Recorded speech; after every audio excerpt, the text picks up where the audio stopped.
Welcome to paradise, where history meets horsepower. And the finest collector cars take center stage.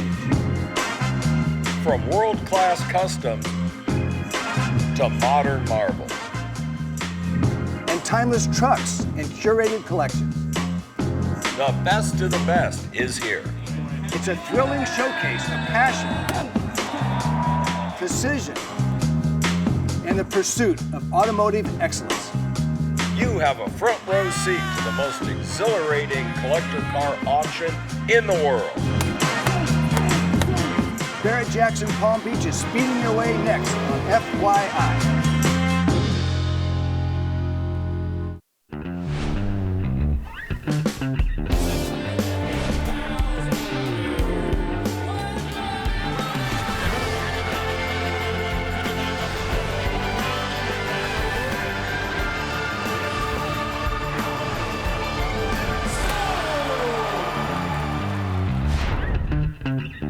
It is springtime in Palm Beach, the place where paradise meets horsepower. It all happens at Barrett-Jackson, the world's greatest collector car auction.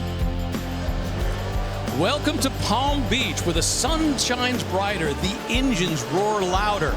And the collector car auction, well, it doesn't stop, at least not for the next 3 days here at Barrett-Jackson. Hi there, I'm Richard Brule. We look forward to our annual trip to Palm Beach for a lot of reasons. I mean, yeah, it's great weather, great scenery, but most importantly, a lot of fun cars that'll be crossing the block over the course of the next 3 days. More than 600 in total. There's some wonderful resto mods, great customs. We've got some original iron and, of course, some very exotic machinery. And our job is not just to show you the cars as they cross the block, but to help you understand why some cars are going to bring a lot of money and other cars, well, perhaps not quite as much. And to do that, well, we've assembled the best team in the business, and we'll start with Mike Joy. Thank you, Rick, and hi, everybody. I must confess, as I entered my teens, these Corvettes were in vogue, and I was not a fan of the late 50s Corvettes. The Stingrays of the mid-60s were what appealed to me.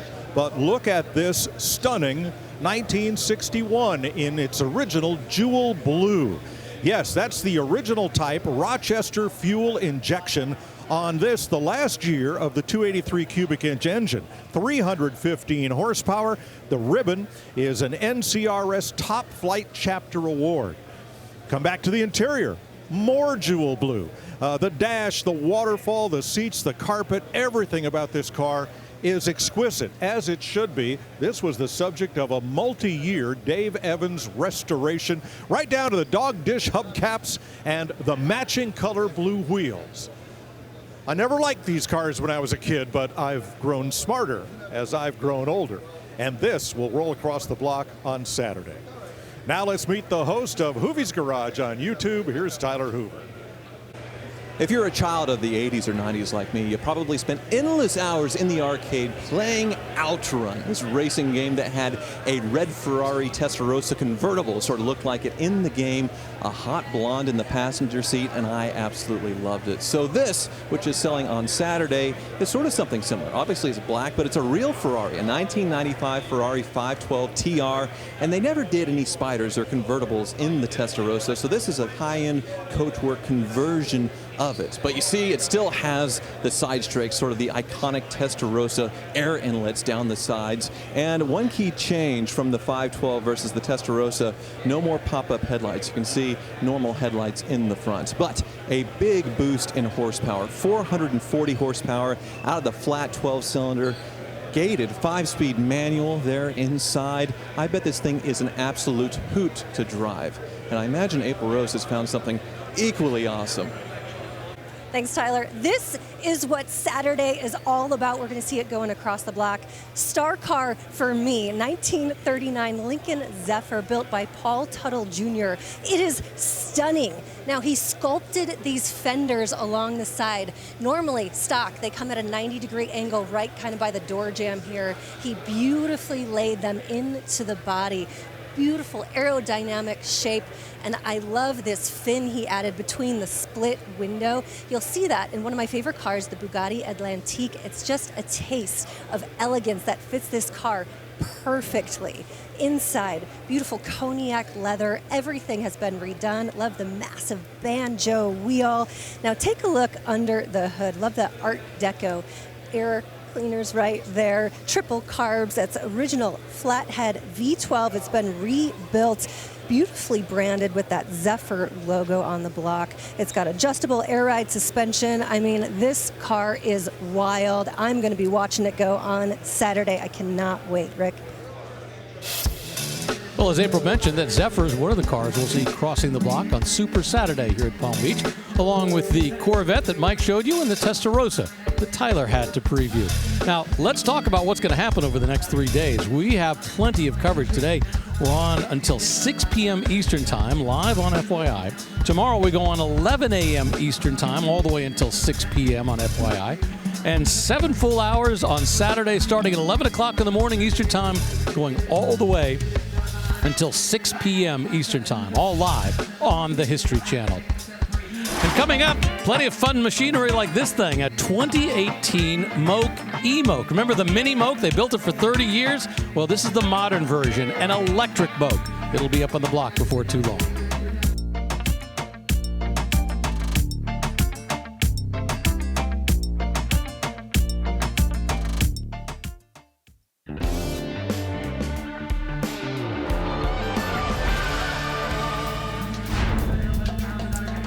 Well, we are here at the South Florida Fairgrounds, where all kinds of great stuff is going to be crossing the block over the course of the next few days. And right now we got a 2014 Mercedes-Benz. This one's a GL 550. Well, this was the full-size, top-of-the-line SUV for Mercedes in the middle of that decade. Now, the vehicle history report shows minor damage in April 2014, a mileage inconsistency. So that means this would be a tough car for a Mercedes dealer to retail, but here you can get a bargain and drive one of these for a fraction of retail price. Yeah, absolutely. 3 rows of seating, V8, and my buddy uses one of these as his main tow vehicle because the Air Ride, it has a 7,500-pound towing capacity. So when he's bringing home a car project, he chooses his comfy GL. Well, this one just sold here at Barrett-Jackson, the first car we're going to see sell for our 3 days of Palm Beach coverage for $15,000. From a Mercedes to a Camaro, a modern version, a 2015 Camaro with a 3.6-liter V6. Well, this one's been around the block a time or two, let's say. The vehicle history report shows damage in May of 2017, minor damage involving a parked car. Functional damage in 2018, minor damage to the left front in 2019, and yes, another of the greatest hits in 2020. So I look at this, Tyler, this is a blank canvas. Buy this cheap, take it home, and build it up into anything you want. Yeah, have some fun. It is the V6, not an SS with the LS V8, but it is a manual transmission, so a little fun to rotor your own gears. But when these came out, we all first saw them as Bumblebee in the Transformer movie, and that's when I was working as a Chevy salesman at the store, and the phone was ringing off the hook with people wanting to order the new Camaro, but it was 2 years away. So you imagine being a salesman, and they'd say, it's probably 2 years away, and the phone, that's all people were calling about. So right now we're at parted out money, $4,000 bid. I understand that because of the rather shady history that this car has. But for that money, buy this, drive it like you stole it, and have all the fun you can. Yeah, it's not the SS, but the V6 by this year did have pretty good power. Like I said, manual transmission, $5,000's a bargain. That's the way it goes. $5,000 to that gentleman right there. Rolling up behind it, we're going to dial it back about a decade, go to 2006 with a Chevy HHR. This is the SS Turbo Custom Wagon. Well, this was Chevy's second attempt at retro styling. The first was the SSR pickup. HHR stands for Heritage High Roof. And this is not a regular production vehicle. It's got a 2-liter turbo with a 5-speed, 18-inch wheels and tires. And this was modified by General Motors for car show duty. Because of that, they don't want to warranty the changes, so they're selling it on a scrap title. It can't be driven on public roads, so here you go. Yeah, these are pretty fun. Sort of the answer to the PT Cruiser, but it was probably a few years too late. The SSs did get that great engine, 2-liter Ecotec turbo. You saw it in the Pontiac Solstice, the Saturn Sky, and a few odd cars like the Fisker Karma and the Ariel Atom got this engine. Yeah, we went through the whole retro phase, whether it was the Prowler, the HHR, you know, the other cars that were coming out, the Thunderbird. There was a period where I thought, we want to look back. And then they discovered, you know what, people really want to look forward. They want more. So there was a time for this, but it was pretty brief. So this was a show car. The SS modifications totaled about $25,000, and it hammer sold for a mere fraction of the price. Not a car for the money, $6,000, but as you mentioned, that scrap title does get in the way for the 2006 Chevy HHR. Away we go here at Barrett-Jackson. We've got some cars that have crossed the block, but more than 600 in total will be going for the course of the next 3 days. And we can't wait to see some of the fun stuff.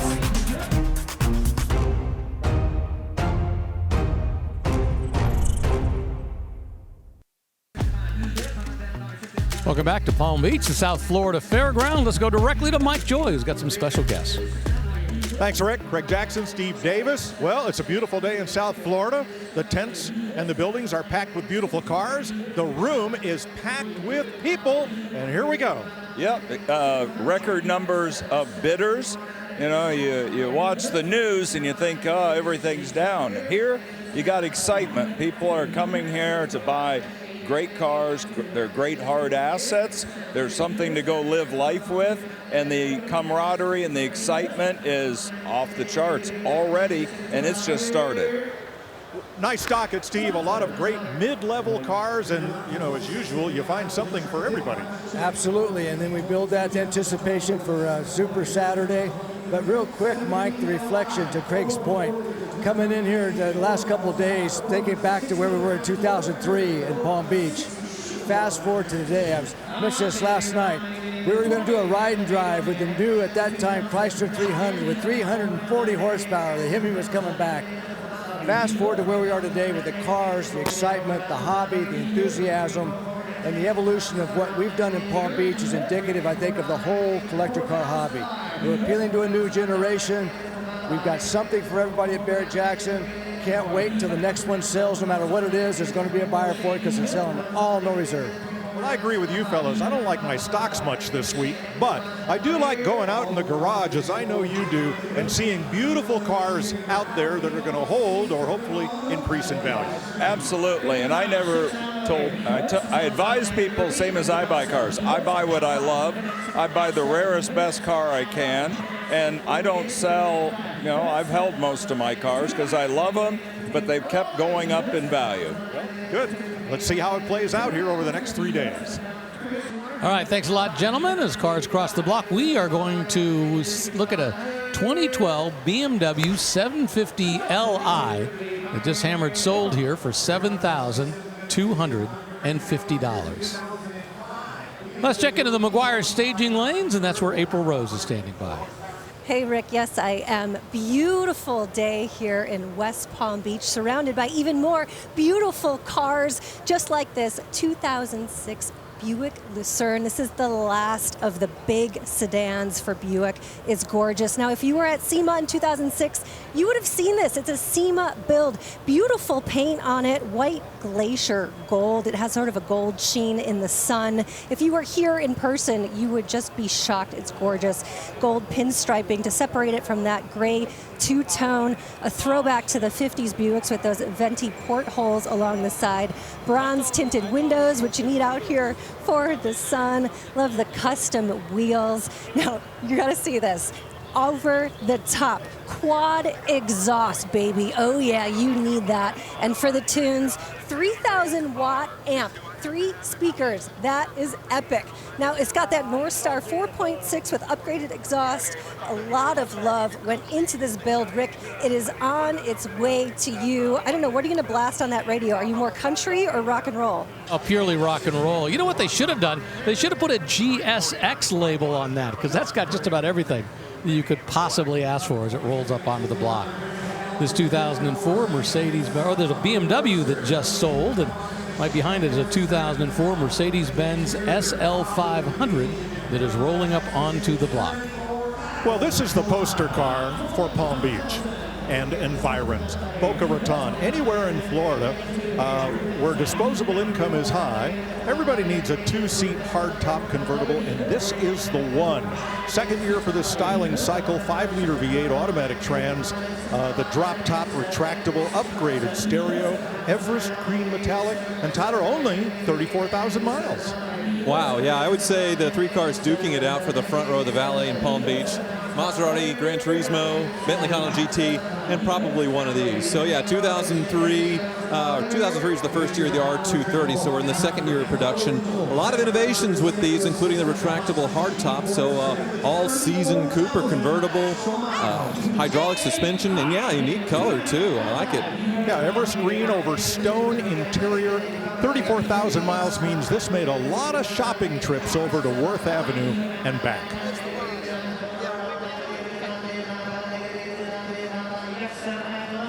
Yeah, it's not a sport package car, but I like that they resisted the temptation to put a faux AMG badge on the back, as we'll see so many where they're not AMG or sport cars.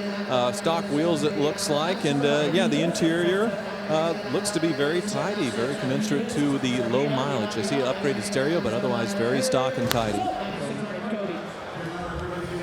And the way that one's going to go, $9,600. They'll put the sticker on. They'll write the price on the sold sticker, and away it will go. And, of course, we're going to go away for a moment as well. Pay some of the bills, and when we come back, all those cars in the staging lanes up on the block. The all-new line of Barrett-Jackson merchandise and apparel is now available. From road rallies to the office, there are many stylish options for the car lover. Available year-round or online at shopbarrettjackson.com. Oh, what a great place to be. Palm Beach in April. Yeah, the ocean spectacular. Look at all those hugely expensive yachts that are out there. But those are on the coast. We're just a little further inland where all the cars have gathered.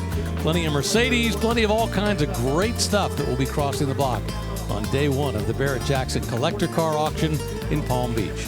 Up on the block right now, it's pickup truck time, a 1954 Chevy 3100 Custom. Well, some interesting modifications on this one, but it has supposedly the correct original engine under the hood on this 54. You can see the Rhino Line bumper, but the cool part of this truck is its story. It comes from Colombia, the country. Spent some time down there on a farm doing who knows what, but I imagine when it went through customs, they probably inspected it very closely to make sure there wasn't anything extra hiding in the truck. We see a lot of the ravages of through rust, and this looks like a Rhino liner, bed liner type material that's been sprayed on here and then gloss coated. Interesting. Sorry, but not to my taste. On the other hand, at this price, you could redo this any way you want, or just buy it, drive it, and enjoy it.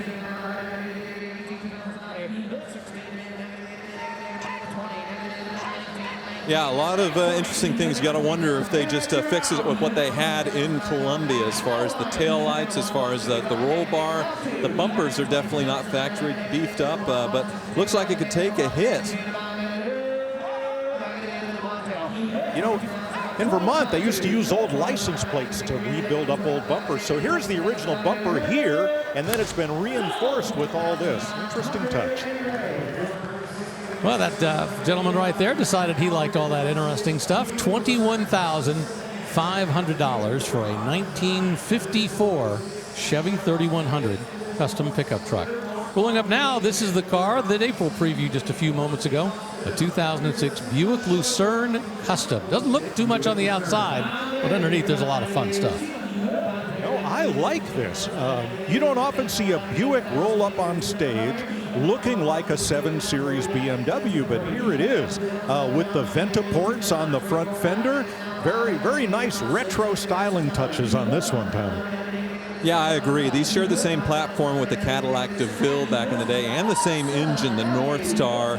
And Buick, this is sort of the last generation of the large Buicks as far as what the Park Avenue would have been.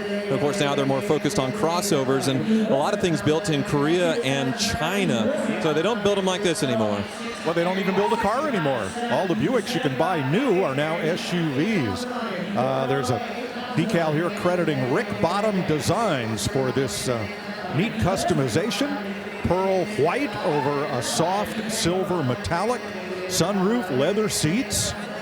You know, BMW Mercedes luxury at only $8,000. I like this. Yeah, a lot of fun stuff in there for $8,000 in that 2006 Buick Lucerne custom sedan.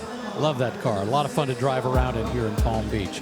We're going to take a quick break. We'll come right back in just a moment.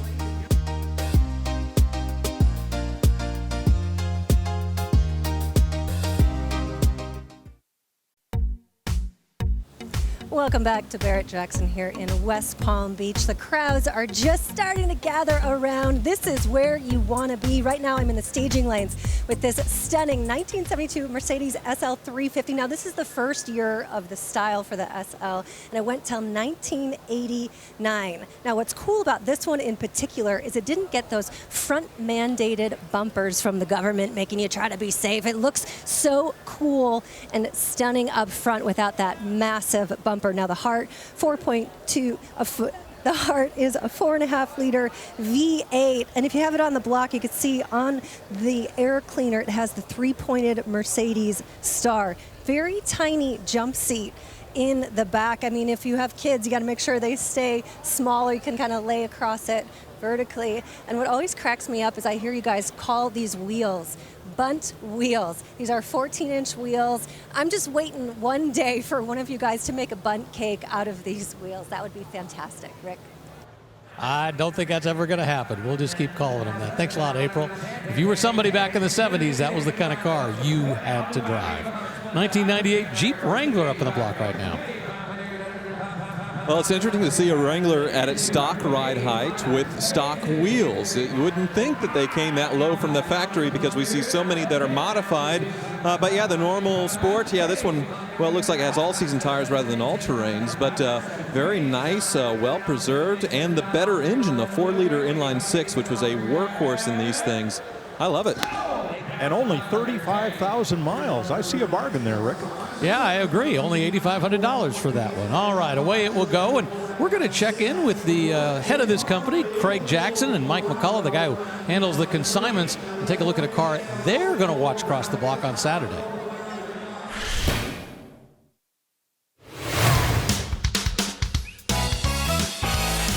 We have a 1956 Ford F100 custom pickup truck. Mike McCullough has joined me in here to tell us a lot of the facts about this. Absolutely, Craig. The exterior on this is finished in blue ember metallic with copper leaf accents located on the tailgate and the engine bay. The bed is lined in wood, which was custom stained to match the leather interior. The rear metal fenders were stretched 4 inches to accommodate the 20 by 10 rims. It's powered by a Coyote 5-liter freight engine that produces 460 horsepower paired to the 10-speed automatic transmission. All of that is backed by the Ford 9-inch Positraction rear end. And all this in this F100 is selling at no reserve. And this is one of those you can just drive home. It is beautiful. Boy, I love the subtlety of that truck. It's going to be beautiful. And that will be crossing the block on Saturday here at Barrett Jackson. 1989 Ford F-150 XL up on the block right now. Well, this one is sort of the base spec, what you would have had in 89, the XL. 6-cylinder, manual transmission, but in great shape. And it just sold for $8,000 here at Barrett Jackson. No shortage of pickup trucks of any variety. And it really boils down to what kind of pickup truck do you like? Or you could go small and check this out. A 2018, this is a Moke E-Moke. Now you might remember the original Mini Moke, kind of a small Jeep. Well, this is the modern electric version. Austin built the Mini Moke, the originals in the 1960s, on the platform, engine, and transmission of the Austin Mini, later the Mini Cooper. So since BMW holds the trademark to the name Mini, they just call this a Moke. It's modern, and there is no 998cc engine underneath. It's all electric, and the batteries ride here. Had a chance to rent one of these during a family vacation to Del Mar, California, and there were several of these around. Everybody driving them was having a lot of great open-air fun in this modern interpretation of the original Mini Moke. Great place for Del Mar where the turf meets the surf, right? Yeah, so top speed on this one, just shy of 40 miles per hour. But, you know, it's like a city car. You really don't need it for highway speeds. Not sure about the range, but looks similar to what you would find in a golf cart, just a bit more comfortable, a little lower and wider. And that canvas top, yeah, a lot of vintage look, but I imagine just easy poke around town car. So these are still made and sold new. They retail in the $20,000 to $25,000 range, depending on options. So, well, and everybody's uncle has golf carts, right? Do something different. This is different. It kind of goes back to that original Moke look, and it's still got some style. 100% street legal and registerable in most, if not all, states. A little wider than your average golf cart, so it's not going to stow underneath the bay of your Newell or, you know, your Prevost conversion bus like an original Moke would. No, it's just not a perfect world, Mike. I mean, sometimes you just have to make adjustments. $11,000 for that 2018 Moke E-Moke, the electric version of that original Moke that came back in 1963 when it first came out. We're going to take a quick break and return to West Palm Beach. Here at the South Florida Fairgrounds, the Barrett-Jackson Collector Car Auction. Can't have an auction here in South Florida without a convertible. And up on the block, they just sold a 2011 Mercedes-Benz E550. Beautiful. Beautiful two-owner car, diamond white over tan leather, Rick, and the only thing that held that number back was the odometer. 109,000 carefree miles. Yeah, but I think it's still got some life in it. It's definitely still got some look in it. 1972 Mercedes-Benz 350 SL. This is the one that April previewed. Yeah, and April pointed out the bumpers. So the early cars like this got the small, slim bumpers, and then they were mandated by the government to have that impact, that sort of crash bumper that looked like park benches unless you got the Euro spec cars. So the 107 is original design like this. It does look stunning, a little weird with the big impact bumpers, but this is a long-lived chassis. Started in 1972 here, all the way till 1989. Right, the impact bumpers began in 73, and then you had to have those bumper shock absorbers beginning in 74. What's cool about this are the headlights. They are European one-piece headlights. They are not the sealed beam bulb and reflector headlights that we were saddled with in the United States. There was a big business in changing these Mercedes SLs into then not legal Euro headlights. Not legal, but a lot of people did it, and today, well, nobody cares. And a lot of them look like this, and they're the better for it. And what's funny is people in Europe will prefer the American spec headlights, so people will trade because they want that weird look in Europe. So I just sold a grill, a chrome grill, from a middle-duty Chevy 6500. I replaced it with an International grill on my ramp truck. But that grill got sold to Canada for a lot of money because you can't get them there. So if you can't get it, everybody wants it. I like that. Well, what everybody wants is that Mercedes for $7,300. Frankly, I think that was a great deal. First year for that body style, these small bumpers, great. All right, now Fantasy Bid is back in 2025. If you'd like to test your collector car knowledge, maybe win a great prize in the process, you'll want to play Fantasy Bid, brought to you by Dodge.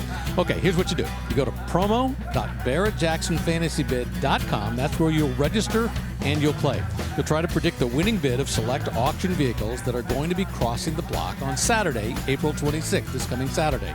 Now, the overall winner at the end of all the 2025 Barrett-Jackson auctions, guess what? You win a grand prize, a 2025 Dodge Durango GT. And if you're really on top of your game this week, you can predict the exact bid of all 12 Fantasy Bid vehicles. You could win $100,000. We call that the Perfect 12 jackpot. So make sure you register so you can play. Remember, terms and conditions apply. You have to be 18 to play, but visit promo shop.barrettjacksonfantasybid.com for all of the official rules. I hope you play. More importantly, I hope you win. It's a great way to enjoy the auction as well. Up in the block now, a 2002 Mercedes-Benz CL500 that just hammered sold for $4,800. Oh, that was a low-mile car, Rick, and somebody is going to get a lot of enjoyment out of that for the price. You know, once again, we talk about these are Palm Beach cars. They're perfect cars for cruising around this town. That's what everybody's driving, and you want to look like the same. 1988 Monte Carlo. This is an SS with some custom touches. Well, this one has had the Endura or rubber nose added. Most of the Monte Carlos had a stand-up grille and headlights, but this nose was designed for NASCAR Super Speedway racing, and it's been added here. This is not an Aero coupe with the slope-back rear window, but this is a white-on-white custom. Yeah, a lot of white, like Mike said. So take a peek inside. This is where the interior gets really custom with that white with the orange piping. And they mounted an iPad there in the center console along with a double din stereo. So interesting upgrades there, some cup holders. So yeah, fun cruiser here. Yeah, built to taste. Some red stripes added, some SH vinyl badging, clear tail lights. Well, the way that custom SS Monte Carlo from 1990 or 1988 goes, it was just sold here at Barrett-Jackson. As the Summit Racing sold sticker goes on, hang on, we got to put the sticker on. She's responsible for making sure all the elements go inside. She's got the sticker in her hand. There it is. The Summit Racing sold sticker goes on, and away it goes for $12,000 here at Barrett-Jackson Palm Beach. 1994 GMC 1500 pickup truck, once again a custom. Yeah, teal over silver was what, not GM, but what Porsche would call the communication color for this particular model. And this one has been dropped and given a full street truck treatment. And I heartily approve. 5.7 V8, 4-speed automatic transmission, a 3.5 drop, which means 3 inches in the front, a 5-inch drop in the rear, a lifelong South Carolina rust-free car. Now this is the GMT 400 chassis, that fuel-injected 5.7 liter under the hood, and you can see it does have the step side bed, so the narrower little flare side, good-looking bed. 1994 is the last year for this interior, the first sort of iteration in there, and I think it's the best looking, the most classic looking for sure. Now the paint prep on this during the restoration could have been better. We see evidence of a bit of stuff going on here with the hood, but that can be redone without a whole lot of time and effort. $8,000 for a 1994 GMC 1500. And I have to point out, it really boils down to what generation pickup truck do you like? If it's the 40s, the 50s, the 60s, and here we have the 70s, the 80s, and the 90s being sold as well. Right now we got a 1969 Volkswagen Beetle up on the block, and I noticed this one has a B in the VIN number, which means that I think it is a Brazilian version.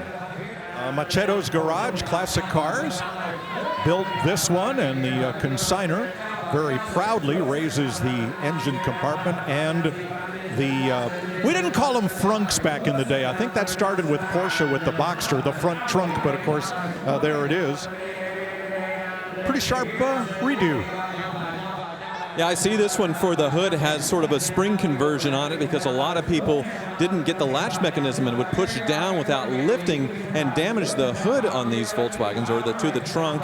We have a lot of amazing Beetles here this week at Barrett-Jackson, including one from the early 50s that's a split window. As you can see, by 1969, the windows grew dramatically as far as needing rear visibility and safety standards. Same with the taillights, but this one's very clean.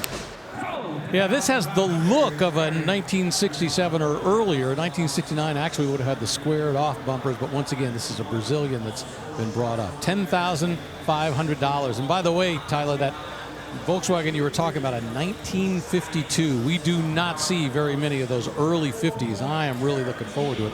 Beautifully restored. It's going to be up on the block this week. Up on the block now, a 2008 Porsche Cayenne GTS. Well, Porsche purists were very upset when Porsche got into the SUV business, but the Cayenne and its smaller sibling now, the Macan, outsell the 911 Boxster and Cayman by a huge margin.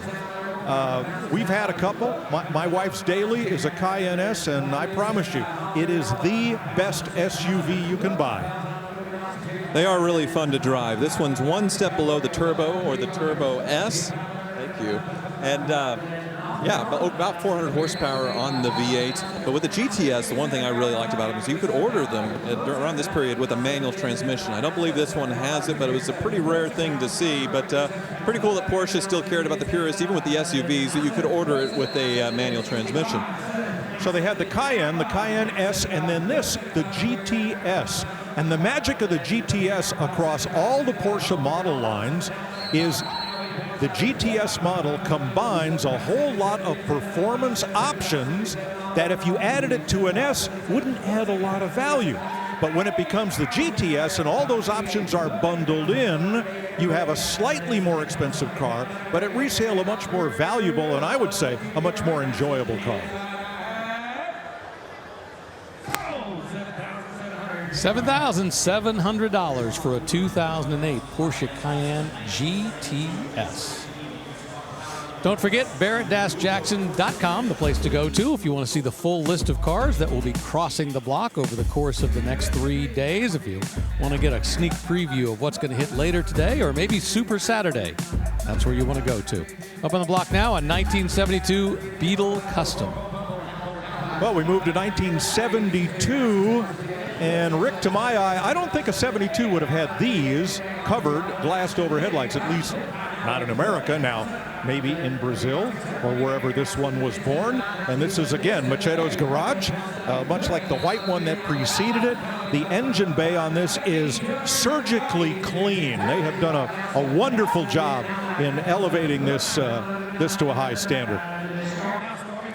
I like what was done here. The Porsche 356 wheels look great on this. You saw the badge in the front. They didn't have that. They would have been a Wolfsburg badge on, say, the early 60s and older cars. This one looks like some kind of custom badge on the hood. Extra fog lights and a little bit lower. It looks fantastic. That's kind of a customized Wolfsburg or Lower Saxony badge, really pretty. Maybe it needs one of these. This gentleman has been sharing these with us. He is from Brazil, and he's been handing out keychains to promote his business. Okay, maybe this wheel. I don't know. We got choices. Well, the point being, this is a Brazilian Beetle that was built in South America. They continued to build Beetles long after Germany stopped building them. We stopped getting them in the United States. I believe they were building them all the way through the mid-90s. So they were continuing to build the classic Beetle long after we couldn't get it here in the United States. $9,700 for that Beetle Custom Coupe here at Barrett-Jackson. Coming up, how about a 1955 Ford F-100 pickup truck? We'll see this on the block before too long, and I love the fact that it is powered by its original 223 cubic inch 6-cylinder engine, 3-speed transmission.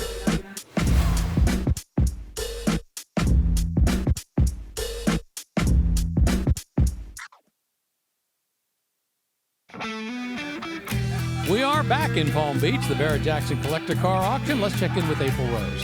Hey, Rick, I'm with this really cool 2003 Thunderbird. Now, I'm going to talk about James Bond. You might not think this car is related to it. You think Aston Martin when you think James Bond. Well, no. Pierce Brosnan's last movie, Die Another Day, Halle Berry was driving, not this exact one, but one very similar to it. It's finished in a very cool vintage coral color, and you got to check inside because it has the nod, which you need that 007 logo right there. Now, this is number 522 of only 700 built in this 007 limited edition spec. It's got a 3.9 liter V8. I love this removable hard top. It's got a soft top inside. Got the porthole windows right there. Now, Rick, I got a serious question. They're looking for new James Bond. Out of the three of you on the block, Mike Joy, Tyler Hoover, and Rick DeBrule, who would be the best new James Bond? Well, I think you put any of us in a tuxedo and we've got it down pat. It doesn't really matter which one you choose. Just need a tuxedo. Smooth, very smooth, Rick. And an Aston Martin. Up on the block now, a 2018 Infiniti QX80, the big guy. Yeah, it's the big SUV, Hermosa blue with a wheat interior, 5.6 liter V8, 7-speed automatic. These are bruisers. I mean, they will haul. Huge tow rating on this, but very, very luxurious. This has the theater package, the driver assistance package, and upgraded 22-inch wheels. Clean vehicle history report, Tyler, but 119,000 on the odometer. Well, that's easy to get with these because of the truck-based 5.6 liter under the hood, which sadly they've done away with the next generation QX80s, a twin-turbo V6. Long live the V8s. No trailer hitch on this one. Looked like it needed one. Easy to put on. $16,500 for that 2018 Infiniti QX80. All right, now for something completely different.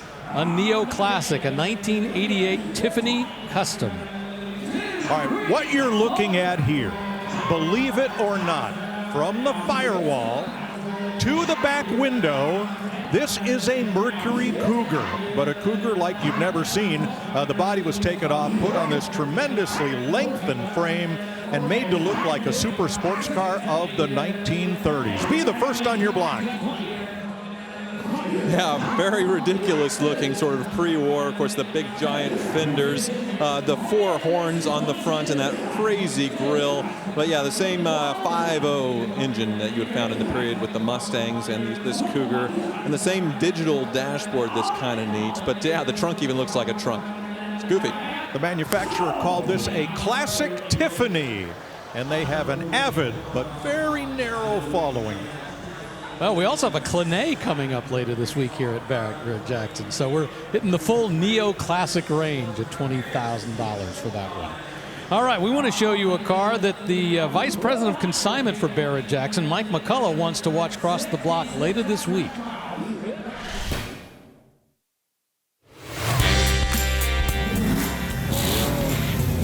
This custom 1973 Ford Bronco is powered by a high-performance 5-liter Gen 2 Coyote Crate V8 engine mated to a 6R80 6-speed automatic transmission. It features a Velocity exclusive frame built by the Roadster Shop, powder-coated in black, and an exterior finish in custom Area 51 blue paint. The interior is equipped with a Vintage Air Gen 5 system and Dakota Digital climate controls, a 7-inch Alpine stereo system, and leather-wrapped steering wheel atop a tilt steering column. And the best part about this Bronco Custom, it's selling with no reserve.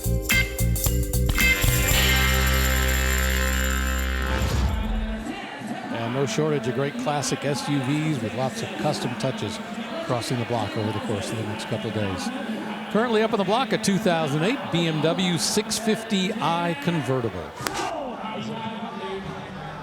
It just hammered sold at $9,500. I always thought that the 6 Series convertible is one of the cars that actually looks great with the top down, like it was designed to be, as opposed to designed to be a car with the roof up and then chopped. 1991 Camaro, a Z28, a 1LE up on the block. Well, that 1LE option makes all the difference. This is the next to last year for the Gen 3 Camaro, and the 1LE option was brought out for amateur and professional showroom stock road racing. The bodies of these cars also did duty in the IROC series, and they had a IROC Camaro come along later. But this was the top of the line and the highest performance Camaro that you could buy. In 1981, they only made 478 of these with the road racing options, aluminum drive shaft, Corvette disc brakes, and lightweight alloy wheels. Yeah, this one's showing 87,000 miles. It looks like it's been repainted once. I can't imagine it's this nice being original from the factory. Is that spoiler? That's probably aftermarket. Looks like it's lifted a little bit. That is factory on these? That's pretty impressive. Wow. Tune port injection, and a good number of these would have been 4-speed cars for road racing. This one, however, carries an automatic.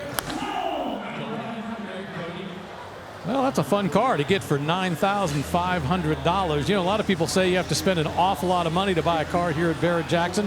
I mean, look at that, a nice collectible car, more than 25 years old, selling for $9,500 here at Barrett-Jackson. I think it's a Camaro, but over the long run, I think a lot of people who, especially people who grew up in the 90s, are going to find very appealing, and they're really going to enjoy as it becomes a collectible. And that's a great thing about Barrett-Jackson. Doesn't matter what generation car you like, Boy, with the 80s, the 90s, we've got modern iron crossing the block, all kinds of great things. Well, let's take a look at what's about to cross the block on our Meguiar's On Deck cam. Look at this, a 1950 Willis Overland Jeepster. It's got that inline 6 3-speed manual transmission. It's next up on the block. Meanwhile, we got a 2005 Ford Taurus race car. All right, we're going to play a little game called Whose Signature Is This? This is a Ford Taurus. That should be a clue. Let's start with the dash. Whose signature is that? That is the car builder and the team owner, Jack Roush. All right, let's look above the driver's door. Whose signature is that? Well, that's an easy one. Come on. All right, NASCAR Hall of Fame nominee, Greg Biffle.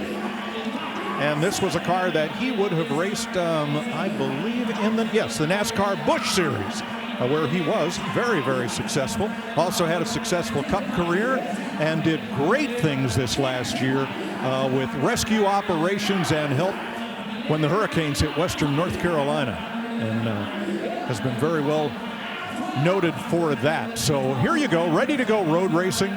You know, a Roush 358-inch under the hood, Fluidine radiator, everything. This thing looks like it just came off the track after a race.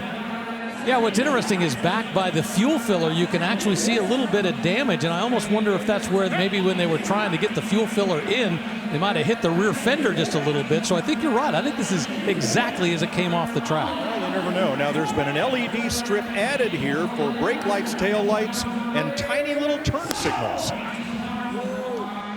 Well, that's a great NASCAR collectible that just crossed the block and sold here for $19,000. That one, by the way, I believe was sold over the internet. Remember, you can buy multiple ways. One of the ways you can do it here at Barrett-Jackson is make arrangements to buy online. So sold over the internet.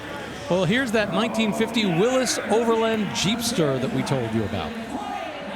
I believe this styling cycle, which started late 1940s post-World War II, continued for a decade or more. It was the Jeep for gentlemen, is kind of the way the Jeepster was described. The functionality of the World War II style Jeep with roll-up windows and a whole lot more modern conveniences, as we see here. Well, I think one of the issues with it was that it was still open air without a way to really close up the cabin really well as far as the snap-in windows and things. So it wasn't much of a luxury roller. The next generation Jeepster was, a lot of that was fixed, but these early ones from the late 40s, early 50s, it was kind of a flop. They were trying to figure out how to make something people would buy after World War II. Yeah, you're right, Tyler. I saw the wind wings, and it has the recesses for roll-up windows, but they are not here.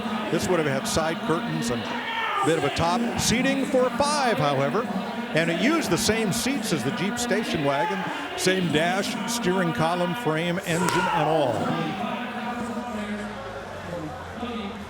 Well, that one just hammered sold for $25,000, and while it's early on Friday, that is now our top seller of the day, and I can see why.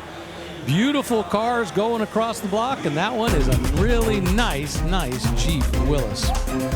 We're going to see plenty of more spectacular machinery cross the block over the course of our 3 days, so you don't want to miss a minute.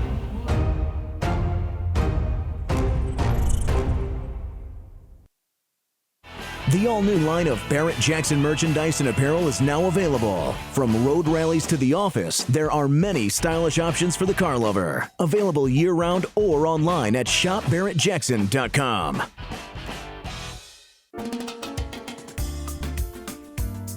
Well, April Rose previewed it. It's up on the block and just hammered sold here at Barrett-Jackson. The coral-colored Thunderbird 007 Special. Yeah, one of only 700 built to promote the movie. Calypso Coral, a famed 50s and 60s Ford color on that with a white porthole hardtop and special wheels. Yeah, similar to the one that Halle Berry drove in Die Another Day. Behind it, we got a 1929 Ford Model A Roadster pickup. Oh my gosh. A car that hasn't been substantially modified, rolling across the block at Barrett-Jackson. Isn't this cool? The fenders and running boards on all of these were black, but this one's been treated to some upgrades. The beige color could be authentic. The Radiator mascot is not. That is part of a very big aftermarket that was formed to support these Model A cars and trucks. The spoke wire wheels, dual side mounts with the rear view mirror mounted atop. It does vibrate quite a bit. I'm not sure how useful that is. But there is the bed, wood, steel sides, wood bed, drop down tailgate. A very Spartan, very utilitarian with a second tail light added. Yeah, it still has the 4-cylinder engine that Ford had been using for some time. Remember, they weren't going to come out with the V8 engine until 1932, and that was after Chevrolet came out with their inline 6, bumped everything up, and Henry Ford said, well, if it's cylinders they want, I'll give them even more. But to your point, Mike, I love this truck. Very original, hasn't been modified. They haven't stuck something bigger underneath, and it looks like a really nice restoration. I think so, Rick. Brand new tires on those spoke wire wheels, and this one restored, but not, let's say, to show quality. This one looks like it's ready to go to work. Oh, what more could you ask for? And, you know, so many of these cars are kind of falling by the wayside. It's nice to see this one relatively nicely done, selling for $13,500 here at Barrett-Jackson. Put the sold sticker on, and as I pointed out, they write the price on the sold sticker. So when you're walking around here at Barrett-Jackson, you can see the price the car sold for as you're walking around. So if it's already gone, well, at least you get to see what it did pass for. 1955 Ford F100. This is a truck we previewed just a little while ago. A mild custom, because this would have been born with an ivory-colored steel grille and bumper, chrome bumper here, and everything else has been what we said in the 80s was dip painted, all in one color during the restoration. Now this one has a 223 cubic inch 6, mated to the base 3-speed manual transmission, fully restored. And look at, if you like mint green, boy, there's plenty of it, all the way to the steering column and steering wheel. And these steel door panels, they don't absorb a lot of noise, but that's okay. As for the gray and purple seats, well, let's just say this one was restored to the owner's taste. Kind of the mint green. You know, it's something different, but I actually like the color. And in fact, like you say, this is everywhere. You know, this is the truck, the style that came out in 1953. Third year of this. They made some subtle changes between 1953 and 1955. You want to get truck owners arguing? Let's start the debate about which looks better, the 1955 Chevrolet pickup or the 1955 Ford. 1955 Ford in some ways more advanced, but 55 Chevy probably a little more stylish.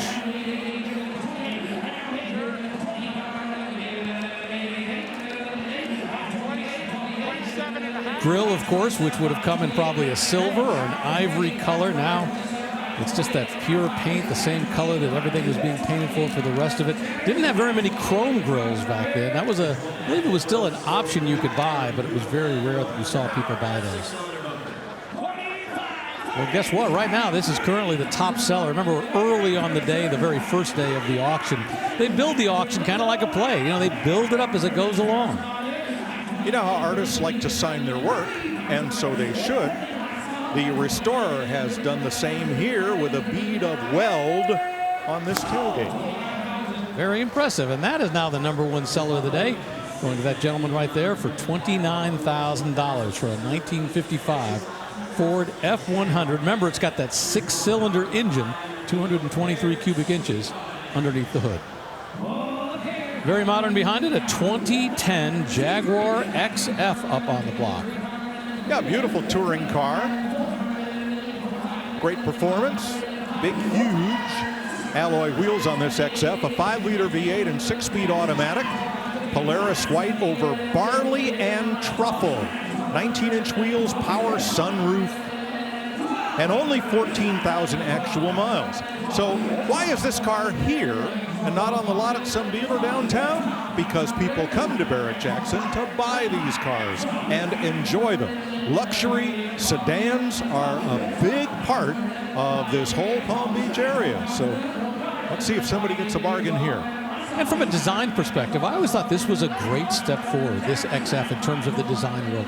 Up until this, I thought that, Jaguar was kind of stuck. They were kind of stodgy in their design. But when they came out with the XF, boy, what a good, bold step forward.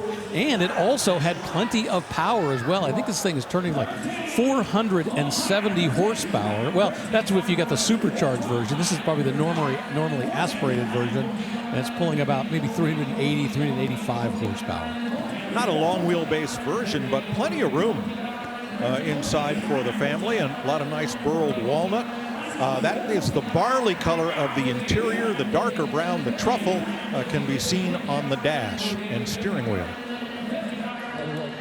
The more I think about it, I think there were actually 3 different horsepowers you could get. There was a 300, a 385, and then one for 470. Likely the 300, but still pretty nice. A nice looking car for $14,000. Let's check in with April Rose. Hey, Rick, I think I died and went to El Camino heaven. There's 3 of them, red, white, and blue, surrounding me. But I want you to take a look at this 1990 Cadillac Coupe de Ville. Now, in the 80s and 90s, Cadillacs, they kind of shrunk. They got smaller, but they didn't shrink on luxury. This is the spring edition. They came in 4 colors. You could get carmine red, sapphire blue, sable black, or this cotillion white. And check this, it has 23 karat gold wreaths all around. Right up front there, you can perch on that. It is gorgeous. Red pinstripe.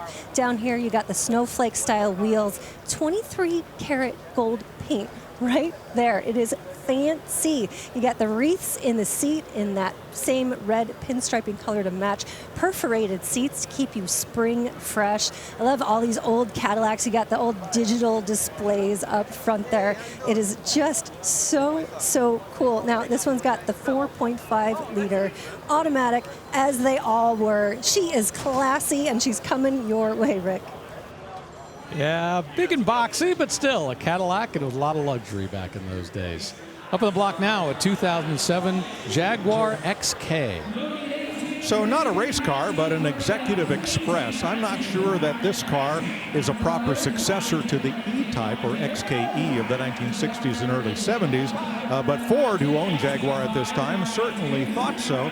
And this one, silver over black leather, again V8 automatic transmission, a 2+2 body style, so room for the kids in the back, a very commodious trunk on this one, or hatchback, if you will. So great car to go touring in. Yeah, I think the F-Type is probably the better successor to the E-Type. I love the F-Type, although the XK is a lot of fun as well. Away it goes. Corvette time up on the block, a 1995 Corvette. This is a C5. And you can see how proud the owner is of the low mileage on this car, because he's put it up there in vinyl letters at the top of the windshield. It's like aftermarket style wheels, which could be lighter than stock. And I like that this has the correct Michelin tires on it that this car could have worn when it was new. Red over black on this one. It's 5.7 liter V8 automatic transmission, a very highly optioned car, only 16,000 miles, and a very clean vehicle history report. 2 recalls from the manufacturer are listed thereon, but that's pretty par for the course. This one is in pretty much showroom shape. Yeah, I love the C5s. I actually just did a video on I have a YouTube channel, Richard Gould Cars, and I just did one on the C5 talking about how significant this car was. And one of the important things they point out is this car has 1,500 fewer parts than the C4 that came before it. And what that means is it doesn't rattle, it doesn't shake, it handles better. Everything about this car was just such a really nice step up. Now, some people complain that the inside is a little plasticky, but beyond that, it's a great car, handles well, a great step forward. $25,000 is what it sold for. Well, that is the last Corvette with pop-up headlights. They would be gone due to ever increasingly strict pedestrian standards, and they disappeared from most cars to be replaced by integrated headlights. Don't forget Barrett-Jackson.com. That's the place to go to if you want to see the full list of cars that will be crossing the block over the course of our next 3 days here in West Palm Beach at the South Florida Fairgrounds. 2006 Corvette rolling up on the block right now, the C6. And as I was saying, here was the new style of headlight, an integrated assembly, much more expensive than those seal beams that were in the pop-up lamps, but very aerodynamic and more pedestrian friendly. As many Corvettes did of this vintage, this one got either polished or chromed wheels to go along with its 5.7 liter V8 and automatic transmission and opening trunk. Truly an all-weather car here. How many miles on this one? 24,000. Okay, 24,000. Oh, it just sold to that gentleman right there for $22,000 for that C6 Corvette, 400 horsepower under the hood, and you get to do the Corvette wave as you go by. Corvette owners like to acknowledge each other. 1928, it's a Bugatti. Well, it's a Bugatti recreation of the T35. I believe it's got a Chevy V8 engine under the hood. Yeah, I would like to be a Bugatti. Kind of built up as a hot rod and quite nicely done here with vented disc brakes, A-frames, top and bottom, unequal length A-frames, so a much more modern suspension. T35 Bugatti Roadster, this one with an automatic transmission. But the craftsmanship on this car is quite nice. You know, no, it's not going to fool anybody, even if it was painted French Racing Blue. But what a fun roadster to go out and drive around town. Yeah, the T35 Bugatti was a hugely important car for Bugatti. I think it was introduced in the mid-1924, something like that. Went on to have tons of racing success. And in the collector car world, one of the true blue chip collectibles. And somewhere along the line, a number of companies said, well, you know what, let's bring that body back. And a lot of these were built on Volkswagen chassis, although this is not.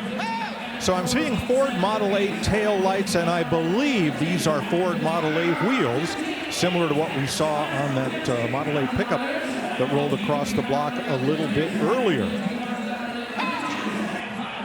The Brooklyn screens serve as the windshield, separate ones right and left for driver and passenger. And from experience, I can tell you they provide almost no wind protection at all once you're sitting that far back from them. I think they look the part. It just causes a little buffeting with your head. I think that's about it. But I'll tell you what, as it rolls by, I think it actually looks really nice. I think your point is valid. You know, whoever built this did a really nice job. And I think the price reflects that. Sometimes these can go for pretty cheap, but this one we're closing in on $20,000. The one thing I don't understand is that air dam / front spoiler underneath the grille. I'm not sure that enhances the Bugatti presentation of this, but I like it. They have a front spoiler. It's almost a race car. $18,000 to that gentleman right there for that Bugatti T35 recreation. We're going to take a quick break here in Palm Beach, but I promise we're coming back.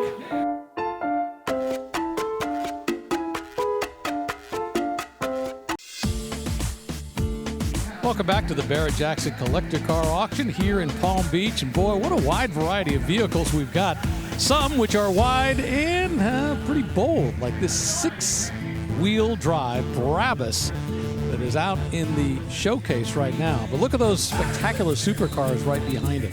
The Mercedes, the Porsche. We've got the Ferraris down at the end. There's a Lamborghini, all kinds of great cars that are going to be crossing the block. Most of those on Super Saturday. 1963 Chrysler Imperial custom topless pickup, custom that just rolled across, then hammered sold, I think, for like $18,000. Rick, this had a very unique styling touch that I've never seen before and since. Notice how the headlights come around to the side here. They do not blend into the grille. They sit out here proud of the bodywork all by themselves. Chrysler Imperial only for a couple of years, never seen that since. Yeah, it was a very unique style, but a great car. Away it goes, and up on the block now, how about an El Camino? This one from 1966. It seems like just about everybody on our crew owns an El Camino, so we obviously like it. Oh, absolutely. And I do like this style. I like the grille of the 66. It is badged as a Chevelle because the El Camino was born on the bones and floor pan of the two-door station wagon. This one has had a repaint in white, black vinyl interior, bench seat, column shift, power glide automatic. Not sure what engine lies underneath that hood, but This one's been restored to a nice driver quality standard with a lot of the bespoke El Camino touches. This little thing here is just a badge. If this had been a station wagon, it would have been a crank for the rear window. Drives like a car, hauls like a truck. That was the beauty of the El Camino. To your point, Mike, this has a 350 cubic inch. I'm assuming a very modern engine that they put in here. And it just sold for $14,000 for that 1966 El Camino Custom. I don't have that generation yet. Put it on our list. 1968 Mustang Custom. It's a convertible up on the block right now. Kind of has that Highland green Bullet vibe, but of course Lieutenant Frank Bullitt's car was a fastback, not a convertible. And for the movie Bullitt, they took the horse out of the grill because, well, Ford didn't want to be a part of the movie officially. But boy, they sure did later on, and there have been several Bullitt Mustangs since. This one is called Eruption Green Metallic. It was originally seafoam green with an ivy gold interior. Now that is a truly forgettable and sale-proof color combination, so I endorse what's been done here with the dark green over the black interior. Automatic trans floor shift, as every Mustang built had back in that era. The 68, you see the side marker lights on the fenders. That separates it from a 67. Nicely restored. Well, and it very quickly jumped up to $30,000, meaning that is now the #1 sale of the day for this 1968 Ford Mustang with a 302 cubic inch V8 underneath the hood. Motorcycle time. We got a 2010 Harley Davidson Heritage, but this one's a custom. Oh boy, howdy. Less than 500 miles on this build and a lot of work here. This looks like tooled leather, then covered over and gloss coated with black paint. 26-inch front wheel, 18-inch rear, and this has air ride. The fellow rode it up here on the air and then dropped it. Oh my gosh. Don't think I've ever seen anything like this.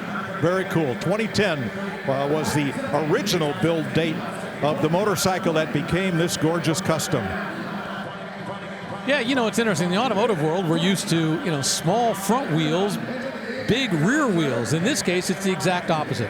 Got a 26-inch front wheel, 16-inch back, because that's what you want, that big rake where the big wheels out front, the handlebars flying over it, and then you're settled down low on the back. And in this case, you're sitting on a seat that's been upholstered in custom suede. So, boy, it's got all the look, all the appeal, everything you're asking for. A rebuilt engine, that 96 cubic inch engine, and it just sold here at Barrett-Jackson for $18,000. A little while ago, April Rose was talking about a 1990 Cadillac Coupe de Ville, and it's up on the block right now. A friend of mine up in Henderson, California, Charles Boyd, is a Cadillac dealer, and he explained to me what a spring edition is. Cadillac did this several years, and they did it to try to pump some of the volume, and in each appearance of the spring edition, the car was white. It had a burgundy interior, as this one is white and burgundy inside. Burgundy pinstripes and white vinyl top. Sometimes the seat had burgundy belting as well. This particular year did not. But it was just something special that Cadillac did for their dealers. It was called the WA4 package. Had a lot of gold ornamentation script. This one comes out of Lincoln, Nebraska. They made 4,413 spring edition cars in 1990. So something a little different than your usual Cadillac. Well, that one just sold here at Barrett-Jackson for $11,000 for that 1990 Cadillac DeVille, the spring edition. We're going to take a quick break as they put the sold sticker on, and we will come back in just a bit.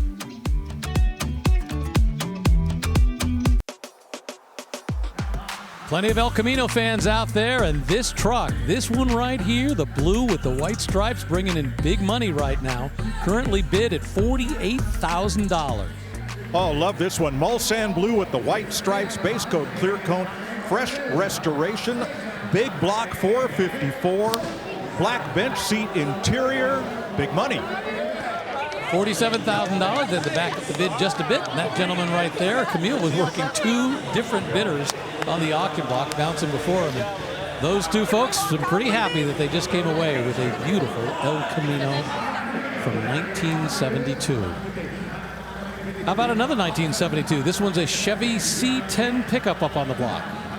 Yeah, same year, a little harder worker than that El Camino, which was rated at a 1/4 ton bed capacity. These base C10s were half-ton pickups. The argent or silver-colored grille is stock. Chrome bumper would have been an option, along with all of the Cheyenne trim, which includes all of this stainless steel trim and a bit of wood grain vinyl applique added. Not sure about the color, Rick. Is it yellow, or is it green, or is it something in between? Yeah, it does have kind of a unique color to it. You know, this is the body style that came along in 1967. They built these from 67 to 72, and right now this is the hottest body style in the collector truck world. Now this is a long bed, not a short bed, so not going to bring quite as much, but boy, I tell you what, people are after these like crazy, and there is no shortage of great aftermarket parts. So if you get one that's just kind of a donor vehicle, you can build it up to make it really nice. This one does have a big block Chevy V8 under hood. The bed has been treated with a spray-in bed liner. Nice. $15,500 for a 1972 Chevy C10. Actually, I think that's a pretty good deal because a lot of the donor trucks we've been seeing have been going for big money. All right, a 1973 Volkswagen Type 2 pickup, and once again, this one has a B in the VIN number, so it's from Brazil. So all of the pickups and Volkswagen buses were denoted as the Volkswagen Type 2. The Type 1 was, of course, the long-lived VW Beetle. There is the biggest car emblem in history to date. I think Cadillac Escalades of recent vintage are bigger. Look at these beautiful headlights, bug-style lights, if you will. Now, this pickup has deluxe trim, new bed gates, and you note how on these Euro pickups, I love this feature. The bed sides and tailgate fold down so you can load or unload from the side or from the back, and don't have to lift your load as high as you would if this had been a traditional pickup bed. Of course, the engine is in the back behind the rear wheels, as on all air-cooled Volkswagens, and we'll try to get a look here. The bumpers were originally just painted white. They were not chrome. And what do we see? We see an example of an engine that looks like it's been used but nicely maintained. Some new wires and hoses, and this one been cleaned up and looks like it's been pretty well cared for. Yeah, this body style came to an end in the United States in '67, but in Brazil they kept building these through '75 or '76, and it just sold here at Barrett-Jackson for $16,000. 2004 Bentley Continental GT Turbo up on the block. You know, if there's a more beautiful shape in a two-door hardtop, I don't know where you'd find it. Add the big black oversized wheels, all the burled wood and leather in the interior, and this is the CEO's car, and then some. These were just beautiful. They tend to not get a lot of miles put on them. This one, even though the car's 21 years old, it's only covered about 2,000 miles per year. Original MSRP was closing in on $200,000, and it's going to sell for a small fraction of that today, but beautiful car. Boy, what an important car this was. You know, when they brought this out in 2004, really a new chapter for the brand with Bentley, you know, being developed under the Volkswagen Group. Up until this point, you know, it's been pretty stodgy coming from that Rolls-Royce world. But once they came out with this Bentley Continental, the GT Turbo, man, it just changed everything. Suddenly, this was the car you had to have. Well, they went racing. They hired people like Derek Bell, a World Endurance champion and Le Mans champion, to advise them on building performance versions of these cars. And yes, they certainly lived up to their reputation. $22,000. That 2004 Bentley GT Turbo. The Summits Racing Sold sticker goes on, and away it goes for $22K here at Barrett-Jackson. April Rose, what have you found? Hey Rick, I'm hanging out with a 2002 Jeep Wrangler. It's been customized. This is the last of the old school, smaller style Jeeps that just look so great to customize. You got the winch up front. If you get stuck going off-roading, you pull yourself out. Man, I don't know if I'd want to take it off-roading though, because it's very pretty. You got these massive off-road tires, American Force wheels, and sort of that snowflake print, two-tone paint. This white, I wish you could see it in the sun because it has this iridescent purple sheen to it. I love it. Inside, you're gonna love. All matching the outside. You got purple piping in the bucket seats, even purple belts right here. I mean, man, this thing is matching to the T. Now, the Heart is a 4-liter inline-6, 5-speed manual. Rick, I could see you driving this out here in Palm Beach along the coast, your hair just blowing in the wind, driving into the sunset. What do you think? I don't think there's enough hair to blow, but okay, I'll give it a try. It just needs a little, Surrey fringe on top that would be purple. I think it'd be great. 2016 Jaguar F-Type right now. I agree with you, Rick. This was the proper successor to the E-Type of the 1960s. Beautiful fastback car, available with a supercharged V6 as this one was, or a V8, available in coupe and roadster form. Wow, just hammered sold quickly at $19,500. I do want to point out, though, there was a Carfax report noting some damage, minor damage to the car, but that might have affected the long-term price for that. As probably did the 76,000 miles on the clock. 2012 Maserati Gran Turismo S up on the block. This is a car that had a very long shelf life, both in the Quattroporte 4-door version and here in the 2+2, styled by Pininfarina with a Ferrari-designed engine. Now this one has only 22,000 miles. Yeah, you can't tell much of a difference between 2008 and a few years ago, 23, 24. Is the styling basically the same? But Maserati is finished with their partnership with Ferrari as far as grading their engineering and their design V8s, and it'll be interesting to see what the future is. Obviously, Pininfarina will still style the cars, but they won't have that special Ferrari engine note under the hood, and I think that'll be a bad thing for Maserati. I don't think Ferrari even builds a V8 today. They have the supercharged V6s in their mid-engine cars and the V12s in their front-engine cars. Not sure about where they went in the V8 world. We got a couple of bidders in this one. We got an internet bidder, and we got somebody out on the floor over $22,000, and it's still moving.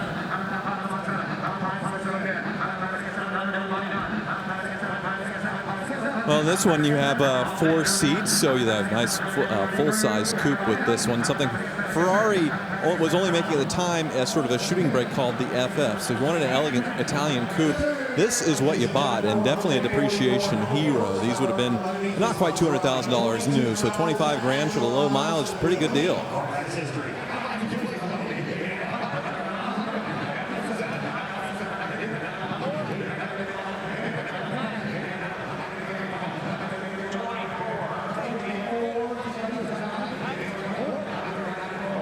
You can see on the front fender there's that Pininfarina styling badge. That's the design house that made these cars. And then sort of the Ventaports, not really from a Buick, but the Maserati certainly had that in their heritage with their designs as well. And then that big Trident grille on the front, so you can't mistake that with anything else. I call it a sport, though, sometimes, just for fun.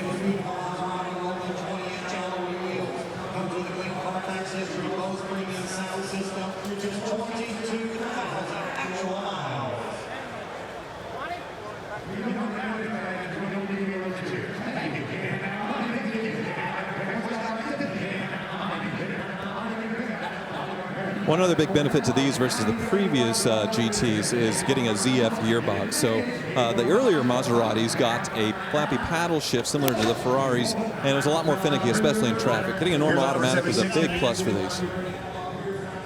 A lot of bidders working on that one. Finally was sold over the internet. And you'll notice the gentleman who's doing the internet bid, he's on your side. He was excited that his car and his bidder finally managed to come across. 1979 Rolls-Royce Silver Shadow 2. I remember one of these in Farmington, Connecticut. It belonged to the local exotic car dealer, William Tegg. In college, I went to go see him to apply for a job running his accessory business. And after the interview, he said, well, let's go to lunch, and waved me over toward the Silver Shadow, very much like this one in two-tone with that beautiful Spirit of Ecstasy atop the grill. And I thought, wow, we're going somewhere really special. I'm going to get a really great meal out of this and hope I get the job. And we drove about 10 miles, talked along the way, drove to Plainville to a stand-up hot dog stand, which was his favorite. But I got the job. They let you eat in the car? No, that's why it was a stand-up. Well, these are pretty stately, amazing vehicles. Of course, that very thick metal, very heavy, but they ride on a mineral oil suspension that just soaks up the bumps. That 6.7-liter V8 doesn't really have posted horsepower. It's adequate is what they call it. Beautiful machine. Well, I'll tell you what, the Silver Shadows in the secondary market have always kind of been flat, and I think this is another one. Looks great, a lot of fun in the car. People were always afraid, though, of the cost of rebuilding them. And it just sold here at Barrett-Jackson for $14,000 for a 1979 Rolls-Royce Silver Shadow 2. Camaro time, a 1979 Camaro Z28 Custom. Well, the Z28 was the performance version, and in 1978, that's when they got these Enduro rubber slope noses that found their way onto a lot of late model stock cars and also onto the IROC Camaros. This one has been given an added cowl induction hood over that 330 V8 backed up by a Doug Nash 5-speed manual transmission and Recaro style bucket seats. Yeah, some nice performance upgrades with this one with the manual transmission, the 5-speed. Looks like the older style Camaro wheels, though, if you look down. Nice repaint, so you'd call this a mild custom, but I like what was done here. Yeah, a redo of the rally wheels with the chrome trim rings. The wraparound rear window, that came about for 1975 on, along with the Endura bumper cover and the full width tail lights as the last iteration of the Gen 2 Camaro. These cars were great handlers. They had exactly the same suspension tuning as the 1970, but nowhere near the power. It was unfortunate during that era. $20,000 is what that 1979 Camaro Z28 Custom sells for here at Barrett-Jackson. How about a Mercedes-Benz AMG? All right, this one's a 1990, the E200 AMG. This one's really neat. It's a Euro spec car, so not you would have got the 300E or the 260 in the U.S., sort of the taxi cab spec in Europe, but this one was treated to an AMG body kit. So there's the legendary Hammer of the magazines back in the 80s. AMG was an independent tuning company. You could buy parts and accessories, and that's what this is. The ground effects, the spoiler, sort of looks like a baby Hammer. Yeah, the AMG forged wheels, air dam front, spoiler rear, and the Euro bumpers front and rear that hardly protruded from the bodywork. So, yeah, this a very rare piece indeed here. It started life in Italy, and it's got a speedometer in kilometers, and only shows, I think, about 75,000 kilometers or so on it, so about 47,000 miles. And this has what we now know as a very modern anti-theft device. 3 pedals. It's a manual transmission car, making it even rarer as far as American Mercedes are concerned. Well, there goes $19,000 for a 1990 Mercedes-Benz E200 AMG. Congratulations to that gentleman right there. I love this generation of Thunderbird, a 1963 Thunderbird convertible up on the block. Well, more than a convertible, Rick, this one is a sports roadster. So the rear seats do live under this fiberglass tonneau cover, but it has headrest fairings on both sides, so it has the look of the 2-seat Thunderbirds in 1955 to 57, but it is a full 4-seat car. Very sharp. That's factory, by the way, or at least they were offered by the factory as the 2-seat roadster style. Yeah, the consignor doesn't say this is an original sports roadster, but there was no shortage of companies making replicas so you could have that tonneau put on, and it is indeed a great look. acquired by the consignor's father in 1995, and it's said to be largely unmodified. New gas tank, new convertible top, and new carpeting on this one. Rebuilt carburetor, new battery, so a car that's been quite well loved over its time. You know, a lot of people lament the loss of the baby birds, you know, the two-seaters from the 55, 56, 57 era. But people forget these four-seater Thunderbirds hugely outsold the original and also hugely outsold the Corvette of the day. This was the right car at the right time. My favorite styling touch on this is the exterior door handle. Yes, that is a handle. It's part of the stainless steel trim that goes the entire length of the car, but it's a grab handle and a push button to open the door. Very sleek. And of course, we call these the Bullet Birds because of the tail lights, those rocket exhaust looking tail lights, but I love the sharp end at the front. Let's go back and take a look at those tail lights, because really this is one of the defining things. And of course, for all the Fords back then, they had something very similar. And this one just sold here at Barrett-Jackson for $29,000. So that gentleman who's up in the skybox gets a handshake and a chat from the bidder assistant who made it all happen. $29,000 for that 1963 Thunderbird convertible. Up on the block, a 2002 Jeep Wrangler custom SUV. This is the one that April previewed. Oh, it was only a matter of time before we'd start seeing custom Jeeps, because they have proliferated Barrett-Jackson at Scottsdale. This one's been given the lift, the winch bumper, two-tone paint job, and a whole lot of LED lights added to it. Yeah, but underneath it's still the desirable 4-liter, 6-cylinder, and the 5-speed manual transmission. So nice rig. Well, that will do it for our first 2 hours of live coverage here on FYI. But you know what? We're just getting rolling today. We still have another 4 action-packed hours to go.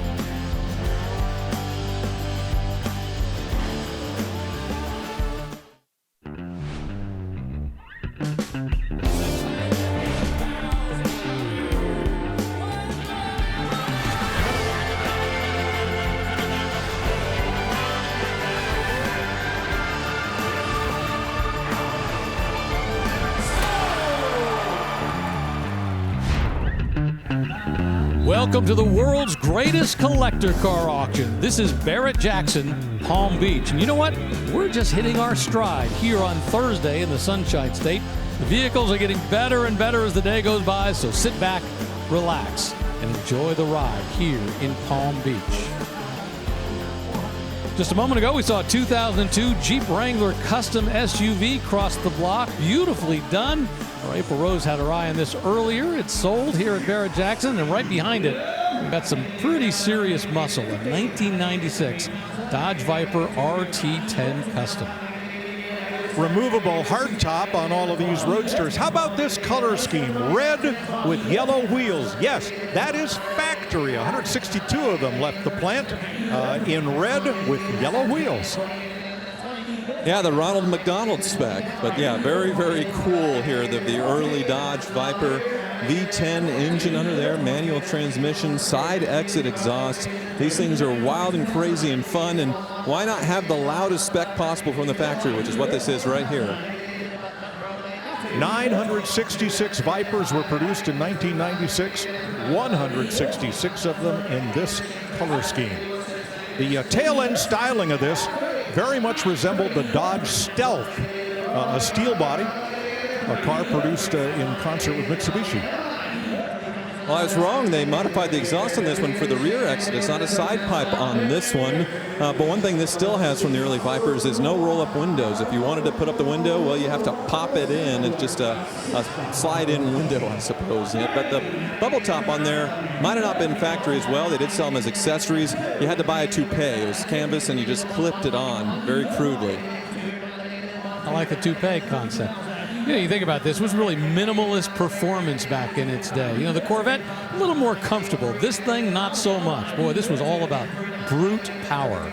Yeah, this thing would burn rubber all the way through second gear. I just burned through $32,000. That's the sales price for a 1996 Dodge Viper RT10 here at Barrett-Jackson on Thursday. Speaking of Corvettes, how about a 1987 Corvette convertible? So 3 years into the C4 Corvette, tune port injection, 6-speed manual with the dreaded skip shift feature for emissions, where if you tried to shift from first to second at low RPM, you got fourth instead. Fortunately, the GM engineers just happened to produce a plug in the wiring to that transmission that if you unplugged it, put in a null plug from several aftermarket manufacturers, it disabled the skip shift, and that's what we all did. You don't have to on this one because this is an automatic transmission car, and a fairly base spec on this one with cloth, not leather seats. Well, and another thing it took a long time for them to get around was the fact of a convertible coming back. It was canceled in the C3 a long time ago, and I believe in '86 is when it came back in the C4, maybe '85. This one, yeah, a convertible came back to the Corvette, which was a big deal. That's what a lot of people wanted, and yeah, this one, you know, may not be the loudest or greatest spec ever, but it looks like it's pretty well preserved. The Cuisinart wheels, or saw blades, or whatever you want to call them, were very good aerodynamically at extracting air out from the brakes, but a lot of people preferred, say, the ZR1 style 5-spoke wheels, and they quickly found their way onto a lot of these, including mine. This one has less than 29,000 miles on the odometer. It hasn't gone a long way, so for $12,000, I mean, yeah, it's not the strongest Corvette in terms of performance ever made, but still, got the Corvette look. Yeah, this is now the base collector Corvette. Used to be the C3 cars, but those have been elevated in price and in stature. So this is the easiest way to get into the Corvette hobby right here. Yeah, for $12,000. Out in the Maguire staging lanes, that is where all the cars gather before they come up on the block. And if you're going to be bidding on a car, it's a great place to go check it out before you get into the action that is up on the block, the hectic atmosphere that is there. It's a last chance to look at things really closely, maybe crawl underneath before it gets up here. How about a 2017 Jeep Wrangler Unlimited Custom? Well, another big lift, another wide wheels and tires, an aftermarket front bumper. No winch on this one, but a big grab hook. Kind of nicely done, nice presentation, but again, very, very well lifted. Martino Auto in Glen Cove, New York did this. 3-inch lift, Fox 2 shocks. They call that a Defender replacement bumper. Fuel wheels with 33-inch tires. Well, you saw the little red accents inside. There's so many different customizations that you can do to this generation Wrangler, and yeah, the possibilities are endless. Of course, since it's lifted, it's nice to have the step rails to get up the running boards, but they also double as a skid plate, so smart to do there. This one, I like that it still has the soft top, easy to retract and have a topless fun. For quite a while, it was the Mustang that was the most modified and most personalized of all cars sold in America. I dare say the Jeep Wrangler has taken over that crown, at least as far as the cars that we see roll across the block here at Barrett-Jackson. And it's no harm, no foul. I mean, people think, you know what, it doesn't really matter what the modification is, if it's a nice, pleasant thing or over the top. They like it. $22,500 to those gentlemen for a 2017 Jeep Wrangler Unlimited Custom. Away it goes to a brand new owner. And all these cars, well, these are yet to cross the block. Plenty of chrome, plenty of leather, plenty of style.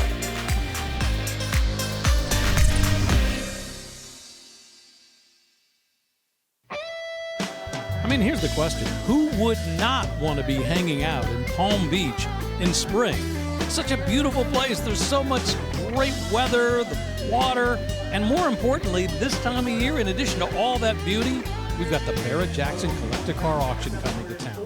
What a great combination. And up on the block right now, we've got a 2013 BMW Alpina B7. It's a long wheelbase version. This particular one, 540 horsepower, reinforced cylinder heads, bigger pistons, Honeywell turbochargers. It's even got a revised electronic control unit. Boy, all kinds of great touches that have been put into this. 4.4-liter twin-turbo V8. This will do 0 to 60 in just 4.2 seconds. And away it goes, $25,000 for a 2013 BMW Alpina. look pretty happy about it. We got a stretch of some interesting newer European exotics, like this one, a 2012 BMW 650i convertible. So the BMW 6 Series came back almost 10 years before this, and a lot of people complained about the styling, the bangle button, but these were dramatically restyled around this year and gave it sort of a more vintage Sharky look, I feel like, smoothed things out a bit, and I do like it. This one, very low mileage for the year, 50,000 miles and a clean Carfax, and it does have that coveted sport package, so you can toss this thing into the turns. Yeah, this is really one of my all-time favorite cars. I've always loved the 6 Series. I was mentioning earlier, this is one car that when they put the top down, it just looks like it was designed this way. So many cars, when they put the top down, yeah, look, convertibles always look great, but it doesn't look like it was designed that way. Sometimes it looks better with the top up. This is a car that just nails it with the design, the style with the top down.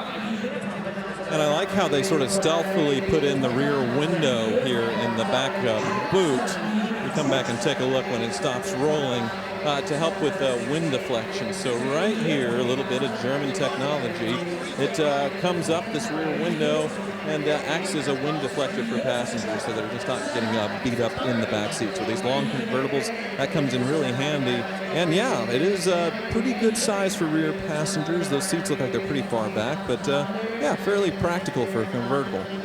I think you can put that top up or down when the car's moving like up to 20, 25 miles an hour. It's got enough strength in it because so many cars you have to be in park or at least in neutral to put the top up or down, and if you're moving, it'll become pretty problematic. It'll just catch the wind. This one, I think you can actually be moving a little bit faster and still put that down. It's a perfect combination. Once again, that 4.4 liter V8, 400 horsepower. I love the looks, I love the style, I love the performance. $28,500 to that gentleman right there for a 2012 BMW. All right, Rory Brinkman is the director of automobilia for Barrett Jackson. They sell it right before we go up on the block, and check out some of the stuff he's assembled for this year.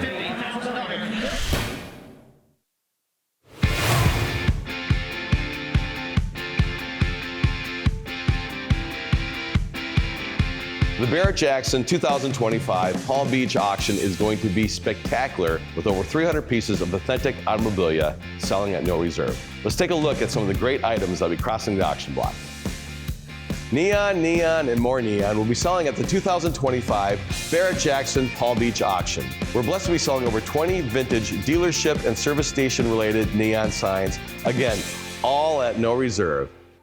A great conversation piece for your collection would be this 1920s, 1930s Evinrude outboard motor that's been aesthetically restored beyond original. This one's really unique for it features the lower drive, which is made of brass, which was designed for salt water usage. One of the hottest genres of automobilia are vintage tin and porcelain signs. We'll be selling several hundred of them, all at no reserve. Stunning and exceptional would be this 1930s Marathon Oil Tolkheim 850 clock face gas pump. These are commonly referred to as a clock face, for they do resemble a clock. What's also noteworthy about the pump is it features the glass cylinder VisiGauge, which would allow the motorist to see the quality and clarity of the fuel being dispensed. Selling no reserve is this extremely rare and highly collectible 1950s Walt Disney 5-cent coin-operated Donald Duck kiddie ride. It underwent a no-expense spared restoration and was restored in day one glory. And what's really neat is you can hear Donald Duck sing when it's operating.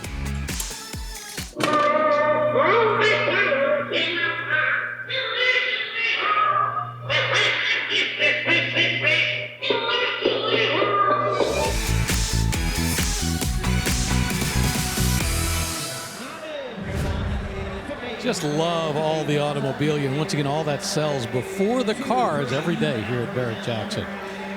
All right, up on the block right now is a 2007 Cadillac Escalade EXT. It's an all-wheel drive pickup truck, and one member of our crew has a bit of an issue with these vehicles. He can't get enough of them, Tyler. Yeah, I might own only 3 of them right now, but it's the previous generation of the GMC 800. But I love these. I worked at the Cadillac store when these were new in 2007, and they are awesome. It's the GMC 900 Escalade EXT. So it is part SUV. It's on, say, the Tahoe Suburban chassis, but part truck. So it's a transformer. This rear bed folds down and into the cabin, so you get a nice long bed, but you get a luxury Escalade. This is about $63,000 new. Great option on this one, 22-inch wheels, black leather interior. I love the color as well. I got to keep my arm down. Got to keep my arm down. Can't bid, can't bid.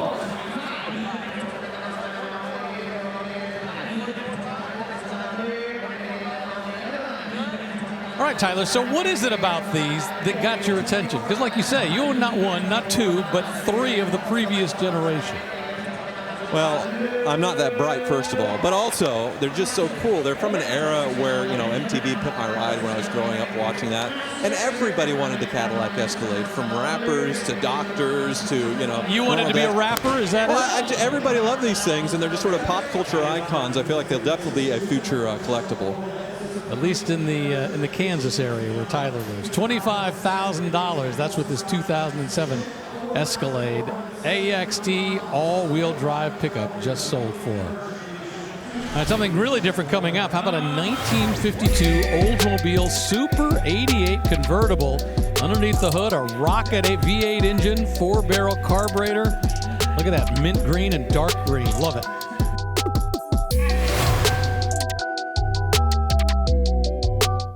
The all-new line of Barrett-Jackson merchandise and apparel is now available. From road rallies to the office, there are many stylish options for the car lover. Available year-round or online at shopbarrettjackson.com.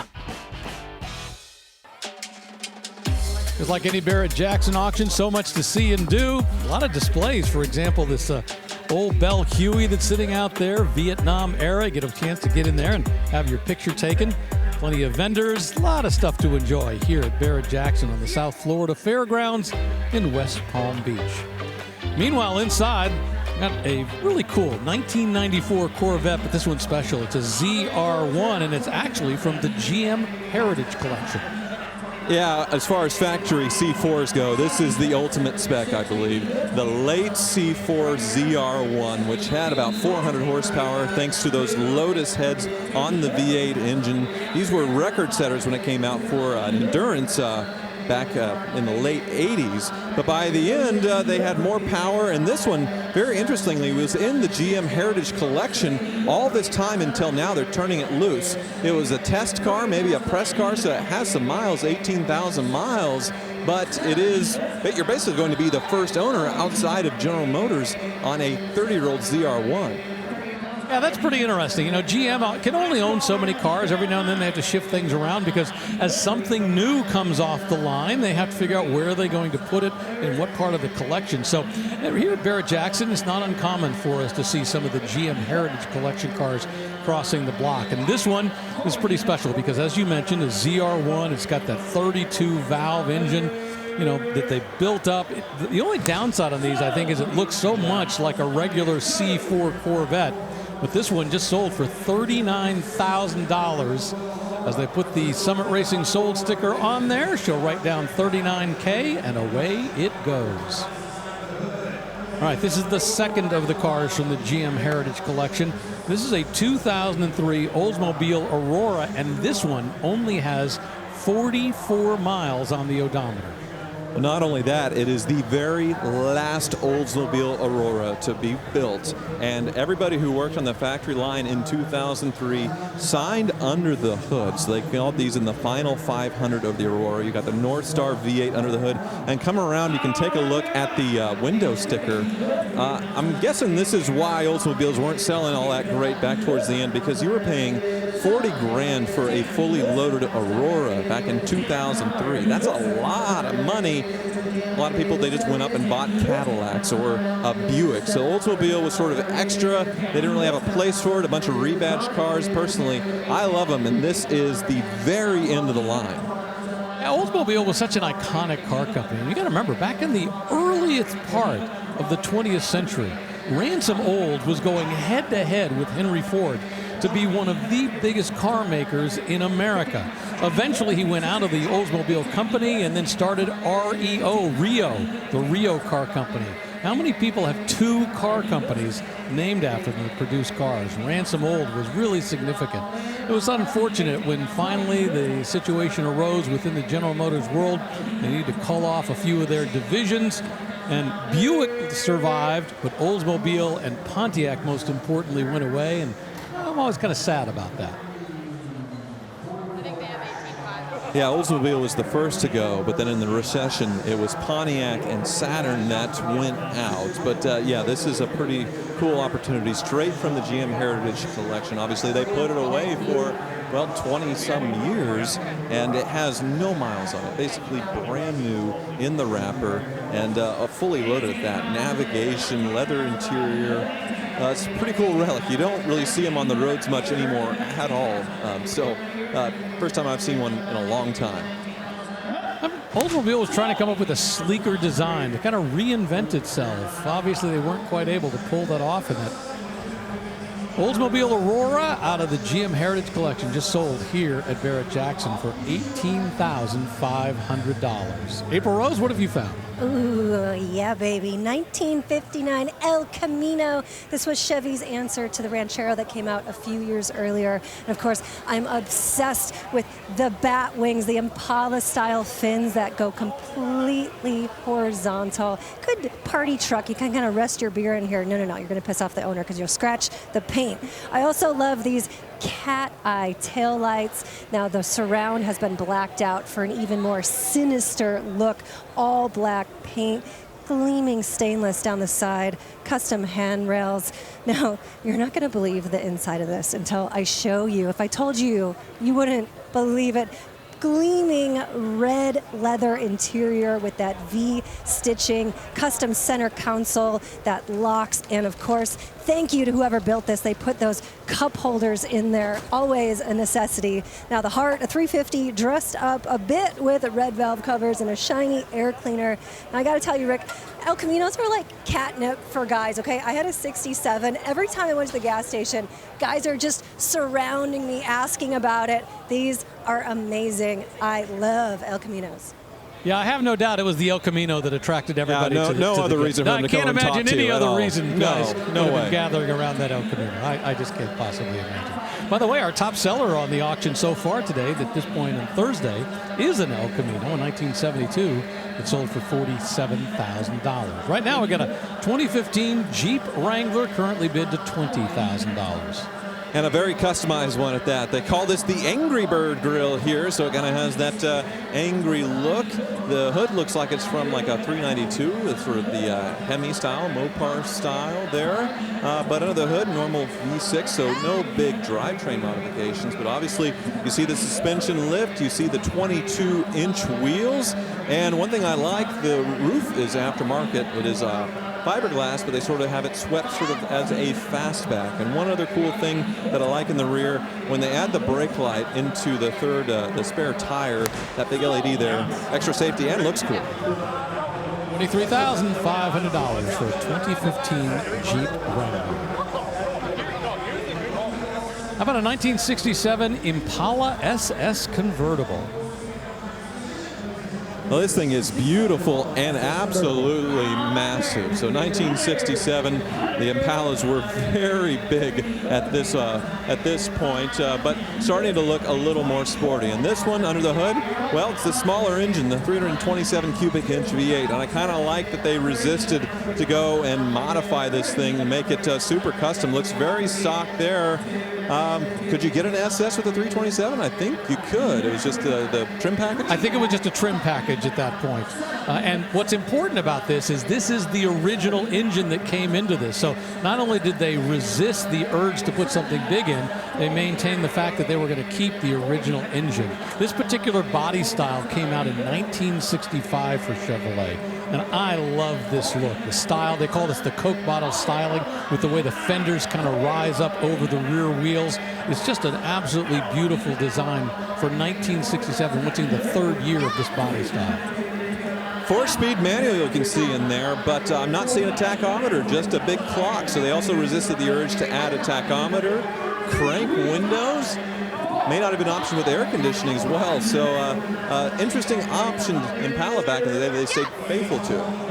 Yeah, the Impala trim level, you could get it with crank windows and without a whole lot of options. The 327 two-barrel was the base V8 for this year. It was the year I graduated high school, and I had all the car specs all memorized. And yeah, this was my dream car. I knew a Corvette was out of the picture, but boy, how about a 67 Impala in Marina Blue? Top of my list. Well, it just became the #2 sale of the day here at Barrett-Jackson, $46,000. That's what it sold for as it crossed the block. And we're going to take a quick break here at Barrett-Jackson because we have so many great cars crossing the block. As the day goes on, here on Thursday, the cars are just going to get better and better.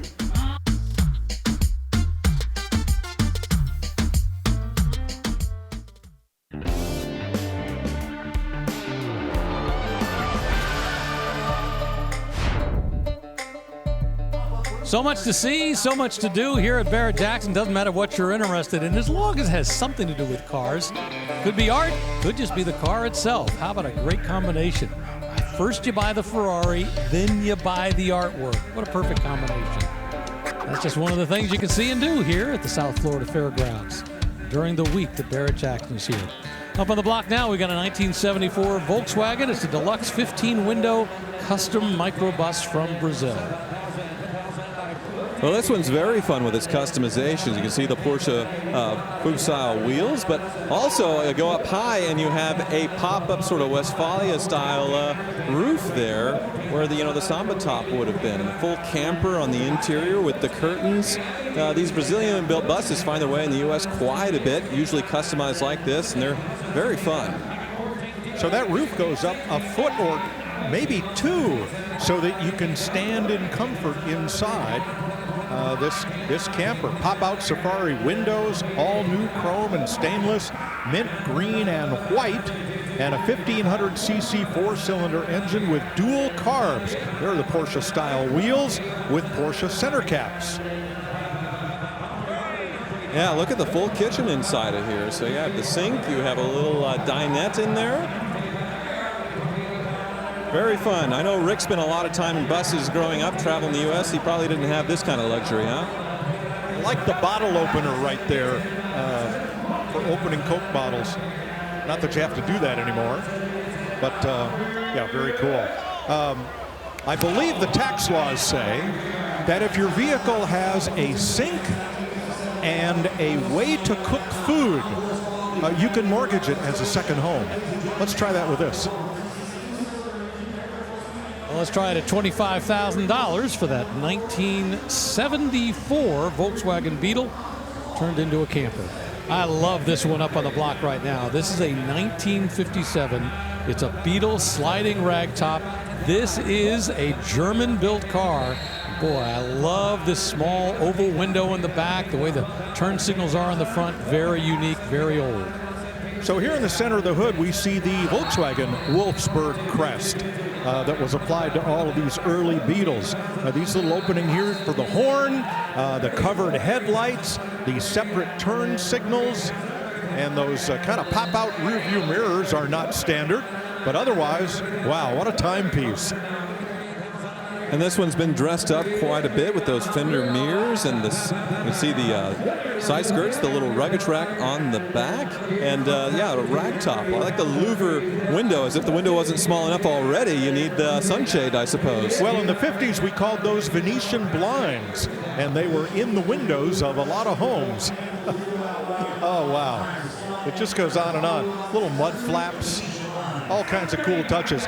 Look at the little tailpipes for that 1200cc engine. The tailpipe opening looks about between the size of a nickel and a quarter. Yeah, they weren't worried about the exhaust backup because you have to remember, it wasn't going a long way. It wasn't going all the way underneath the car because the engine is right there. But boy, this one's been beautifully done. And it just hammered sold here at Barrett-Jackson for $33,000 for a very original 1957 Volkswagen Beetle. Don't forget Barrett-Jackson, the place to go to if you want to get all of the information about the cars that are crossing the block. You actually get to read the same information that's on the car card that's on the car itself. So you know as much as the folks walking around here. So it's a great website to go and look and find out all the cars and all the information. Right now we got a 1982 Chevy K20 custom pickup. Now, I love the grill on this one. This was very, very popular in the 1980s. This is a billet grill, billet steel, and you could get them so they stopped just before the light package or continued all the way across with the headlights hiding behind. Trucks so equipped occupied the covers of many, many a custom magazine. So under the hood is a 540 cubic inch V8 engine. Certainly not something you would get from the factory. Neither the horsepower. 865 horsepower on this thing. It's absolutely insane power. Yeah, in a square body, long bed, 4-wheel drive with some sort of mud swamper tires on it. It's quite a look. Now look at those leaf springs on the rear. They would really all wind up under acceleration with all that horsepower. Fortunately, a set of traction bars has been fitted there with Heim joints there below the rear end, which got itself a big cast cover, and 4-wheel disc brakes on this one. I wonder what burnout would be like on mud swamper tires. It might be a little sketchy.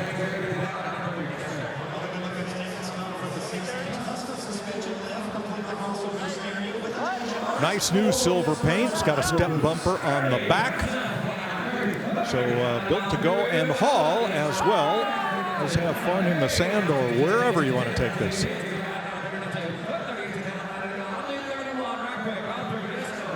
One thing about those tires, notice all the lugs in the tread and notice the voids, the areas of air between each of those lugs. That makes for a very noisy ride on the highway.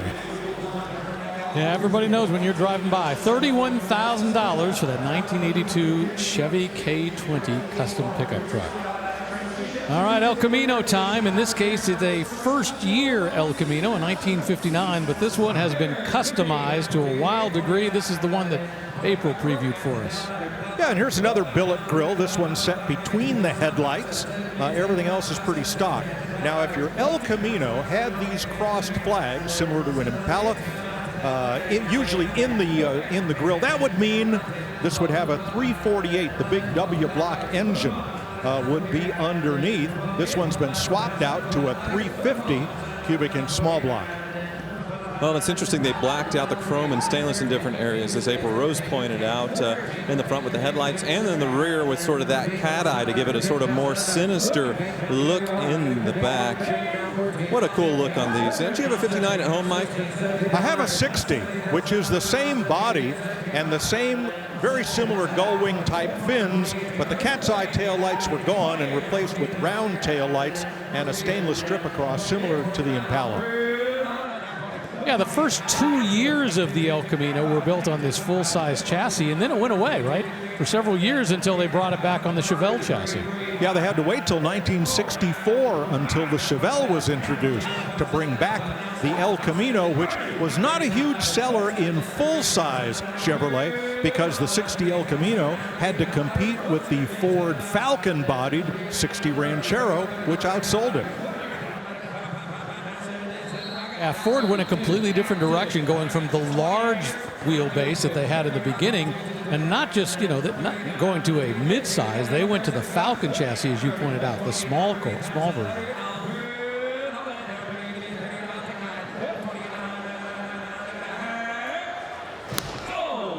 Hammers down, $28,000, the sales price on a 1959 Chevy El Camino with tons of great customized parts, that 350 cubic inch V8 under the hood, and that great sound system, custom seats, everything special about it.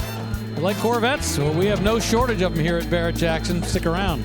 You'll see some across the block very soon.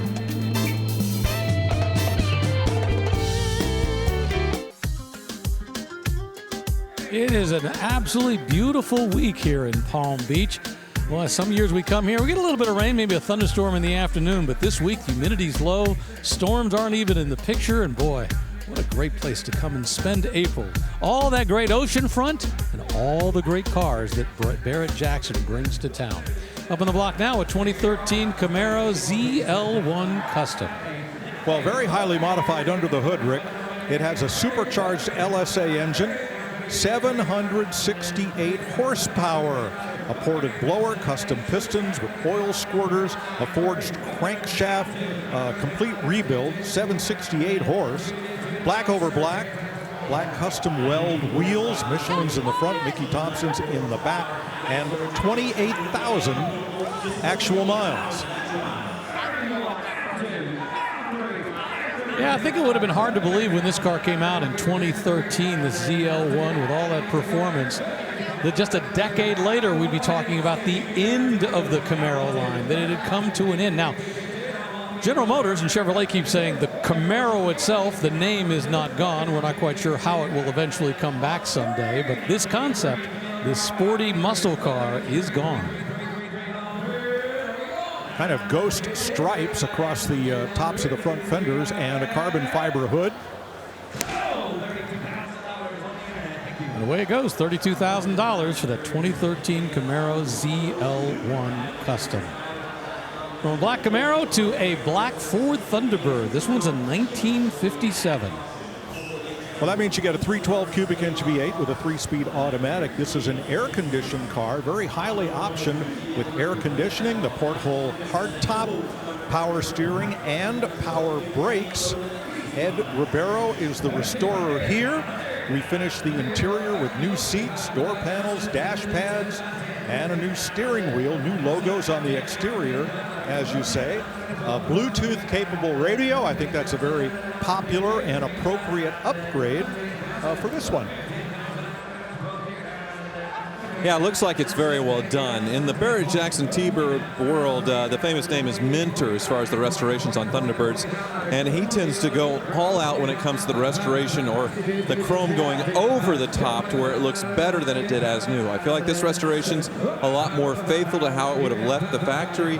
It's aging a little bit, but looked very well. Looks like it was enjoyed, but very well preserved. The inspection stickers on the windshield indicate this to be a New York State car.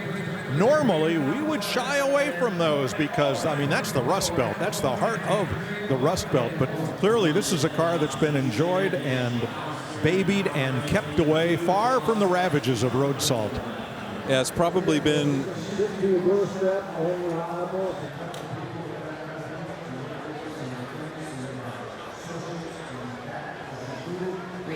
This beautiful T-Bird, and we should be twice where we are right now. Do not miss your opportunity, folks. Fully restored, absolutely beautiful car. Our estimate was $65,000 on this car. We're not even halfway there.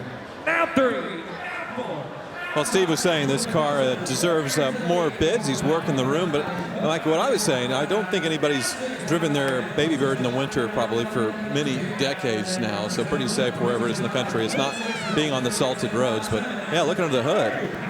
Yeah, here's the 312 with the big cast aluminum valve covers and evidence of maintenance. Not a fresh restoration, certainly, but ready to be enjoyed. Yeah, third year for this Thunderbird, last year for the two-seater. You know, even when they were building this and putting it out, they were already making plans to expand it to a four-seater, the Square Bird, and this one just sold here at Barrett-Jackson for $28,000 for a 1957 Ford Thunderbird convertible.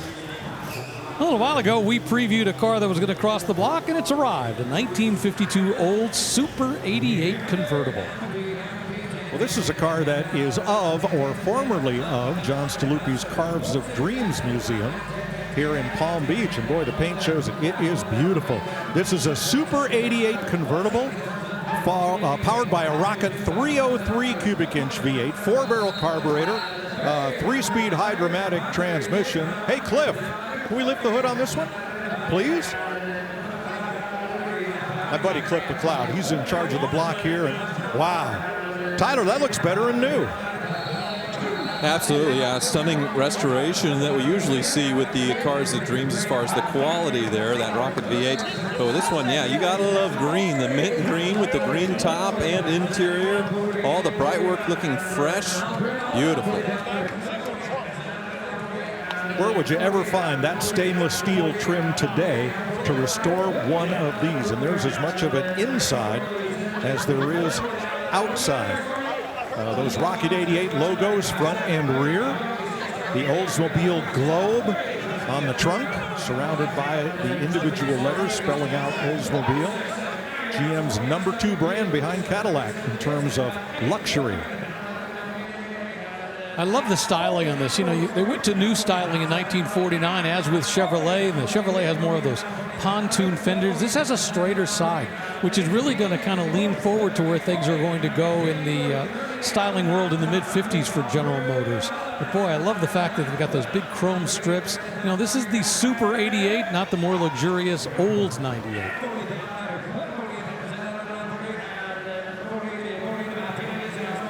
I would submit we're still in bargain territory. You could not take a barn find Oldsmobile and restore it to this level for near the amount of money somebody just paid for this car. I agree completely. $39,000 for a 1952 Olds Super 88. That Rocket 303 V8 engine under the hood. 4-barrel carburetor. Away it goes.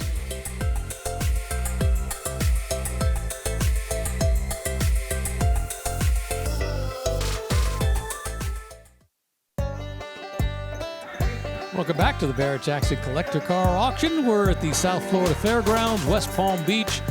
No matter whether you like British, American, you like it off-road, whatever you're in the mood for, it is here under the tents or inside the auction arena, going off to a new home. Because all these cars, more than 600 of them, being sold at no reserve. And how about a 2014 Jeep Grand Cherokee SRT? This one's wild, though. It's called a Ferrari edition, although that's not what the factory called it. Yeah, that's like in your dreams. And somebody dreamt of this. They took a Jeep SRT, the top-level performance version, and so actually they had two of these that were presented to the Formula One drivers, Fernando Alonso and Felipe Massa, back in 2012. So somebody simply recreated the look of that. Now, that was not official factory, but they painted it to look like that. All right, so it's a tribute to those 2012 special factory builds, and now it has a new home. Exactly. $30,000 for a 2014 Jeep Grand Cherokee SRT. 1984 Jeep Scrambler custom up on the block. Well, another one with a big lift, looks about 4 inches or so.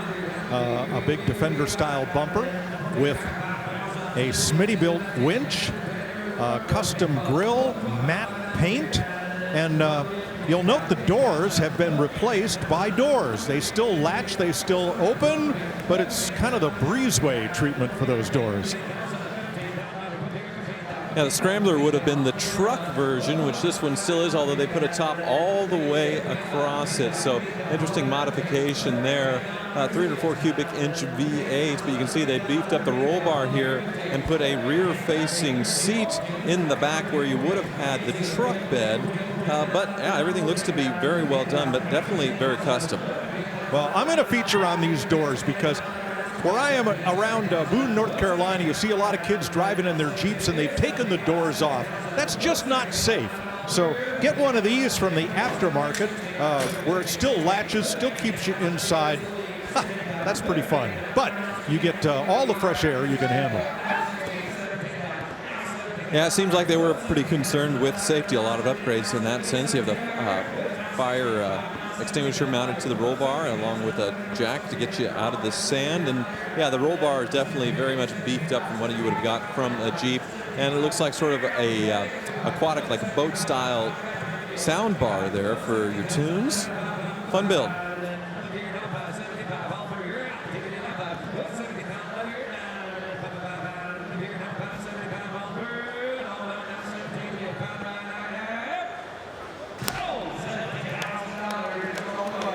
Just that fast, got a new owner, $17,000 for a 1984 Jeep Scrambler Custom, and we're going to check in with April Rose. Hey Rick, right now I'm with this beautiful 2001 Bentley Arnage, over $200,000 new back in 2001. This is what it bought you. Now it's the red label edition. You see that red signified in that right here. Now that means it has the turbocharged 6.75 liter, 400 horsepower, which is all nice and great, but Bentleys are about luxury. Now take a look inside. These doors are heavy. These are like those bank vault doors, wool not wool, this is burled wood leather, real metal accents all around. I love these old aircraft style toggle switches. Now it's luxurious because everything is hidden. You have your radio hidden behind this panel, nav up here. You know, all the new cars right now are tons of screens and screens. This is just classic old school Bentley, and the seats, love soft leather, the most comfortable seats you could ever dream of. You know, Rick, I think I'm just gonna chill here for the moment. I should do the rest of the broadcast. Bentleys are the car to do broadcasts from, don't you agree? I would have to agree. You get in the comfortable seats, you know, you got the beautiful wood surrounding you. Why not just hang out there the rest of the afternoon? 1966 Toyota. This one's interesting. It's a J25 Bandeirante. Yeah, this one was disassembled, reassembled, and restored in Brazil. This has a Mercedes-Benz diesel engine in it, and it's been given a whole lot of upgrades, much more modern seats and interior than it was born with, and otherwise nicely restored. Yeah, much nicer than what you would have got from the factory, and subtle, but upgrades you definitely like. That Mercedes diesel V8 is, or not V8, inline diesel is just pretty invincible. And yeah, this one's very well done. Well, and that lady right there is handling a phone bidder, and it looks like that's who came away the winner, the high bidder in this. Remember, if you make arrangements in advance, you can bid over the phone. So you've got one of the Barrett-Jackson staff who's talking with you and walking you through the process. Up on the block now, a 1986 Land Rover Defender 90 Custom. Yeah, a lot of these Land Rover Defenders have been modified with a diamond tread plate on the tops of the fenders, and this one has it even on the hood. That welded up bumper with the added LED fog lights, fender flares, and a lift 2.5 liter 200T DI turbo diesel. So probably what it came with as far as the diesels were available in these. This one, the Defender 90, so it is the short wheelbase. And this one just 2 seats, sort of sport buckets, and then the back sort of treated as a, well, it's more like a truck. Look at all the diamond plate there on the inside of the door as well. Facing seats, a lot of fun. Not much sound deadening in there. In fact, hardly any other than that rubber floor mat. I like the fact this generation of the Land Rover still has the really squared off body that really made the Land Rover so iconic for so many years. It was kind of a modernized version of it, but still very slab sides. You know, they've gone to a much sleeker design, which I love, but I like this iconic look. Well, I found something else you'll like, Rick. The British auto industry tended to use a lot of the same suppliers. Lucas supplied a lot of the lights. The license plate light here is the very same one that would have been on your 1959 Bug-Eye Sprite. I remember it well, exactly. I remember once I was working in Sears Automotive when I was in college. The guy came in with a Rolls Royce and was telling me how it was much easier to buy parts from an MG dealer because some of the same British Leyland parts were being used on his Rolls Royce. Yeah, it happened a lot in the auto industry. I had a Ferrari 308 and it needed brake pads. So I ordered brake pads for a Mercedes 190E for about half the price. Thank you, Bill Pollard, who ran his own auto service shop on Route US 7 in Connecticut, south of Lime Rock. Tipped me off to that one. Didn't you have something similar with some VW parts? On my Bugatti Veyron, it's a $10 Jetta part for the purge valve to fix it. Thousands with Bugatti, $10 with the Jetta part. Snapped right in and worked and fixed my check engine light. I love it. $21,500 for that 1986 Land Rover Defender 90 Custom. Different kind of off-roader, a 2021 Jeep Wrangler Unlimited Custom. Well, this one definitely unlimited in the treatment of the Angry Birds grill and that big LED light bar up at the top of the windshield, not legal in most states. Now, this one is a full hardtop 4-door Sahara edition. And yeah, a lot of customizations as you normally see with the Jeep, sort of that Angry Bird nose there. You can see some graphics here, so ghosted in. And this one, another 3.6 V6, but the lift, interesting, they put the Sahara badge on the door. Normally it would have been, say, around on the fender. So they wanted to add that so you knew this had the Sahara package. There's sort of a luxury interior, the luxury trim on these. So the tires are by Nitto, and they are described as Ridge Grapplers. And they don't look like the sand tires. They don't have the big, huge voids and tread blocks. So this will be a little quieter going down the highway, but a good bit wider tire than it would have been born with. Just before this rolled up onto the block, they had all the lights on while it was still in the staging lanes. And I tell you, this thing will blind you when it's coming. Is that what that was? I thought aliens had landed.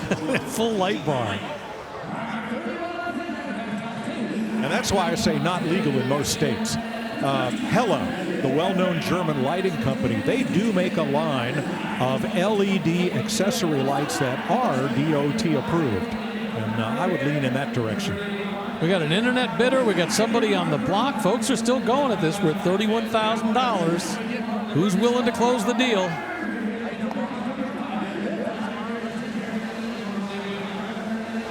Well, with the Sahara, you got the match paint as far as on the fenders and the roof as well. So a step up from the Sport. You saw some of the luxury stuff on the inside. This one, yeah, the wheels are definitely way larger than stock, but the lift, it's not as tall as we normally see. So I like what was done here. So the good thing about those big wheels and tires is you get a little more flotation on soft surfaces, things like that. The bad thing is they're heavy. They're a lot heavier than the alloy wheels and the smaller tires that would have come on it. So it takes more horsepower and torque to turn those over and get them moving because of all that rotating mass. I tell you, there was a lot that went into buying that car. They stalled at 31. Somebody put in another 500. And the last guy said, I'll put in an extra 200. See if that's enough to put it over the top. And that did the job for that 2021 Jeep Wrangler Unlimited Custom. Congratulations, he signed the paperwork, pays his buyer's commission along with it, and he gets himself a brand new, at least to him, Jeep Wrangler Custom. We'll be back.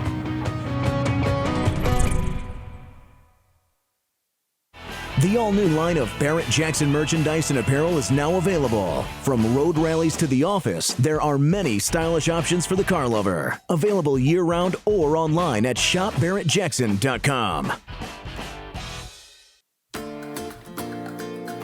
We got plenty of sun, we got palm trees, which means plenty of fun, and here at Barrett-Jackson, we have plenty of cars crossing the block, part of our 3-day Barrett-Jackson coverage. 2 days here on FYI, and of course Saturday we'll be live all day on the History Channel. By now, a 1957 Ford Fairlane 500 Sunliner. Yeah, look at the side trim on this one. Not only the stainless, but that embossed gold trim that runs down the side right to the back of the front door. Beautiful two-door convertible, brand new interior in the original red and white. That is a factory red and white two-tone, 312 cubic inch V8 made into an automatic transmission. And this one looks like a fresher restoration than what we've been seeing. I mean, some use, but the Brightwork's still great. The restoration, very faithful as well. I'm not seeing any custom touches on this one, and I guess why would you change it? It looks so great from the factory, huh? Yeah, kind of lightly optioned here. Manual steering and non-power brakes is what we're seeing here. I'm sorry, there's your power steering reservoir, excuse me. Power steering, manual brakes in that they are not power vacuum assisted. And are those real wire wheels? Boy, they sure look the part. I don't believe those are wheel covers. Of course, in 1957, you could get the Sunliner, which is simply the convertible version, or you could get the Skyliner, which was the retractable hardtop. The Sunliner massively outsold the Skyliner because, number one, it was cheaper. Number two, it was simply simpler. So this was the way most people chose to go back in 1957. And yes, those are real wire wheels. The center caps carry a Thunderbird emblem, so they may have been cribbed from a 57 Bird, but pretty car, brand new top, brand new interior, new paint, gleaming chrome. Yeah, interesting, the dashboard, you see that sweeping speedometer there and the temperature control radio. So did have some options, but yeah, interesting, no power brakes. They didn't want to add that. I feel like that would help a lot, huh? I think so, and I think you could add that too, and that would be a no harm, no foul appropriate modification. By the way, that's that car's original AM radio, still working here almost 70 years on. And it just sold here at Barrett-Jackson for $31,000. That 1957 Ford Fairlane 500 convertible, the Sunliner, not the Skyliner, not the hardtop retractable, still has that 312 cubic inch, that Y-block engine under the hood. Earlier we saw a 57 Thunderbird that had that, very similar engine. Up on the block on our Meguiar's on deck cam is a 1939 Ford 3-window custom pickup truck. They're going to clean it up and it'll be center stage in just a moment. All kinds of wild custom touches on that. Right now we got a 1957 Cadillac Fleetwood sedan. I think here we're going to get a lesson in patina. Patina are just the little minute scratches and things that just show years of use but not abuse. And the front end of this has lost all its gloss. The doors still have it. But this car has a story to tell.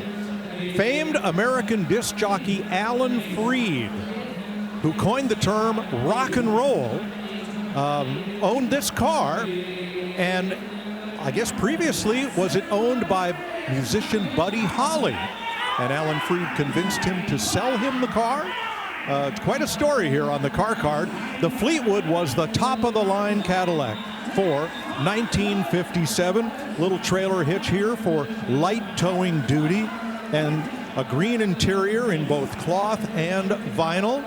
Yes, Buddy Holly convinced Alan Freed to sell this car to him, put down a deposit, but Holly lost his life in a plane crash before the sale could be consummated. And this is all documented in a letter from the president of Alan Freed Productions that accompanies the sale, along with different photos and testimonials.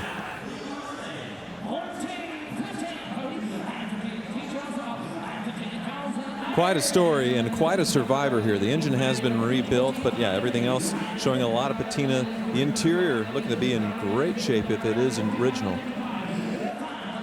Tell you what, for those who know radio from back in those days, Alan Freed was one of the most important disc jockeys in the country. He played your record, it suddenly moved up the charts. Well, isn't Alan Freed the reason why the Rock and Roll Hall of Fame is in Cleveland?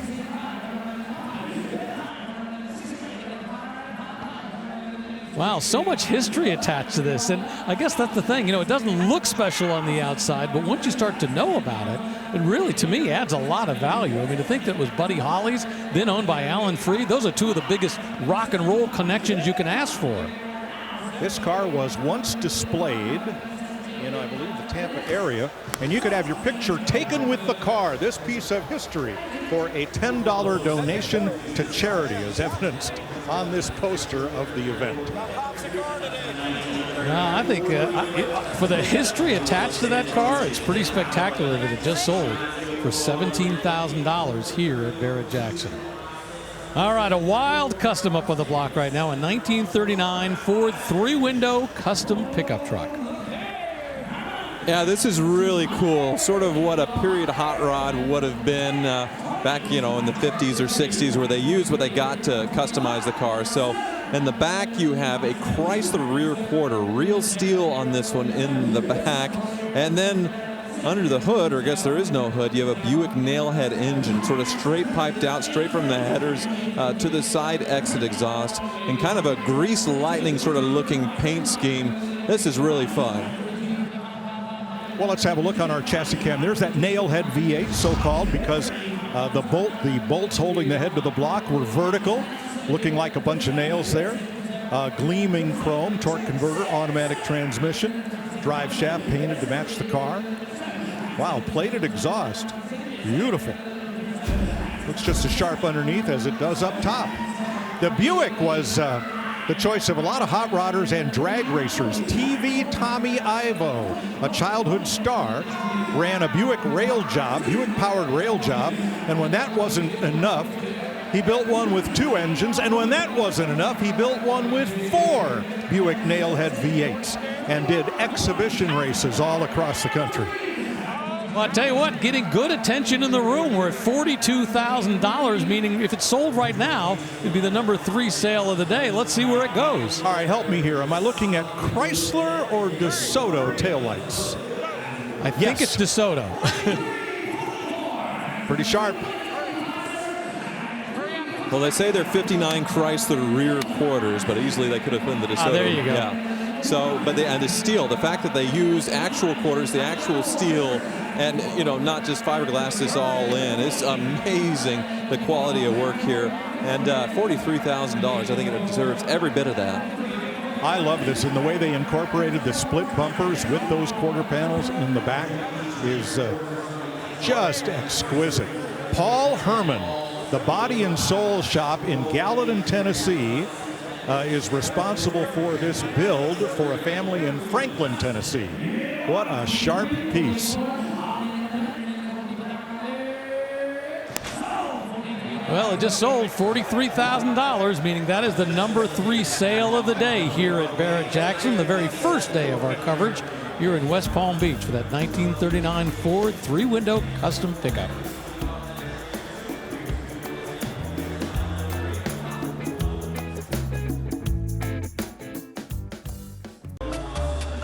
Back here in Palm Beach, good money up on the block for a 1955 Ford F100 custom pickup. Current bid $42,000. Oh, just beautiful paint on this. Kind of a coppery, kind of an orange.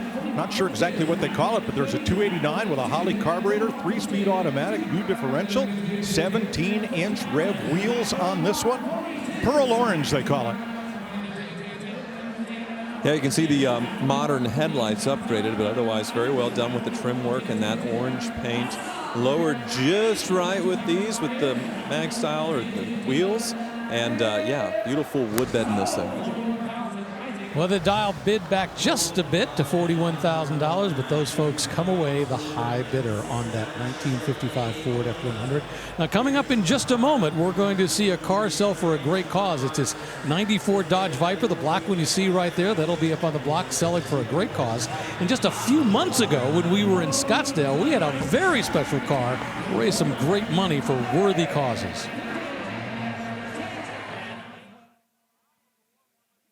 We're here tonight to auction VIN 001, the very first mid-engine twin-turbo Corvette ZR1.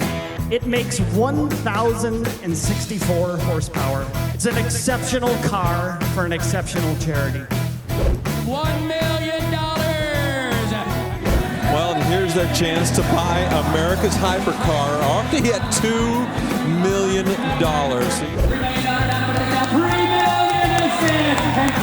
Now cheering them on, NASCAR Hall of Famers Tony Stewart, Jeff Gordon. I believe that's Jeff's son Leo with them. Road racer Boris Said. Who's going to win it? It is my honor to say sold to Mr. Rick Hendrick. Rick Hendrick will write a check for $3.7 million to the American Red Cross to take home VIN 001 of this Corvette ZR1. You've helped us with so many great charities over the years. Your generosity has helped millions. Thank you, Mr. H.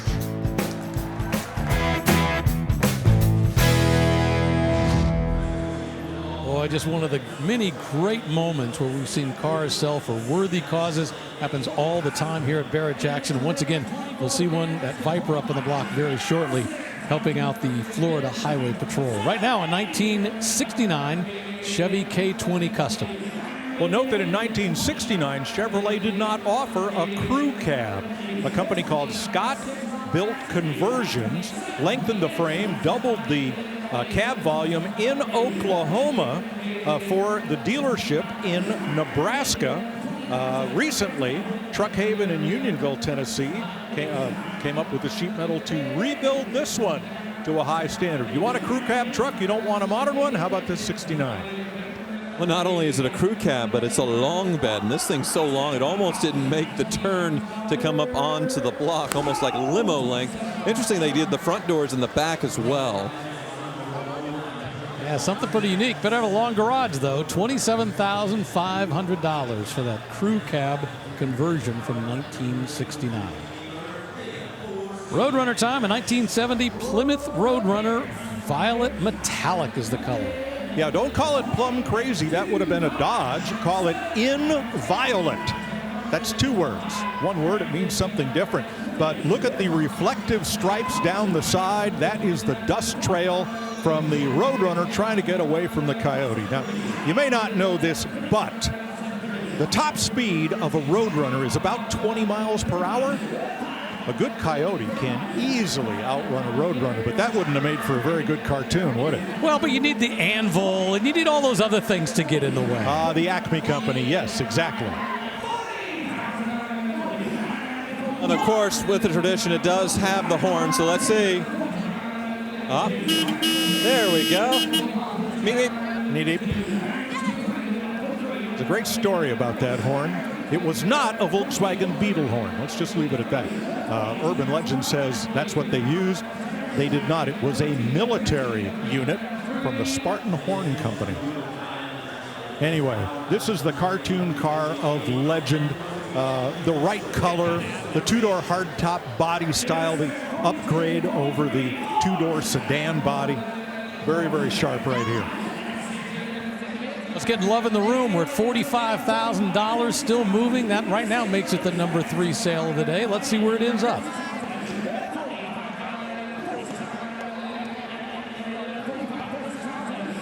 Gentleman on the block looks pretty.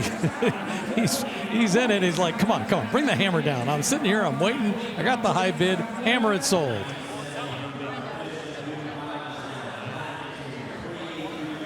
And of course, the goal of this car was pretty simple. They take everything you want in terms of performance, strip out all the stuff that's going to cost more money so the younger generation could buy it. And that's how they made the Roadrunner. Our good friend Brock Yates, long since passed away, but he was the guy who said, I got an idea. I think you can make more money if you appeal to a younger crowd, and it worked.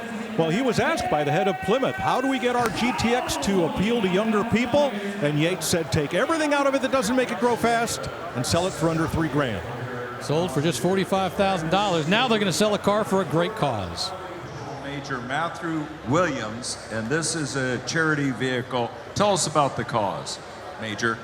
Good afternoon. I'm Major Matthew Williams. I'm the troop commander that oversees troop operations for the Florida Highway Patrol here in Troop L, which is the southeast region of the state of Florida. And I'm joined today by Mr. Steve Barnett, president of the Florida Highway Patrol Advisory Council. The FHP Advisory Council is a not-for-profit 501c3 organization that uses nearly 100% of its financial contributions, like those received today, to support the Highway Patrol troopers and their families in time of need. The Advisory Council further established the Florida Highway Patrol Memorial Fund to ensure that the families of our troopers killed in the line of duty and their families receive the recognition they deserve, protecting this great state. Simply put, this organization steps up to help when our troopers and their families need it the most. I'd like to thank Barrett Jackson and you for your support. Thank you. Let's hear it for our first responders. This is where we help them and tell them how much we appreciate what they do for us. So tell us more about the car now. Yes, sir. We'll be on lot number 3,000 next. Do remember 100% of hammer price to benefit the Well, the car Florida itself is a Highway 1994 Patrol. Dodge Viper RT10 convertible. Second one we've seen come across the block today, but this one's pretty cool. Well, the main thing on this is the odometer. This only has 222 actual miles. It was in a private collection here in Florida and then donated to the Highway Patrol Advisory Council for this purpose. Yeah, really impressed with the preservation here. It looks like the original tires as well, which you'd imagine it'd have with only 200 miles. And yeah, cool spec with it being black, with the side pipes. And you can see here's one with the roof off. So there's the clip-in for the toupee like we talked about, and for the side windows to put it in. But you weren't buying this to have a luxury experience. You're buying this to have tons of fun with that V10 manual transmission, 400 horsepower in '94, which was a lot. I think the Viper design brief was very simple. First, how much horsepower can we make? And second, how do we get it to the ground? Here you go.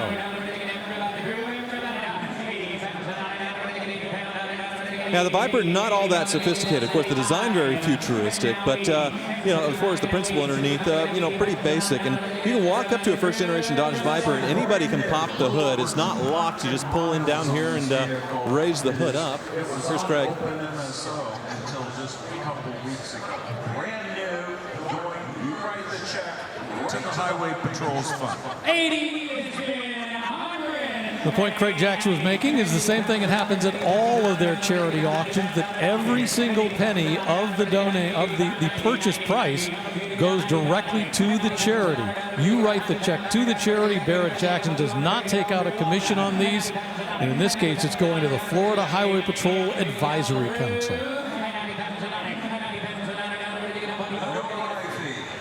Might be a good way to get out of a speeding ticket if you show your receipt, I suppose, when you buy this thing, right? Couldn't hurt. Away it goes, $87,000, all of which is going to help the Florida Highway Patrol Advisory Council. Congratulations to everybody that made that possible. The folks that donated it, together with the folks that sold it here at Barrett-Jackson. We'll be back. Well, just moments ago, we had a big sale across the block. It's this 1972 Chevy K20 custom pickup truck. It's got the 350 cubic inch engine. I love the color, citrus green and bright white. Hammered sold here at Barrett-Jackson for $62,000. That's the #1 retail sale of the day so far. Right now, we got a 2017 Mercedes-Benz S550 Cabriolet. So this is the full-size Mercedes, not offered very many years in a convertible version, under 50,000 miles. Slight damage, rear-end collision in 2018, but a 5-liter V8, 5-speed automatic paddle shifters. Yeah, very cool. Mercedes didn't offer a convertible for a very long time. They did it with the S-Class convertible, I should say. It was really since the 1970s that they hadn't offered it on the full-size car like this. So when they brought it back, it was a really cool thing, but yeah, it didn't sell all that well, so they only did it for a few years. Well, that one just got $45,000 here at Barrett-Jackson for that 2017 Mercedes-Benz SS550 Cabriolet, that twin-turbo 4.7-liter V8, the 5-speed automatic transmission, and less than 50,000 miles on the odometer. So let's take a look at today's top sellers, brought to you by Hagerty. The #1 sale of the day, you just saw it a little while ago, that Dodge Viper sold for the Florida Highway Patrol for $87,000. You want to break into the top 5? Well, you better sell for at least $45,000. That's what it looks like about midway through our coverage here at Barrett-Jackson on day 1, Thursday. Remember, we still have a couple days left to go. Up on the block now, a 1998 Land Rover Defender 90. This one pretty highly modified. It has a 2.5-liter diesel engine, 5-speed manual transmission, and 2-speed locking differential. This one was a direct import, meaning it did not come in through the U.S. Land Rover dealer channels, but was imported directly by the owner. It's got some brand new Bridgestone Dueler tires, Masai panoramic windows and side steps, a new roof rack, and snorkel air dam.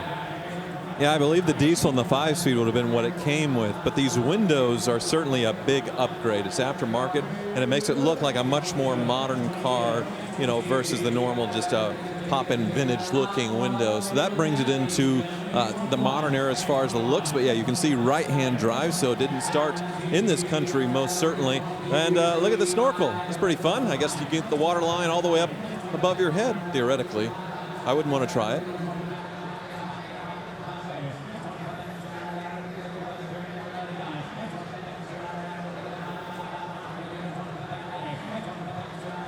And this one again is the Defender 90, so it is the short wheelbase one. The 110 would have been the 4-door or the truck version.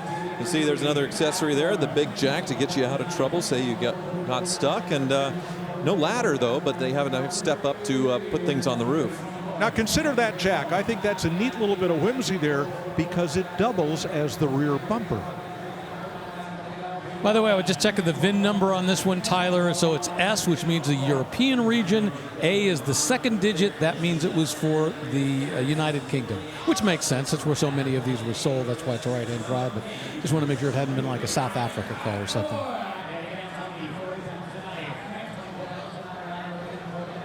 Current bid, $23,000 for this 1998 Land Rover Defender 90. And that's exactly what it sells for. Congratulations to those folks there. They were kind of sweating it out. You know, it seemed like it's easy to buy a car here, but it's not. You could tell they were holding their breath, waiting to see if they were going to get that. A little while ago, April Rose previewed the 2001 Bentley Arnage Red Label, talking about how spectacular and comfortable the seats were. Now it's up on the block.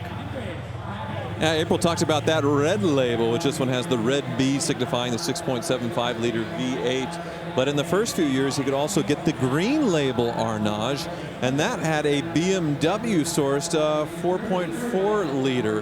That was only for a very short time, though, because in 2000, Bentley and Rolls-Royce split. Rolls-Royce went to BMW, Bentley went to Volkswagen, so obviously BMW wasn't going to give Volkswagen BMW engines, so it was a very short time where there was two different engine options on these Arnages. Well, I liked April's idea of us doing the rest of the show from the confines of one of these. Unfortunately, the backrests of the front seats do not have the fold-down burl wood writing tables, so that would make our job just that much more difficult. Pass the Grey Poupon, please. Rough life, rough life. Yeah, and as April pointed out, $200,000 when new. This one traveled only 19,000 miles. Currently at 38 grand, that's a pretty spicy dollar to mile calculation. Well, it's really interesting to look at what happened in terms of Bentley styling just a couple years later when the GTC comes out. And they just go in a completely different direction, and a bold direction that I think everybody has loved since then. Well, this car was originally sold by Bentley Palm Beach. That's part of the Bremen complex of dealerships out on Okeechobee Boulevard, right in between Bentley and Lamborghini, I think. Beautiful car. The color, the exterior color is beluga. And no, you don't have to say beluga black because, well, it's obvious. It's funny, I wasn't much of a caviar guy. I always just thought of, Baby Beluga, Raffi, the kids' song. That's the kind of life I grew up in,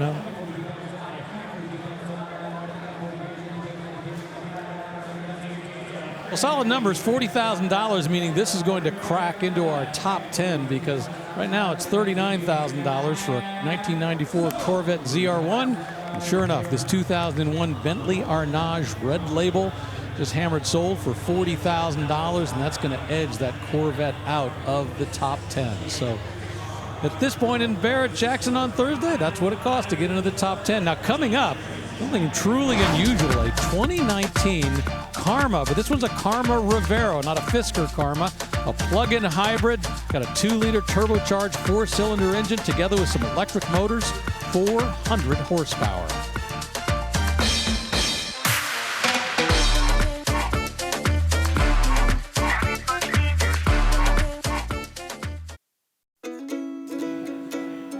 Back here at the Barrett-Jackson Collector Car Auction in Palm Beach. So many great cars crossing the block all day long. In fact, just a moment ago, we saw these 3 cars cross, including that 99 Ferrari that sold for $50,000. Currently, we got a 2012 Corvette bid at $47,000.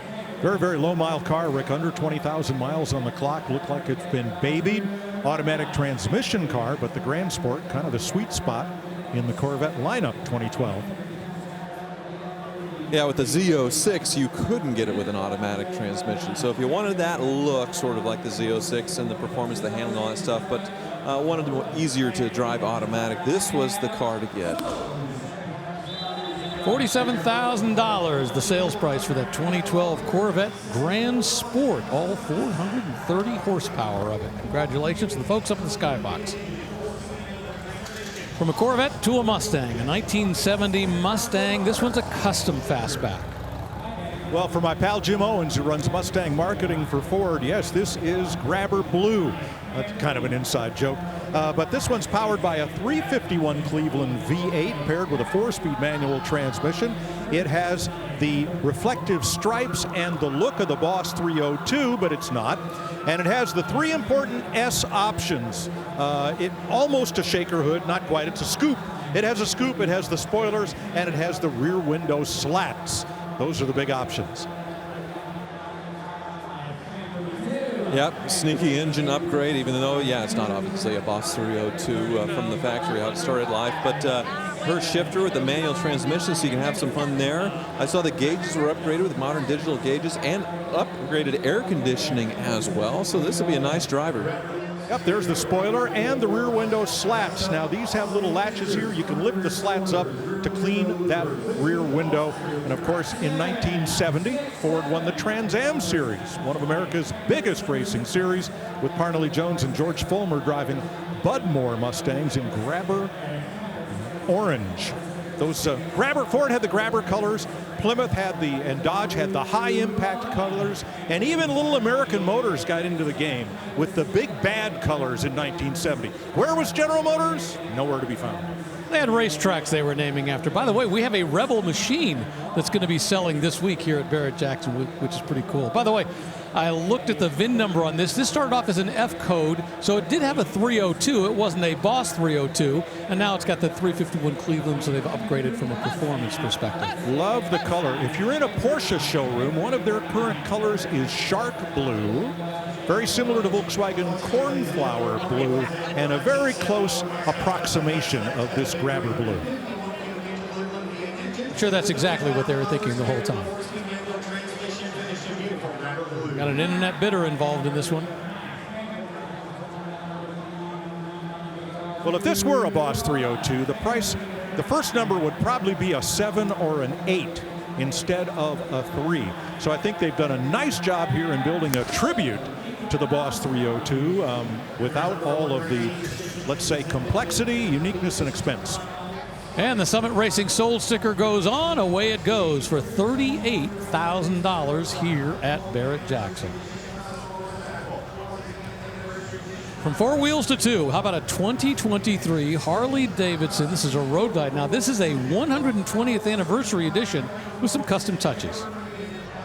So yeah, a very special motorcycle here as it was born, powered by a Screamin' Eagle Stage 4 performance engine, the most powerful crate performance engine that's street legal that Harley ever produced. 140 foot-pounds of torque. A lot of additional upgrades from Beverly Hills Harley-Davidson. Öhlins front and rear suspension. Twin American V-twin shock absorbers. Performance mufflers. Awful lot here.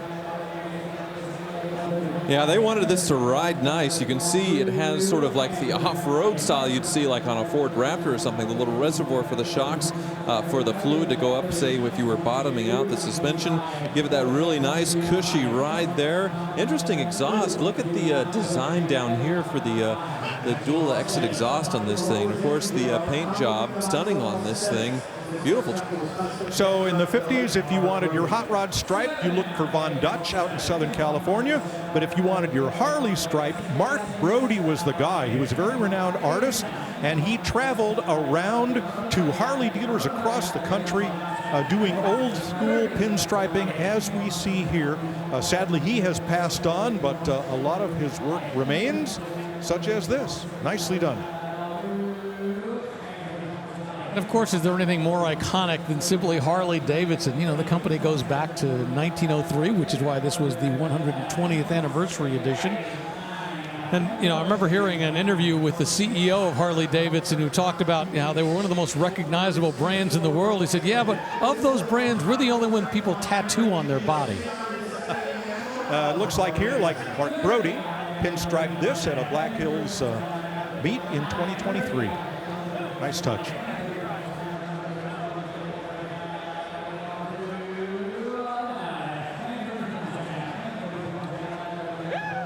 Yeah, the pinstriping throughout is fantastic. And yeah, it looks like a pretty comfortable place to be as far as bikes go.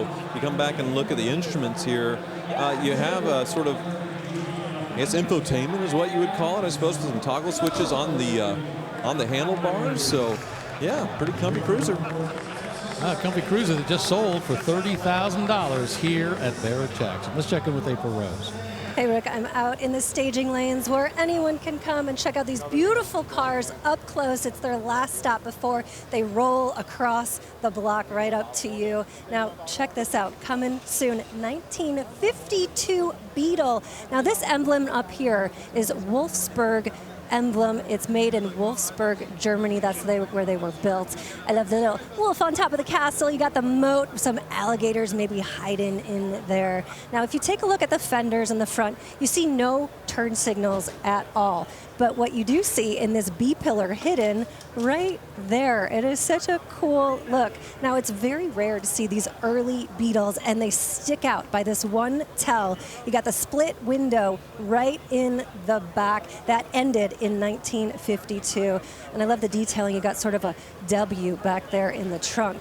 Now, here's the thing. It has its original air-cooled 1100cc engine. I don't know if I believe that, because this is over 70 years old, but it is in pretty good condition. They redid the interior. They sourced this cloth from Germany to be as exact and period correct as possible. And here's the thing, there's no gas gauge, Rick. There's actually a reserve fuel lever that you kick over, but I feel like I would get some serious range anxiety in one of these. I tell you what, April, that is one of my favorite cars that's going to cross the block today. I have been looking at that out there, a 1952. Love it. It's been beautifully redone. It is a great, great car. It'll be up on the block pretty soon. Right now, we've got a 65 Lincoln Continental Custom. Well, air ride with these big 22-inch wheels. This one has been maintained. I would hesitate to call it restored. It's had a Chevy LS engine swap with a dress-up kit, carbureted MSD ignition, 4-speed automatic transmission, 22-inch custom black onyx wheels. Yeah, this one is showing somewhere some paint bubbling and all that stuff. It's a driver, most certainly. The other thing that's holding it back a bit is it's not a convertible, but still a suicide door Lincoln on air ride in black and LS swap, so there's a lot of good here. My wife and I have been binge watching The Lincoln Lawyer streaming, and boy, David E. Kelly, the way he does his cliffhangers, you see the credits roll and you go, no, I wanted to learn more. Well, you have to tune into the next episode. It is an awesome show. But he's riding around in a much newer Lincoln on as a daily driver. This is his classic he drives. Yeah, his classic is a drop-top version of this car, absolutely. Exactly. 2005 Dodge Ram SRT 10 pickup. Well, this is what happens when this is the illegitimate child of a Viper and a Dodge Ram pickup. And boy, is it awesome. Yeah, most definitely. And these crew cabs, a lot of people bought them to drive, but this one, I believe, is very low mileage, less than 10,000 miles, I believe. Now, in the early 90s, when they did redo the Dodge Ram, you could get a V10 as an alternative to the Cummins diesel as a puller. And I thought, well, the V10's in there, sort of got the Viper inspired. Why not make a Viper truck, which they did about a decade later. And yeah, very fun, around 500 horsepower. The regular cabs you could get as a stick shift. I believe the crew cabs you couldn't get as a stick, but yeah, very fun.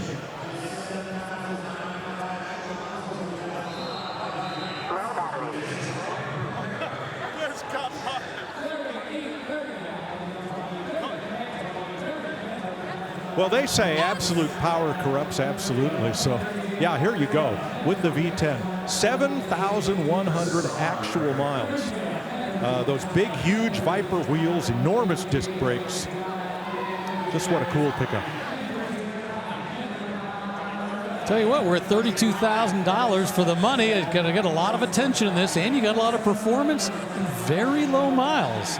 All things considered, it's a pretty nice package crossing the block here at Barrett-Jackson. Well, that puts a cap on 4 hours of live coverage here in South Florida. But fear not, we still have 2 more hours of live coverage from car heaven that is headed your way.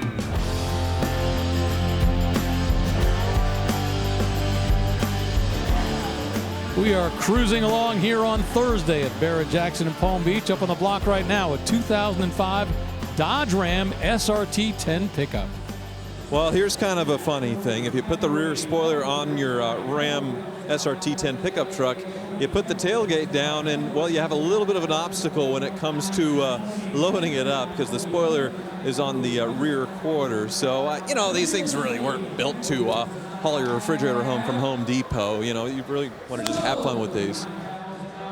$39,000, that's the hammer price for that 2005 Dodge Ram SRT 10 pickup that has only 7,100 miles on the odometer.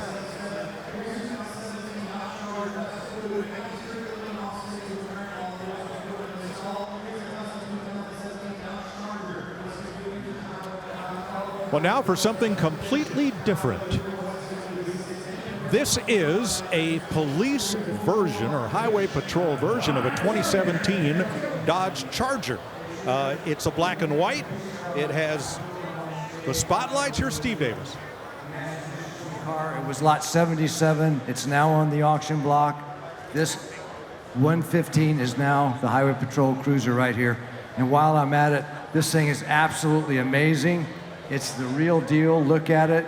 Very rarely do you get an opportunity to buy something like this. Shipped a long way here just for the Florida Palm Beach auction. You want to be a chip? Here's your opportunity. Let's sell it.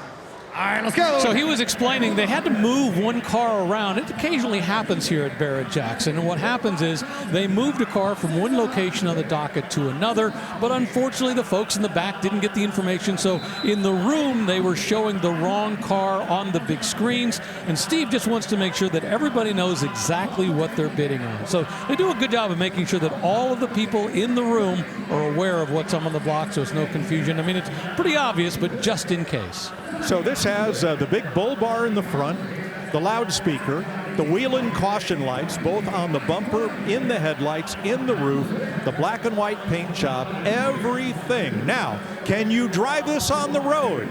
Probably not. Maybe in parades. Laws will differ around the country, but impersonating a highway patrol, officer is a quite serious crime. Now, that said, a very good friend of mine in Atlanta, Georgia, managed to purchase an all-black car exactly like this. His is nearly new. It has no police markings on it at all, but everybody stays out of his way, and he gets to park it any place he wants. Well, yeah, a lot of these would have been stripped off as far as all their police stuff. You could buy police surplus vehicles, but the lights are taken off. Everything's taken off to where you can't impersonate a police officer, obviously. So it's unusual to see one that remained, even with the laptop and everything inside. And I saw in the photos in the trunk that still has the shotgun mount as well. I can't get the trunk open, but yeah, there's even still a shotgun mount back there. Well, we do see these come up for sale occasionally, and there you go. There's all of the electronics, including all the radios. Oh, my gosh. And this slides out for access and service to that equipment. The Whelen caution lights all work. That's the same Whelen that they're involved in racing in IMSA and NASCAR. This is just so cool, but I think you'd have to take the decals off it to drive it. Yeah, I had a friend who once wanted to start a company called Higway Petrol and drive around and just bring gasoline to people whenever it was needed. $35,000 for this highway patrol car from California. I think the perfect place for this would be to put in a museum, because once again, I'm with you, Mike. I'm afraid you start driving this thing around and you're going to get yourself in a lot, and I mean a lot of trouble. From the year 2000, AM General Hummer Custom. I just wonder if there are some places where this is too wide to drive. But, oh my goodness. Remember when the Hummers first came out and the military version was supplanted by a civilian version such as this? And everyone who was Hollywood royalty, or thought they were, or wanted to be, had to have one. Yeah, they are pretty ridiculous for civilian use. Of course, they're originally for the military. You see the big hooks there on the back bumper. That was so that they could lift it off the ground with a helicopter or launch it out of a parachute. And the secondary mounts are actually on the hood right here. This is straight to the frame so that you can lift the truck off the ground, say with a helicopter or such. You have the snorkel intake right here. This is a factory Humvee right here. And under the hood, what it would have had from the factory, 6.5 diesel, turbo diesel, a GM power plant there. One really cool part, you can see this built-in tire inflators, so you can inflate and deflate your tires from inside the cabin. That's what that little valve is right there.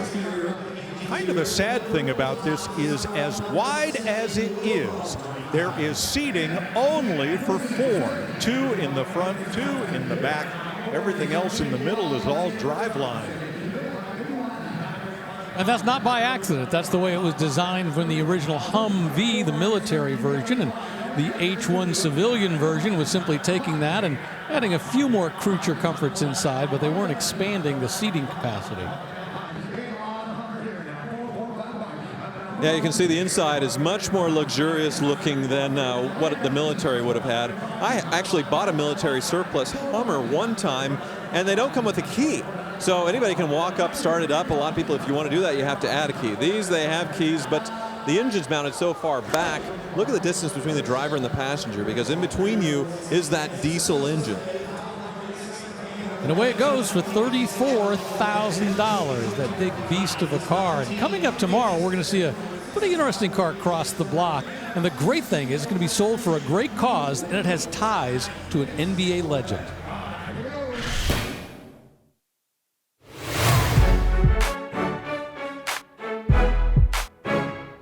And we were excited to be working with the Dwayne Wade team. The fact that it's going to Barrett-Jackson to develop funds for the Social Change Fund, you can really get behind it when there's a cause for it. When it was positioned to me that Social Change Fund and Real Truck was working together, it's something that I wanted to do. This takes me back to 20-year-old Dwayne that would customize all his cars, but also too just understanding the moment of where this truck is going to be. Yes, we want to raise a lot of money for the foundation so we can continue to support and do the things that we're doing in our initiatives, but what we also want to do as well, we just want to bring more awareness to Social Change Fund United. Ooh, the wheels.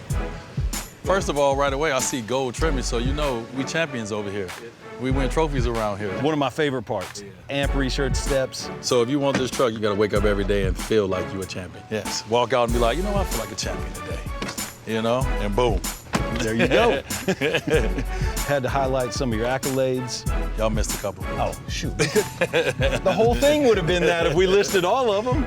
Bro, not the custom Olympic Beijing 2008 NA spin. TAS. This is so fire. Seats by Catskin. Kicker sound system, so it sounds really good. Did you give me a special horn up in here? Or? Yeah, you want to hit it? Oh, you cannot have a customized truck without a customized horn. To have a team that not only understands the power of the outside looking beautiful, but the power of these small details in the inside when you get in, you're able to look around, you're able to find them. I mean, it's customization all the way around. It's not just in one part of the truck. So when you're dealing with people at that elite level like Real Truck, you know it's gonna be something special, but once you start breaking down each detail, each level, it explains everything. It's self-explanatory. It's the championship edition. This made a lot of people be in their cars on the road taking photos of this right here. This on the 405 is gonna cause some problems.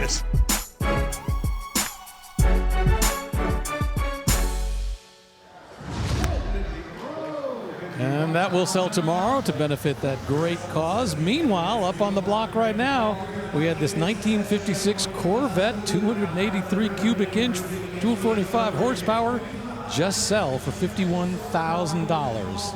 Yeah, good money, but a largely unrestored car. Very interesting. There's work here to be done, but I think somebody will end up with a nice car after they invest a good bit of spit and polish. It looks like this car has some spit and polish. A 1957 Chevy 150 custom pickup. Not a Bel Air, not a 210. This is a 150. Oh, this is way nicer than I thought it was going to be when I saw it in the catalog. Gleaming silver, base coat, clear coat paint, all re-chromed bumpers and stainless. A Renew Performance, small block V8 with an Edelbrock Torker manifold, polished, 4-barrel carburetor, headers.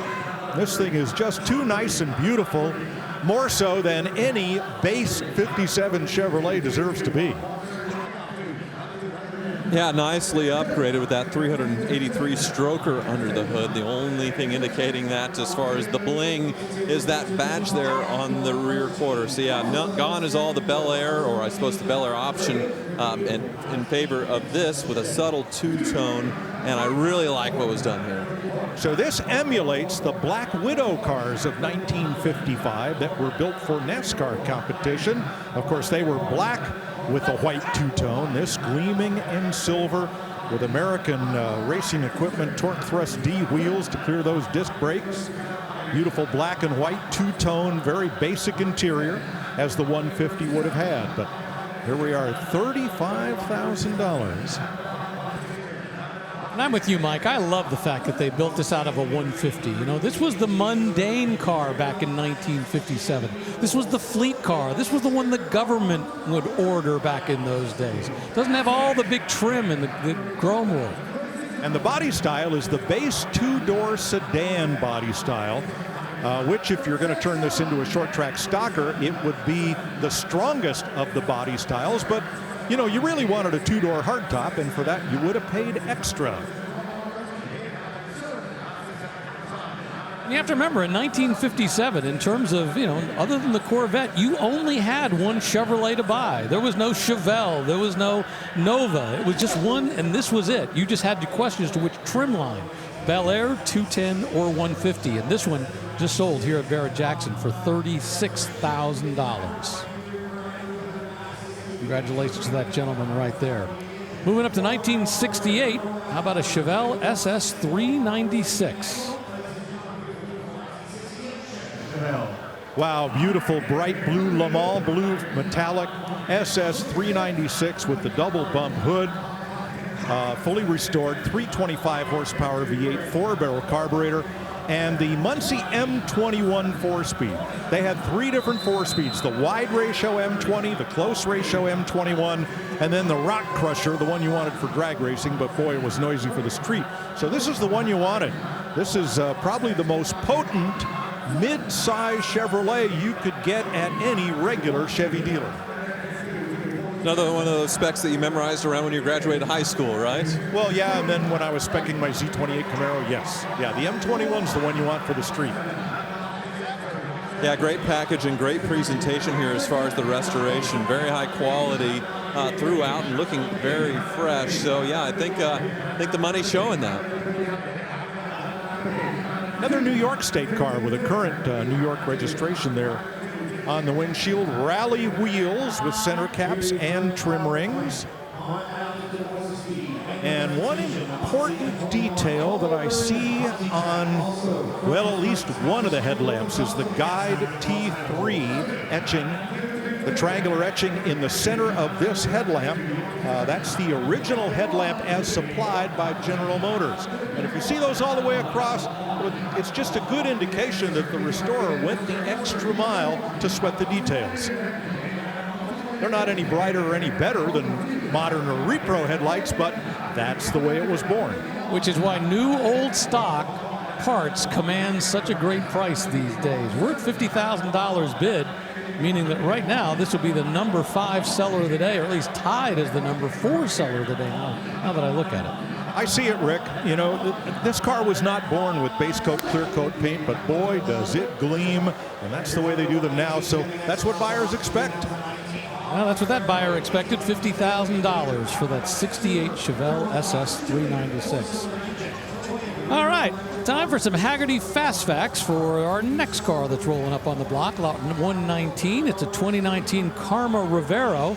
It's a luxury plug-in hybrid sports sedan. Now, this one is a revamped version of the original Fisker Karma. The Karma was the only model that was ever produced by that original Fisker company, but Fisker, the original business, well, it went out of business in 2013. Well, Henrik Fisker was a well-known car stylist who then went on to form his own car company.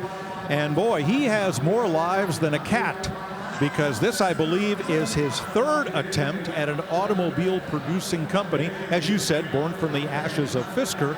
This is a Karma, and beautiful car, beautiful styling, very interesting solar panel roof to this, very cutting edge and, let's say, next generation kind of car. But is there a market for it? Right, well, Fisker came back with that Ocean, the crossover electric car, bankrupt as well. Yeah, but his designs are pretty legendary. I think my favorite design from Henrik Fisker is the BMW Z8, just an absolutely stunning car. And the design is amazing on this one. Came out in 2012. It was a plug-in hybrid with a 2-liter Ecotec engine from GM. So we saw that SSHHR earlier had the same engine as what these originally came with. When it was rebirthed with the same styling, it was all electric, and you know, the body's continued. I think it's aged very well as far as the look. As all of his designs have. You know, it seems like they have just a great shelf life. However, the business case has not proven successful. Beautiful car worth $36,000, and I dare say that is a small fraction of its original cost. Yeah, Henrik Pfister also had his hand in Aston Martin, other designs. I mean, he is truly one of the most spectacular designers of our time. But you look at so many people that, you know, tried to stretch and try to go into construction. Maybe it would have been better just to hold back and, you know, get paid a lot of money by car companies to ultimately design for them. Well, going all the way back to John DeLorean, there were municipal governments that would give prospective companies a whole lot of money to locate their plants in their city or state or country. And Mr. Pfister was able to take advantage of quite a bit of that. One interesting touch with these, you see the exhaust exit is actually right here in the front quarter, coming out similar to like SLR or something like that from Mercedes. So yeah, you could definitely tell when the engine starts up as far as the plug-in hybrid, because yeah, I didn't understand that because it's very close to the driver. So you have that window down, the exhaust is coming right into you. So that's very cool, because when you come to the back, there are these little silver block-off plates in the lower bumper. What our buddy Steve Magnante, who loves the art of the exhaust, would he call those exhaust delete plates? I think he might. I think they're speakers for the electric part to make some noise. That's right, because every electric car has to make noise up to 19 miles an hour in the United States. Our government says in their infinite borderline wisdom, after that, the tire noise is sufficient to let you know that an electric car is coming. $50,000 for a 2019 Karma Rivero. Sticker price brand new was $130,000, and now it's got a new home.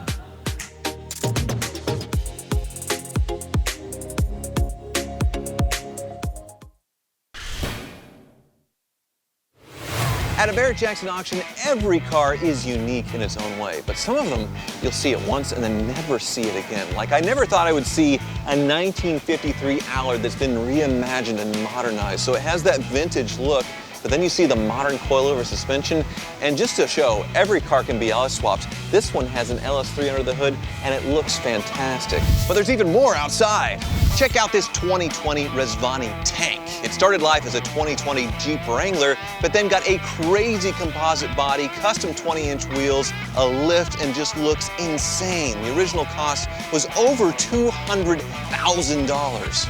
And it's not just the customs. This 1970 American Motors Rebel machine is really unique. A 390 cubic inch V8, 340 horsepower, 4-speed manual, and I have never seen one in person. Beautifully restored as well.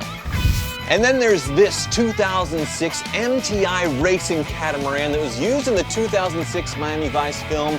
And on either side of me is 700 horsepower supercharged engines. Its top speed, 130 miles per hour. So Barrett-Jackson has unique rides by land and by sea.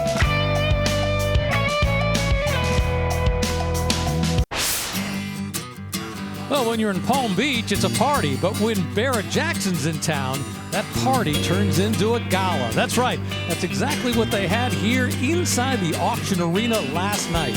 Plenty of entertainment, plenty of music, plenty of fun. All kinds of great people getting together to enjoy, well, a moment of calm, shall we say, before the auction begins. And up on the block right now, a 1981 Pontiac Firebird Trans Am, a Bandit Edition.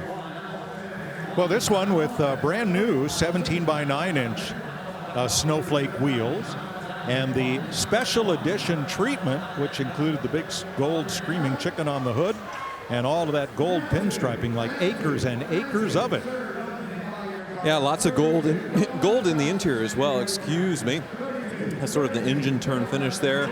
And they even wanted to make it more Bandit accurate by adding that CB radio there by the shifter and the antenna. But there is one key element missing.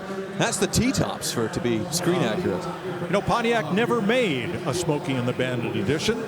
They just made the Firebird Special Edition Trans Am. And there you go. Next thing you know, $32,000 for that one. Congratulations to that gentleman right there. Going up behind it, this is a car that April Rose previewed just a little while ago. This is pretty special. In 1952, it's a Volkswagen Beetle, and we're calling this a split window because that's exactly what it has. Boy, what a timepiece. I don't believe this. Is this black, or is it a deep, deep, deep, like a midnight maroon? Whatever it is, it's gorgeous. Wolfsburg crest, covered glass over headlights, very thin bumpers. No gas cap anywhere, because the gas cap is inside the front trunk where the gas tank is located. But what a marvelous restoration. Steel wheels, standard hubcaps, and appropriate size tires, 560/15s on this. Herringbone cloth upholstery. And right here, this is a semaphore. These are your turn signals. How about that? Yeah, and you can come back and see the split window, which I believe this is the last year or very close to it with these. Very cool with that. Also very tiny, in addition to windows, are the tail lights. It's hard to believe that's the size, of course. As the decades went on, the lights got bigger so people could see. You stop, you didn't get rear-ended. But also, yeah, the difference in the body as far as the extra sort of, well, I don't know, zhuzh on it's beautiful. Well, that kind of mimicked the split window treatment. This, of course, long before the split window on the 63 Corvette. Why did they use a split window? Simple. The roof was curved, but the glass was flat. So a one-piece window would not have fit. So they did this. You know, this is the body style that was penciled out before World War II. And of course, World War II intervened. This was supposed to be the people's car. The great story is they offered Ford the opportunity to buy Volkswagen. They turned them down, and a British major took over the factory. He's the one who kept it going after World War II. And he's the person we have to thank for the Volkswagens of today. $38,000 for that 1952 Volkswagen split window. Barrett-Jackson.com, that's the place to go to if you want to get all the information about the cars that are crossing the block, whether it's that 1952 Volkswagen or this 1961 Ford Fairlane Custom up on the block. Oh boy, is this beautiful. 390 under the hood with a Ford Motorsport cam and MSD ignition, 4-speed manual, 9-inch rear end, but this one in Chesapeake blue is built to go drag racing. A stock. With the 4-speed, with the this beautiful distressed gold leaf with the number 209 bench seat, steering column mounted tachometer. There's a cool aftermarket touch, and you're going to need that tack if you're going down the quarter mile. Absolutely, looks right out of period with that tack, and yeah, side exit exhaust as well. You can see the rear wheels are, well, not quite slicks, but not oversized as far as it needing to be tub, but some upgrades to the rear suspension as well to where it hooks up, doesn't wheel hop. So we'd call those chrome reverse wheels because the centers were reversed, so there would be more offset on the wheel, or you could use a wider wheel rim than stock. Up front, you got a set of skinnies with some very lightweight aluminum mag wheels to try to reduce the amount of weight on the front end and get maximum weight transfer as you went down the strip. You know, this really celebrates the golden era of drag racing back when, you know, A stock was this class where they were taking the factory components. You had to use factory blocks, a lot of the factory things, and then they'd modify things just a little bit. But boy, this was when drag racing was truly taking hold, before the funny cars, before all those spectacular machines were going to take over. I love this era. Got some modern decals on the windows, you know, wind stickers replicating past drag strips, maybe. And Hull Dobbs Ford indicated there on the taillight panel. $15,000. That's all it took to buy this 1961 Ford Fairlane that's done up to look like an A-stock racer. Out of the McGuire staging lanes, all the cars are gathering as the day is starting to stretch on. Remember, just a couple hours left in our coverage. The question is, what do you want? You want a Bentley? You want a Mercedes? You want a Camaro? How about a Monte Carlo? All those cars gathering before they get up onto the block. As I always point out, that's where you want to look at them before you buy. 1962 Ford Galaxy Sunliner. All right, you may remember, this was one of the original cars in Aurora model motoring. In HO scale, they used this exact body And model motoring was designed to have cars driving on roads interfacing at grade crossings with model trains, which were much more popular. Nobody knew about slot cars, but then people wanted to race the slot cars, then race them against the trains. The original controllers for model motoring were not triggers, they were not thumb pushers, they were a little steering wheel rheostat. But quickly the train stuff went away and people went racing slot cars, and well, the rest is history. More of my misspent youth.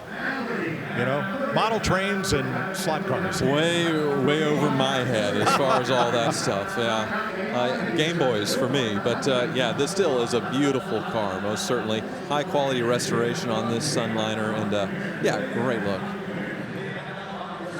Boy, who didn't grow up with slot car? Well, I know you didn't, Tyler, but for those of us who are slightly older, boy, those cars were blindingly fast. And you could also modify them. You'd buy them stock, and you'd do all the conversions by your own controller, go down to a slot racing store where you'd rent time on the track, race them around. Like you say, many hours of misspent youth. Hammer was up. I wasn't sure whether he was bringing it down or not. He had a big pause. 28,500 to that gentleman right there, but we'll sign the paperwork, and there the Summit Racing sticker goes on. They write down the price, $28,000, and away it goes to a brand new owner. Up on the block now, a 1971 Camaro Custom Coupe. Well, let me tell you about the nose on this car, because it looks like something it's not. It's not a rally sport because it doesn't have the big rubber bumper around the grille. This is the standard nose, standard grille. This should have a full width rear bumper instead of the bumperettes of the rally sport. However, one enterprising drag racer, Bill Grumpy Jenkins, built his Pro Stock with the standard nose with the little RS bumpers to lighten the front end by maybe 100, 120 pounds over a rally sport, and nobody knew the difference. That's the way he raced it.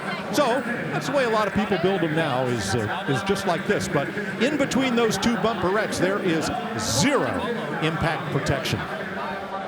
Yeah, nice build on this one. Underneath that big cowl hood is a ZZ4 crate engine, 350 with 355 horsepower, automatic transmission, sort of a red houndstooth looking interior, and a beautiful paint job here with the white rally stripes. Well, my Z28 was a 71, and I still think it's the most beautiful body that General Motors has ever designed. And just love these cars. Yes, it's an automatic, but here's a look at the small block motor underneath with some upgrades, big serpentine belt system and modern AC compressor. Pretty car. Z28 stripes it would not have worn as an SS, but wow, sure looks good. Yeah, it definitely works. You do want AC here in Palm Beach, so that's probably a necessary upgrade. The Krager wheels, definitely a nice touch. I feel like it stands a little bit as well as far as the front, maybe being a little bit lower than the rear. Gives it a good look. 10-bolt rear on this one, and not the old 10-bolt that you didn't want because you wanted the 12-bolt. In 1971, Chevrolet redesigned the 10-bolt rear with the pinion of the size of the former 12-bolt rear. So you only had one rear end to choose from 71 on, but it was a good one. Well, going back to your point, Mike, this generation of Camaro was so much better than the previous. I mean, I like the previous, but this from a driving and engineering perspective was really great. $48,000 for that 1971 Camaro. But coming up on Saturday, we're going to see the ultimate Camaro. Well, at least that's what we'll call it. Company CEO Craig Jackson and the Vice President of Consignment Mike McCullough have a preview.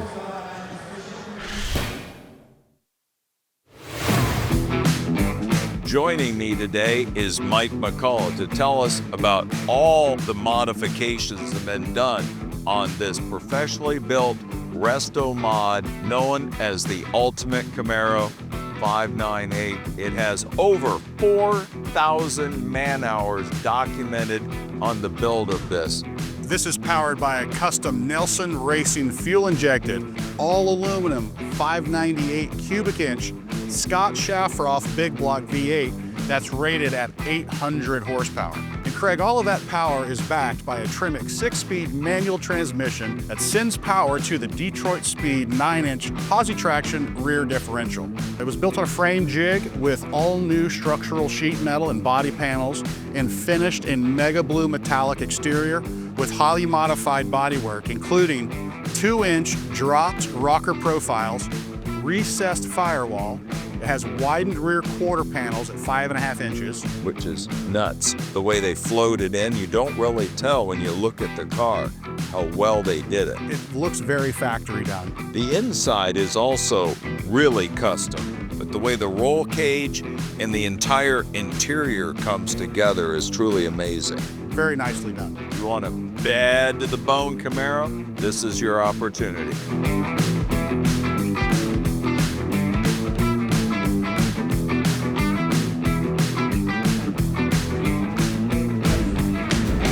Yeah, great combination of performance and style, and that we'll see up on the block on Saturday during our Super Saturday coverage of the Palm Beach Barrett-Jackson Collector Car Auction. 1998 Lincoln Mark 7 LSC Collector's Edition. 8. Let's call it a Mark 8, but you know what's a number? I mean, this was hard. This was the end of it. This was the build-out edition, 32 valve V8, pearl white paint, special two-tone light gray interior. These were the last ones. And I love the neon light they did here. This isn't LED, they might have that yet, but neon with this third brake light. And it just sold here at Barrett-Jackson for $16,500 for that Lincoln Mark 8 LSC. We'll be back in just a moment.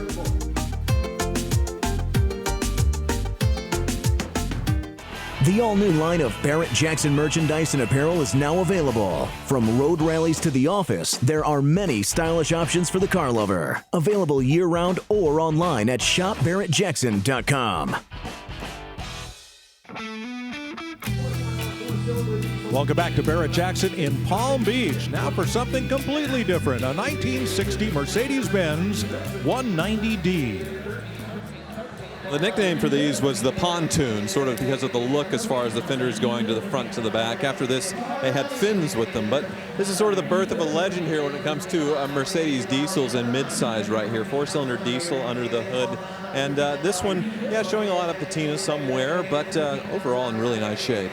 I'll tell you what, for the money, what a great car. I'll show you what we're talking about with the pontoons. Follow me to the back here, and you'll notice it just flares out very slightly. Now remember, Chevrolet and all the other car companies were doing this in the late 40s, early 50s, so this was long gone in America by then, but Mercedes wanted to bring it back for their little guy. $12,000 plus the 10% buyer premium will send that Mercedes to its new home. Over 100,000 miles, but nice new paint. From 2011, this Chevrolet Camaro SS convertible. So the 5th generation of Camaro, we had a long break, almost 10 years from 2002 to about 2010. This one's 11, an SS, so you do have that V8 under the hood. This one, a convertible, looks to be really nicely well preserved. Yeah, 11,000 miles on the odometer, so this one's nearly new. Yeah, it's just hard to believe. You know, the Camaro was cranking along, and then suddenly sales started to lag. 2002, they went, you know, we're gonna call it quits. And then Ford had so much fun in the 2002 to 2008 era with the Mustang, and people were starting to like that retro styling, and they thought, maybe we need to do this again. So they were able to bring it back in 2010, and boy, the second year for this. And they brought it back with a vengeance. I mean, great performance. This 2SS, I mean, this had 436 horsepower, 6-speed automatic transmission. This one is interesting. It only had like 11,000 miles on the odometer, so it's a fun package. I talked about it earlier that we saw these in the Transformers movie with Bumblebee, and I was a salesman at the Chevy store at the time. People were bringing the phone off the hook. I think this is in 2007, and 3-year wait, 2010 before it hit the market. I could have sold 100 of them that summer, but why put them in a movie 3 years before the car came out? It was so frustrating for me as a salesman that I didn't have it to sell people the cars. Yeah, you know, product placement is great to a degree, although, you know, maybe they didn't really care about you. They just wanted to build a future demand. $25,000 is the sale price. Let's stay in the Camaro theme and go out to April. That's right, Mike. 1987 Camaro Z28 and a really cool spec in this bright yellow gold. I love this hood venting. It's non-functional, but it looks really cool, along with these graduated stripes that go all along the side and the cladding down here that happens to match the interior. Check that out. That is what you want to see, that 5-speed manual, Delco stereo, air conditioning. This is just so cool. Now in 87, they finally had some power. It's got that 5.0 2-port injected V8. These are so fun to drive. You know, Mike, I have an 87 Grand National. I think I need to park this next to it to start my 87 collection. What do you think? Yeah, there you go. And that one has less than 60,000 actual miles on it. That is a very sharp piece. Let's go back to the future with this 92 Toyota Land Cruiser HZJ 75 pickup.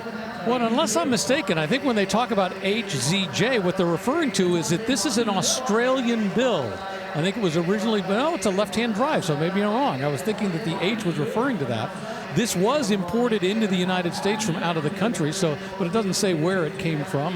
This is the kind of car that, once again, you know, all over the world, this was being used as a workhorse from country to country to country. So, have no idea where it initially came from. I'm sure somebody's got it out there. I just don't know.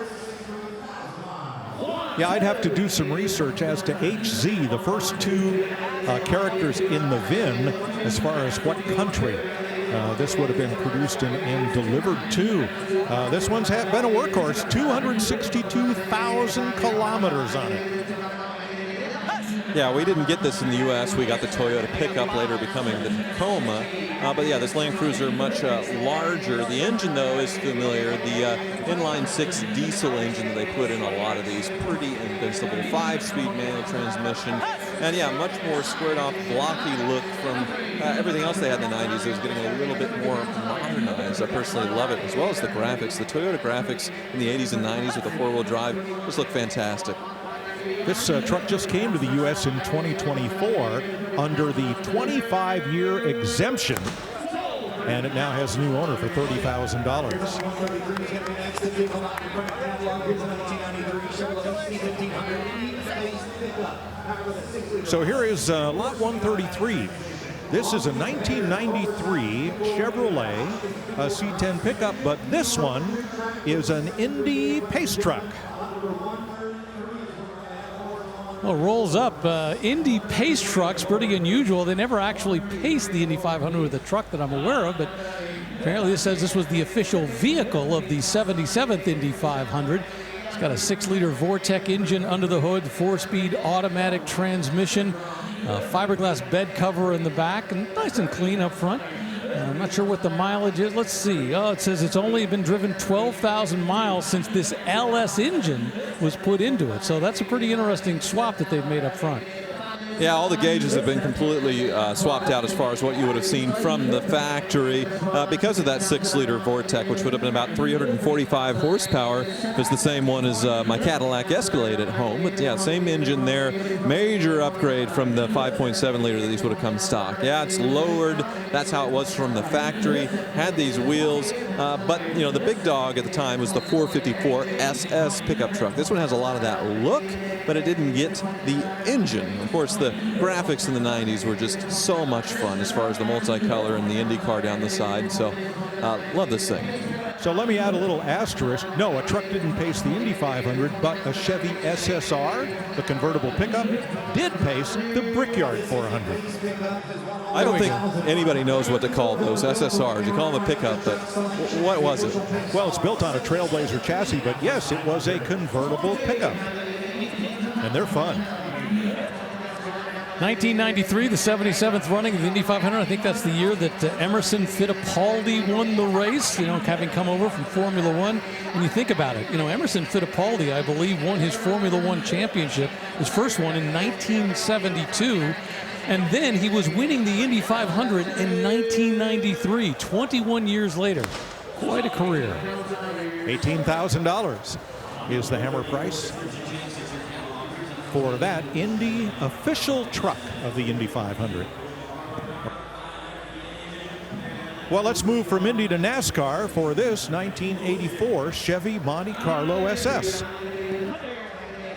Well, in 1984, the Monte Carlo was still a rear-wheel drive car that you could get with a V8 engine, and that's what this is, the SS with a 5-liter V8, and you can see the graphics down the side. Cloth interior, automatic transmission. A few years after this, the Monte Carlo changed dramatically to front-wheel drive, not really a performance-based car at all for the NASCAR, but this one's still a bit of it left. 87 to be the last year. Yeah, for those who grew up during this era, once again, during the 80s, I mean, this was the car that, this was the, if you weren't interested in the Buick Grand National, you were interested in the Monte Carlo SS. These were the two cars that were going to be competing side by side for people's attention. So the big thing about this one was the nose. The regular Monte Carlo had a stand-up chrome grille and separate headlights. This had the nose that they used on the cars that raced at Daytona and Talladega, where they're going to run 500 miles on this Sunday. Well, this one's only been driven 51,000 miles during the time that it's been, from the time it was new. You think about that. I mean, here we are, 40-something years later. Pretty impressive. Pretty well-equipped car. Kenwood stereo, power windows, power locks, cruise control, tilt steering, air conditioning, rear defroster, sport suspension, keyless entry, and automatic climate control. And all that in there still looks stock, except for the radio. But yeah, backdated a bit on the rally wheels, which I think is a nice touch. And there is the new owner, $25,000 being the hammer price for that Monte Carlo SS. Wonder, is he an Earnhardt fan or who? A lot of great drivers ran those Chevys back in the mid-1980s. Those and more coming to the auction block here at Barrett-Jackson Palm Beach.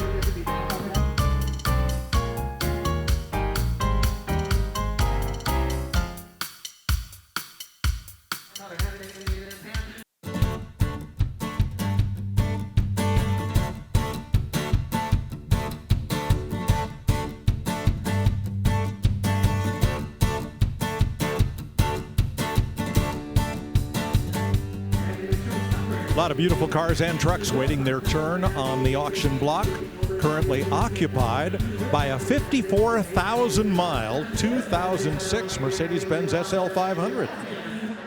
Boy, what a beautiful car it is, especially for driving around Palm Beach. It's got that 5-liter V8 engine under the hood, 302 horsepower.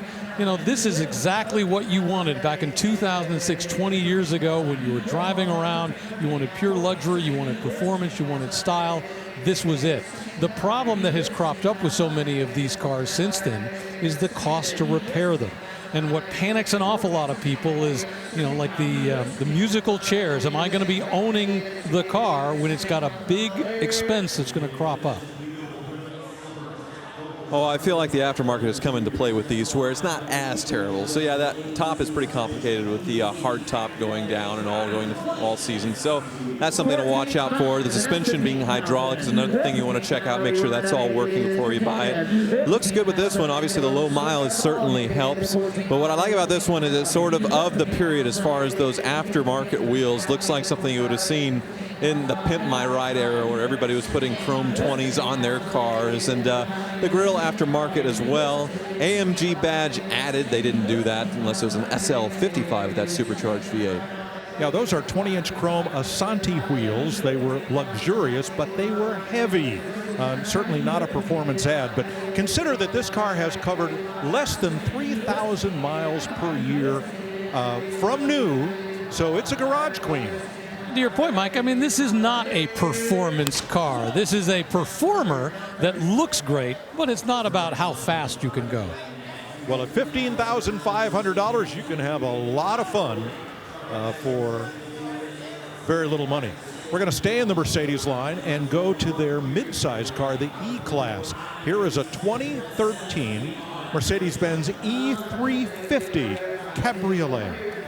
Well, Mercedes likes to jump around, but they came back with a back seat, sort of a mid-sized convertible in the late 90s with the CLK. By 2010, they dropped CLK and just called it an E-Class convertible, which is what this is. And it is an AMG Sport Package car. So you can see, has the nicer grille, but you see the AMG wheels. Somebody decided to paint the calipers red and do those red wheel caps for a little custom touch there. But unlike the SL, you have a back seat with a decent amount of space, and it's not a hardtop convertible, it is a cloth top that folds up with these.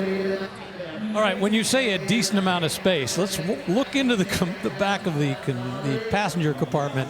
With the seat all the way back, there is literally no room for a leg in there. I'm sorry, you're kind of thin, but it doesn't qualify. Compared to that Mercedes of the 80s where they had a jump seat in there where there was literally the seats forward and there's no room. So it's usable. A little earlier today, we had an S-Class convertible, which was relatively rare for a long time. And the E-Class convertible really was the way most people were going to go in terms of having the top down and this kind of long sedan look.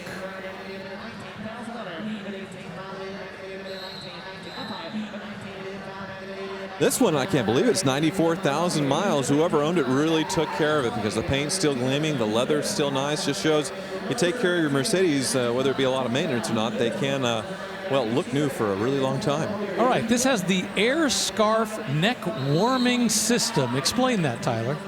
So you look at the driver's and passenger seat, you can see there's actually a vent coming out right here. So you have the top down, say, in the winter and get warm air on your neck.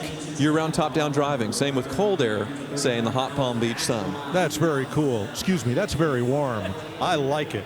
All right, $20,000 takes that E350 to a new home. Lots more dream rides waiting to cross the block, including this 1972 Volkswagen Beetle convertible, frame on restored with new bright white paint, new tires, and custom wheels. Look at that interior. Wow.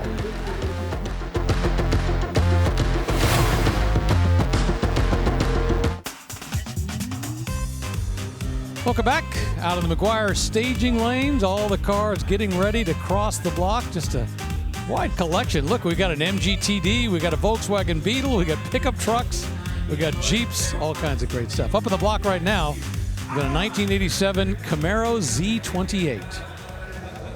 Got a very interesting color scheme here with this yellow over silver with the 5-spoke Z28 wheels. 5-liter LB9 V8, 5-speed transmission. Yellow gold is the color. Medium gray cloth interior on this one. A lot of power brakes, bucket seats, cruise control, cassette stereo, power windows, air conditioning. Service less than 1,000 miles ago and under 60,000 miles. Yeah, all the options, but not an automatic. It's a manual transmission, so this one is fantastic. You don't see them very often with the manuals, and you certainly don't see them very often with this color, so it makes it very unusual in that sense. And yeah, the low mileage with a fresh clutch, what's not to like? Well, the horsepower for one, and sadly, this is kind of the mid of the Malaise era or the Radwood era. These cars were great handlers. They had great handling, great brakes, but that 5-liter small block V8, the descendant of the 1955 original, detuned for smog and emissions, optimized for gas mileage. Poor engine just wasn't a performer. So you either rebuild it with performance parts or you swap it out. Well, at least with the tune port injection, it got into the 200s, because when these came out in the first couple of years, it was very, very pathetic with the 5-liter V8s, yeah. Hey, you think about that era from about 1978 through 1988, 1990. Well, it was just on the wane, and man, when the 90s arrived and suddenly they discovered, guess what, you can make horsepower and have emissions at the same time. What a great step forward. $16,000. Today's cars, today's performance cars, have smaller engines, more horsepower, better fuel economy, and lower emissions than anything ever before. time to be a performance enthusiast is right now. Yeah, engines are complex, but they're delivering on every level. 1982 Chevy C10 Custom. Pretty interesting, the grille here as far as it looking stock, but the bow tie has been deleted on this one. Big upgrade under the hood, 406 cubic inch small block, but yeah, you can see the paint, it's black, it's showing some wear. Yeah, it's a driver, but certainly looks sinister and cool. Yeah, I do like what they did with that grille. I agree with you, Tyler, by taking the big Chevy bow tie out of it. They've made it almost look like a custom grill, not even a GMC grill. Now, the lesser cars, or lesser of these trucks, got the 2 headlights. And you could upgrade to a quad headlight, rectangular headlight setup, but of course that would cost more money. So this would be the base. Boy, this one's been treated to a huge wheel upgrade. Those look like 22s to me with those little rubber band tires. And best thing about this is that modern anti-theft device, the manual transmission, 3 pedals and a clutch to operate. How about those 59 Cadillac taillights sticking out there? Well, that's really fun. Yeah, we didn't get to the rear yet. It went by us, and that was a big surprise. So bumper delete and the 59 Cadillac bullets in the back with the dual exit exhaust. How cool is that? So the taillights would have been up here around, of course, in the square bodies, as we all know. So really neat touch there. Now the latch for that tailgate has been shaved.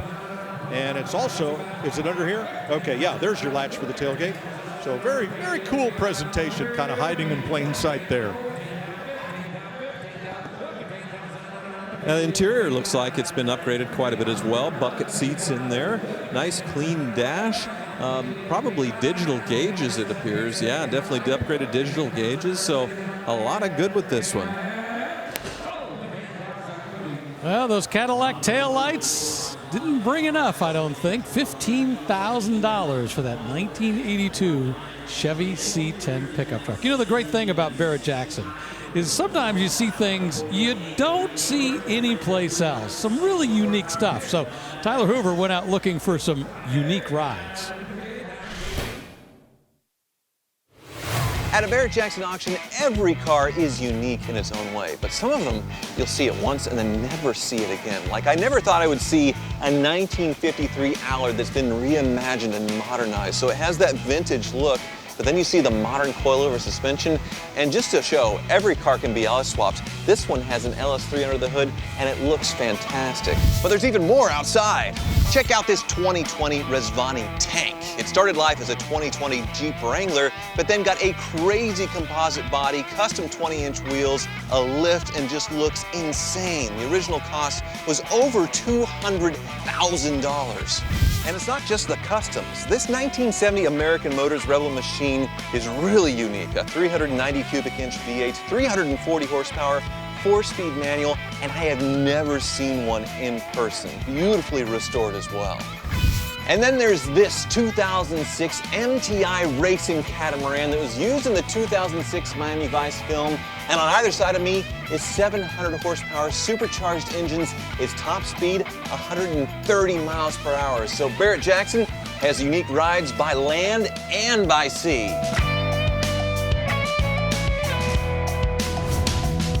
Yeah, truly unique ride, not just cars, all kinds of stuff, and that will all be crossing the block later this week here at Barrett-Jackson. Up on the block right now, a 2006 BMW 650i convertible. Well, here it is, the famed bangled butt of the 7 and 6 series, where the fender and the trunk lid had different lines that kind of converge in this sort of rear spoiler here. This was an unloved styling feature on the 7 and the 6 series. I kind of liked it. Where do you get in the trunk? Well, you pop this emblem up and that gives you access. Atlantic blue over beige, a special order paint job. This one's had a little bit of a rear impact. You can see a few surgery scars, but wow, what a beautiful BMW drop top. And we just hammered sold at $15,500 for that 2006 BMW 650i convertible with 360 horsepower coming out of that 4.8 liter engine.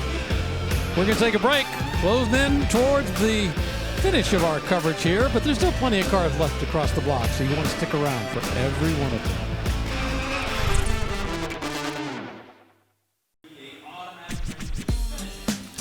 We've had a great day here at Palm Beach on Thursday, but we're looking forward to later this week. And in fact, if you'd like to try and sharpen your bidding skills and perhaps win great prizes in the process, you're going to want to play Fantasy Bid, brought to you by Dodge. And right now, April is going to preview one of the cars you're going to get to predict the price on.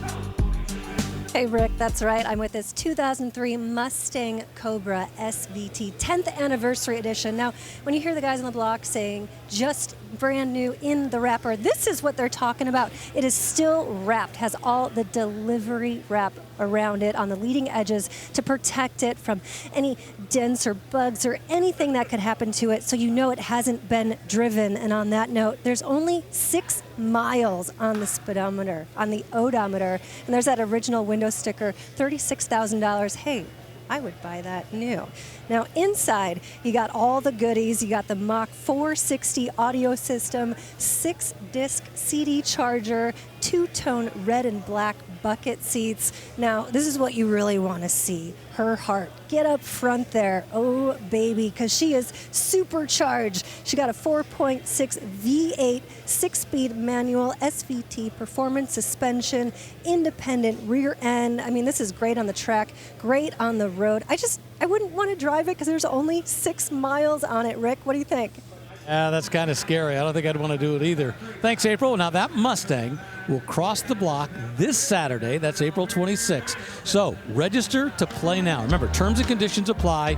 You must be 18 to play. All you have to do, though, is visit promo.barrettjacksonfantasybid.com for the official rules. Who knows? You could walk away with the grand prize, that 2025 Dodge Durango GT. Up in the block now, a 2006 Mercedes-Benz SL 500. Well, here's an opportunity, as Steve Davis would say. Here's your chance to buy a $100,000 Mercedes, red over stone, retractable hardtop, pop-up roll bar, all the conveniences, and for a fraction of the original sticker price. Only 40,000 miles on this 2006 version. Looks brand new. Yeah, great color on this one, which is certainly helping it. And Mercedes recently transitioned their SL over to the AMG GT platform rather than having its own sort of dedicated chassis, which is kind of interesting. So more of a sport-tuned car now than the sort of grand touring that you see in this 2006. So there's the retractable hardtop. It does take up quite a bit of not luggage space, but access to the trunk when it's down. But you get the advantage of a top-down convertible with the security of a hardtop. $35,000, the hammer price on a 2006 Mercedes-Benz SL 500. Now that's a 2006 Mercedes-Benz. Let's dial the clock back about 20 years for a 1986 560 SL. Boy, doesn't that 2006 make this look dated? Well, at the time when this was new, this was the bomb. This is the American version with the quad headlight, seal beams as were required, and the extended bumper for impact protection. 5.6-liter V8, 4-speed automatic transmission, new Palomino interior with this one, and the removable hardtop. Yeah, this one's showing 143,000 miles on it, so well used and enjoyed. But yeah, you had to go to the work. You had to have a friend lift that hardtop off to do your summer or winter transition into 4 seasons driving. Or you did the turtle method, which is what I've done a few times, where you kind of get underneath it, on the seat, on your back, and lift up, and then you're walking off the car with the top over your head like you're a gigantic tortoise, and then you put it down on the ground. One of my friends had a hardtop lift installed in his garage to raise the hardtop up and away from the car for summer driving, where others, my local Mercedes dealer has an attic, and they have about 30 of those hardtops that owners never came and retrieved after storage. Oh well. Well, and this was a very long-lived chassis, so by 1986, even then this was starting to probably look a little bit dated. It came out in 1972, They were done by the 88, 89 model year with a big transition into what the modern SL, sort of what we saw earlier with the 129 and then the 230. All right, now look at these taillights. Why is this just not a flat lens? Why is it shaped like that? Mercedes bragged on this because the airflow would prevent dirt or snow from piling up on the lens, so the lights remained visible in bad conditions. Rick, I don't make this up. That's Mercedes PR stuff, honestly. I mean, I could see how it could make the lens stronger, less likely to break, but no, I hadn't thought about the aerodynamics of it. That's interesting. Nobody did except Mercedes PR. And the question is, was that engineering or PR that came up with that? Well, let's face it. These were boulevard cars.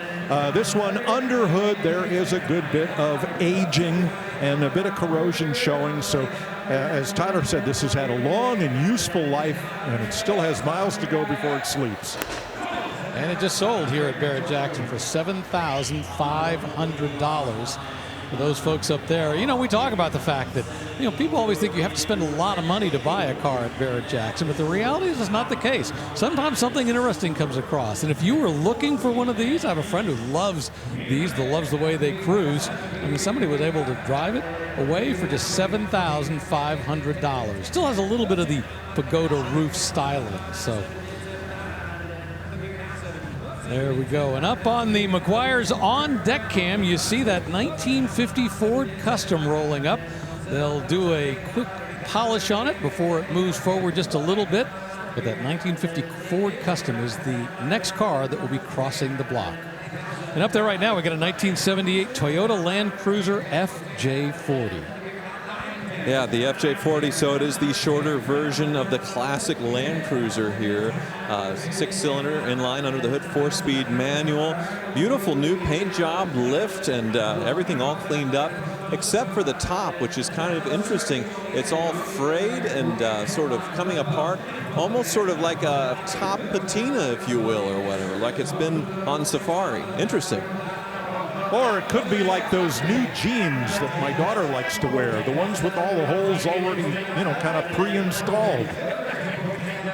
Yeah, it's definitely a choice, which I understand why, like what Mike's talking about, that wear look. But inside, see, everything's been upgraded as far as the leather seating. There's a little second row in there, but the manual transmission and the little knob for the transfer case as well to put it in 4-wheel drive.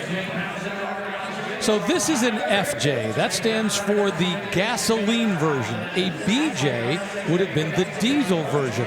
A little earlier, we had an HZJ. That is an international diesel. That's what got me confused. I was trying to figure out what country it was from. The HZJ, somebody reached out to me and made the point, that is the international diesel. It was never imported into the United States. You know, we didn't get the diesels. And you think I have obscure information about taillights? Come on, Rick. No, there's always somebody who knows something about something. And that's, you know, good info. I love the fact that people reach out and let us know, you know, when we get something wrong, because we can't know everything about all these cars. A little bit of rattle can restoration on this one, but these are bulletproof. That's the best thing about them. The people I know that have them love them, and they ride them rough, and you just can't hurt them. I'll tell you what, $15,000. I mean, it may not be the highest spec, you know, restoration, but it's still an awful fun car to be able to drive around in. That 1978 FJ Cruiser. Pardon me, FJ40. FJ Cruiser is a little newer. 1950 Ford Custom Coupe up on the block. You know, after World War II, it took a while for American car companies to get back to designing and building new passenger cars. For several years, the cars rolling out of Detroit were just continuations of the pre-war cars. But when Ford came out with this envelope body in 1949, the whole industry just stopped and went, holy crap. Because this car was beautiful. The fenders were not separate from the rest of the body. It was all of a shape, and this is the car that turned Detroit on its ear. Yeah, and they came out with this before Chevrolet. They came out with it before Plymouth. Now, there were a couple of the smaller manufacturers, Kaiser, Hudson, who came out with cars a little bit quicker than this. But for the big three, this was the first of the post-war design. And to your point, when they brought this out in 1949, it got everybody's attention. Well, this one has been substantially upgraded. This is the second year. Note the 8th there for the Flathead V8 that this could have been born with. But modern base coat, clear coat paint with a high level of metallic. It's a custom PPG gunmetal vibrance finish. And that's where they spent all their money on this car, was on the paint and presentation, and it shows. Very nice. Yeah, dramatic body style change with these shoebox Fords, but the flathead remained under the hood, and that's what this one has. So starting with a 32 Ford as far as the flathead berth, we're seeing the last few years here. I think 52 or 53 was the end of the flathead, and obviously a legend in the hot rodding community, and very fun with these. I had a Woody version of a 51. I sold at Barrett-Jackson a few years ago. So let's say you're a car buyer in 1950. Do you want the glamorous shape of this 1950 Ford, or do you want the overhead valve V8 that Oldsmobile and Cadillac had just pioneered? But the reality is most people just looked at a car. They didn't look underneath the hood for the most part. By the way, that grill, that was the last year for that Bullet, that propeller coming out for 1950. And it just sold here at $9,500. The cost of paint these days is huge. So if they spend a lot of money and time on the paint, boy, I think that's a fun little car to have for the money. All right, here's a car we previewed just a little while ago, a 1972 Volkswagen Beetle convertible. And the top is kind of hints at what lies in the interior. I have a couple of British sports cars, Triumph TR8s. One has a normal kind of burgundy interior, and the other has the plaid interior that Triumph premiered with the TR7 and the TR8. And I think that's that car's party trick. And here is something very similar repeated inside of this one with that kind of brown, tan, green plaid cloth. That's very cool. Drop the top. That's going to set this apart from any other Beetle in the parking lot. Well, beautifully detailed engine bay here, still carbureted it appears, and all that chrome. But you can see we've seen the whole gamut of Volkswagen Beetles from post-war to here in the 1970s. How big the taillights got, the rear window much larger. This one, it looks like the Wolfsburg logo is in the steering wheel though, with this one and the plaid interior. Very cool.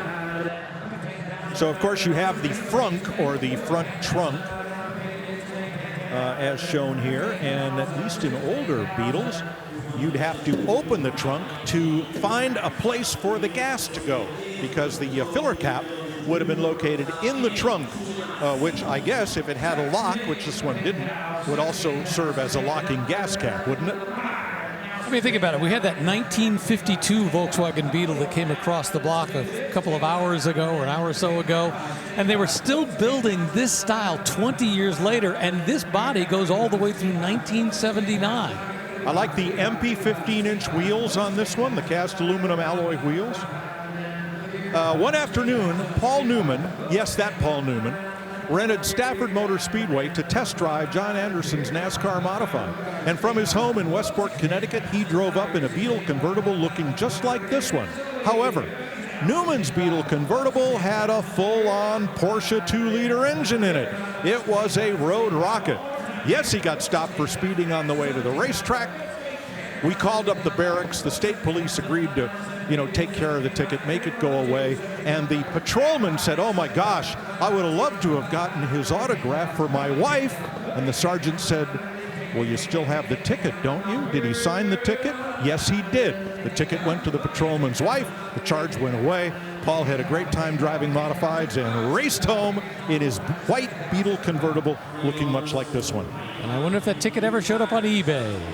My dad delivered newspapers in Bel Air in a Volkswagen Beetle similar to this one, and he had a lot of movie stars on his route, and I joked he got their autographs every month, and then he cashed it. Right. By the way, Newman did not sign autographs. That was very, very rare, but he did sign the ticket. $17,000 for a 1972 Volkswagen Beetle convertible. Now coming up, how about a 2005 Chrysler Crossfire SRT6 Roadster. Love the color, sapphire silver blue, only 65,000 miles.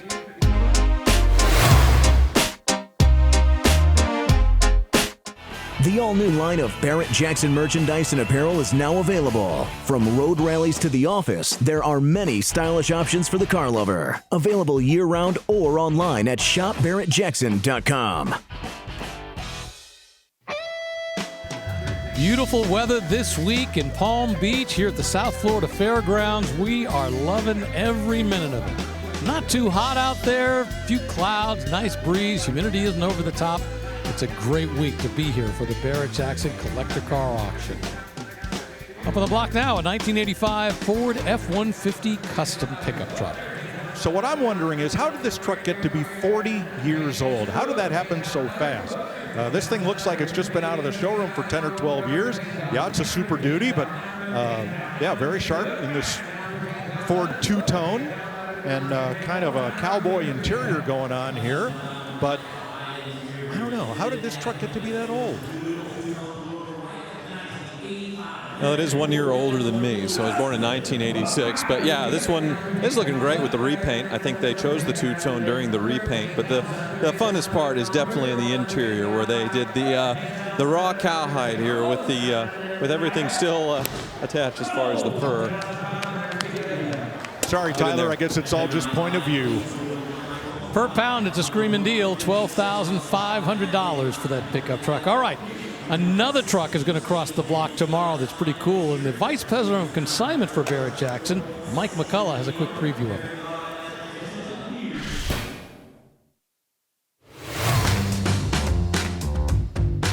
This custom 67 C10 pickup is powered by a 6.2-liter LS3 engine mated to a GM Performance 4-speed automatic transmission and GM converter with transmission cooler. The engine is fitted with an upgraded cam, is topped off with an LSX intake and billet specialty valve covers, and features hidden coil packs. It breezed through custom headers with a custom dual exhaust. Various suspension upgrades include tubular control arms, drop spindles, big sway bars, C-notched rear frame, and a Ride-Tech air suspension. The interior features a new Dakota digital dash and an aftermarket custom steering wheel with a tilt column. And the best part about this custom 67 C10 pickup is it's selling with no reserve.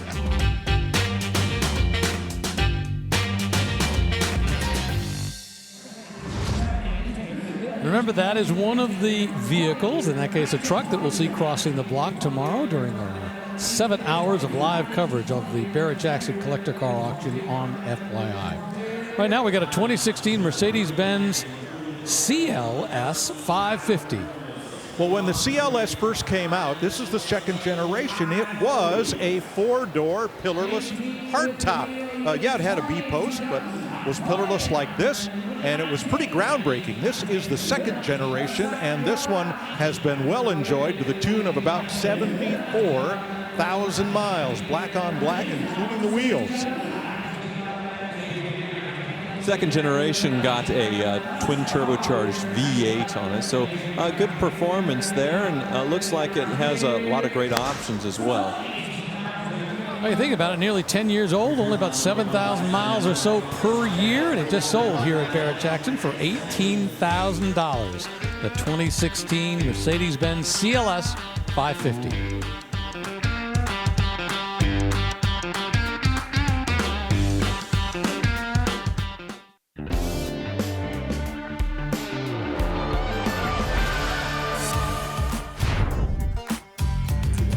Quite a day here at Barrett-Jackson and Palm Beach. All kinds of fun stuff have been crossing the block, and right now we got a 2000 Chevrolet Silverado 1500 pickup. And this is the body style you want, the cab and a half, nice spray-in bed liner. But here's another truck that's been involved in an accident per the vehicle history report. That will hold the number down. And I would look at this as kind of a blank canvas. That was something that happened 15 years ago. It's long been repaired. You can take this and turn this thing into the custom truck that you want at a very low entry price. Well, very low entry price indeed. $9,000 is what it just sold for. Let's check in with April Rose. Hey, Rick, I'm here with a car that's going to sell tomorrow. 1970 Chevelle SS. It's really cool. I love 1970 because I still have that quad headlights. In 71 and 72, they went to a single headlight. 1973, completely different car. Now, this one's got its matching numbers, 396, 4-speed manual with the famous Hurst shifter. You got to check it out inside. Super clean build, super clean bench seat also. And it's got those period correct SS wheels, disc brakes up front. I mean, if you want to get into the collector car world, this is a great start, Rick. Oh, absolutely spectacular start. In 1970, that is the high water mark for the Chevelles. Look forward to that crossing the block tomorrow. Remember, the quality of cars go up every day, and tomorrow is going to be significantly better. Right now, we got a 1974 Ford F100 Ranger XLT. Well, nice, and again, this is the cab and a half, the super cab version. This with an attractive two-tone, a lot of stainless steel trim, including the grille and down the side. I like these wheels. We called them slot mags, and they were big in the aftermarket, and about this time Ford decided they wanted in on it, so these were offered as factory options. A lot of folks took them up on it. You got a lighter, stronger wheel than the Steelies. What's interesting about this truck is it only has 79,000 miles on the odometer, and I'm always amazed when you have pickup trucks that normally get used to death. This one from 1974. I mean, it's 51 years old, and it only has 80,000 miles or so. Boy, and a very luxurious interior on this stuff. Look at the inlay and the cloth seats with the vinyl sides as well. Yeah, Ranger XLT package was the top trim. Of course, Ranger is its own truck now, the smaller truck, but it was a trim package back in the day on the F-Series. Beautiful, yeah. Shows us low mileage. $14,500 to that gentleman right there. We will put the Summit Racing Sold sticker on, and she'll write the price, $14.5K. And we're going to take a quick break here at Barrett-Jackson. Look forward to bringing you our last 20 minutes or so of the auction action here at the South Florida Fairgrounds, where all the great cars, all the great automobilia has been assembled for a fun auction week.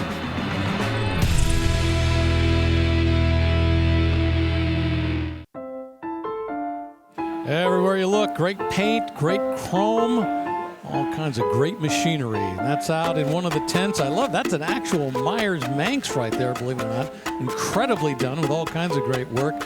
American Iron, whatever you want, it is here at Barrett-Jackson at the South Florida Fairgrounds in Palm Beach. Up in the block right now, there's a car we previewed a little while ago, a 2005 Chrysler Crossfire SRT6. Well, remember when Chrysler was owned by Daimler-Benz, and the Mercedes SLK Roadster, the original baby Mercedes, not the 190, but the modern one, also gave birth to this Chrysler Crossfire. This, the high-performance version with less than 65,000 miles. Yeah, so the SRT6 on this one meant it got a Mercedes engine, same as the SLK, but the SLK 32 engine, which was a supercharged V6 on these. So even though it's the same car underneath, I think as far as cars that share the same platform, there aren't two vehicles that look more dramatically different than a Crossfire and a Mercedes SLK. It's just absolutely dramatic with this sort of weird back that I remember British Top Gear, without the spoiler, they talked about how it sort of looked like it was a dog kneeling to take a you-know-what. I think in the back of this car, the Chrysler stylus just imparted way too much of the family identity of Chrysler into this car. I really wish they'd taken more chances and done something more dramatic front and rear. They are very fun cars to drive, though. That supercharged engine is pretty bulletproof, and I think around mid-300s when it came to the horsepower. And you could get these with a manual transmission, which is really cool. This one's an automatic, though. And, of course, they have the convertible version. The coupes work. It just has that look of driving Miss Daisy instead of a hot rod sports car, doesn't it? Well, it has that Chrysler 300-ish kind of look on the front. 2005 Chrysler Crossfire SRT6 goes away to a brand new owner. Now, before the cars sell here at Barrett-Jackson every day, they sell automobilia. Check out some of the things that sold this morning. I love this one. Remember going to the drive-in and those speaker stands? Well, it's a drive-in movie speaker stand sold for $1,200 this morning. A Sinclair Oil single-sided light-up service station sign that's got the Dyno logo, $6,000. All right, a nicely restored 1946 Mobil Oil model number 80 gas pump. It's got the lighted letters on the top. This sold this morning for $8,000. And there's more good stuff that'll be crossing the block over the course of the next couple days. It's a whole section of the hobby unto its own. 2013 Jeep Wrangler up on the block right now. Well, this one is the one package above the base as far as the X was the base, and then the next trim up was the Sport. So with the Sport, you've got the stock bumpers here, and the fenders are not painted to match the body. But this one, yeah, 6-cylinder, 4-wheel drive, automatic. Looks like it's been used slightly, but the only thing modified from stock, I would say, are the larger wheels and tires. Doesn't look like it's had a lift, or not much of one.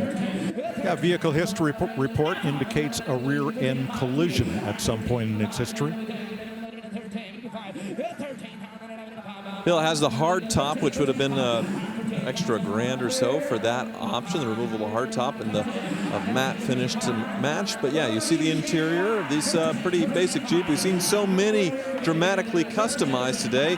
Here's what they look like stock, and this one still crank windows in 2013. Probably one of the last vehicles to have crank windows, the Jeep Wrangler. Well, the way that one's going to go for $13,000 for a 2013 Jeep Wrangler, that 3.6-liter V6 engine, 4-wheel drive, and less than 75,000 miles on the odometer. Well, we're down to the very end of our coverage of day one at the Barrett-Jackson Collector Car Auction, but don't go away. We still got a few cars crossing the block. We want you to stick with us all the way to the end.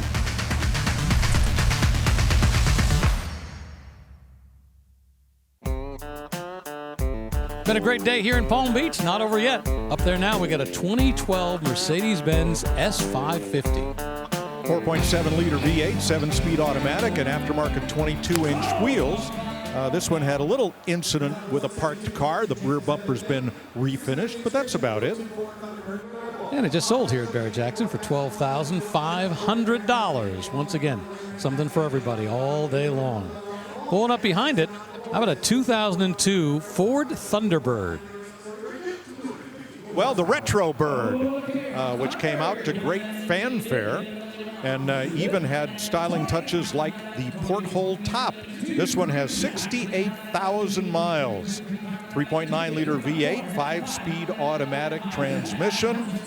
This one had a very minor incident involving right front damage, but looks like it was repaired to an acceptable standard. Yeah, this one has a neat interior, two-tone, red and black with the black exterior. And under the hood of these are Jaguar-based engines, a V8 that they borrowed from Jag, even though it's a Ford. Once again, another one of those interesting platform sharing and engine sharing. Same with the Lincoln LS, and a four-door sedan also had the same engine on the same platform. You'll want to be tuned in tomorrow. Edsel Ford II will be here, the godfather of Ford racing and member of the founding family of Ford Motor Company, will be here for a charity car along with racing champion David Hobbs. So we'll get to meet with and have a good bit of fun with them. These cars looked great, and I think everybody really appreciated the retro styling. The performance, however, maybe fell a little short of what people hoped for with the reintroduction of the Baby Bird. Well, I feel like everybody that wanted them, as far as the nostalgia of that, bought it in the first couple of years, and then they were done. They quit selling them like overnight. Well, that one just sold for $8,000 here at Barrett-Jackson, that new 2002 version. All right, time to check out our top sellers for the day here at Barrett-Jackson. What a Thursday it's been so far. Want to break into the top 10, it would take at least $46,000. This was the number 3 seller of the day. This 1956 Corvette that had a 283 engine in it. This one sold for $51,000. The number 2 sale of the day, a 1972 K20 custom pickup truck. Fresh cosmetic restoration. I love the colors, citrus green, bright white, 350 engine. It sold for $62,000. And the number 1 sale of the day, was a 1994 Dodge Viper RT10 Custom that sold for a great cause, to help the Florida Highway Patrol Advisory Council. And this Hammered sold at $87,000, with every penny going to help the cause. Well, that's today. Remember, tomorrow the numbers are going to jump up even more. But on the block now, we get a 2001 BMW 740i. Boy, I like this one. This was the big Executive Express, not the IL, the long wheelbase version, but the standard wheelbase version. Mercedes only brought their long wheelbase car, whereas BMW gave you the choice. This one has split 5-spoke wheels, 4.4-liter V8, 5-speed automatic, Imola red with black interior, new gray headliner, air conditioning, AM, FM, CD, and less than 72,000 actual miles. And it just sold here at Barrett-Jackson for $11,000, that 2001 BMW 740i. I'll write the price on the sticker, and away the car will go. All right, the very last car we're going to see up on the block, probably won't even get to see it sold, a 2006 Dodge Magnum RT wagon. Yeah, Dodge had the Charger, and they came out with this wagon back version, and it was a big hit. This one, unfortunately, has been ridden hard and put away wet. It's had some front end damage, both right front and left front. So this one will be off to somebody to drive, enjoy, or maybe even completely rebuild, Rick. Well, that is a wrap for today from Barrett-Jackson and Palm Beach. But, you know, that was just a little taste of what's to come. We have 14 more hours of live auction action coming your way over the next 2 days, including 7 hours on FYI tomorrow starting at 11 o'clock Eastern Time, a car lover's paradise. So for Mike Joy, Tyler Hoover, April Rose, and our entire spectacular team, I'm Rick DeBrule. Thanks for riding along with us today. We will see you tomorrow from the Sunshine State.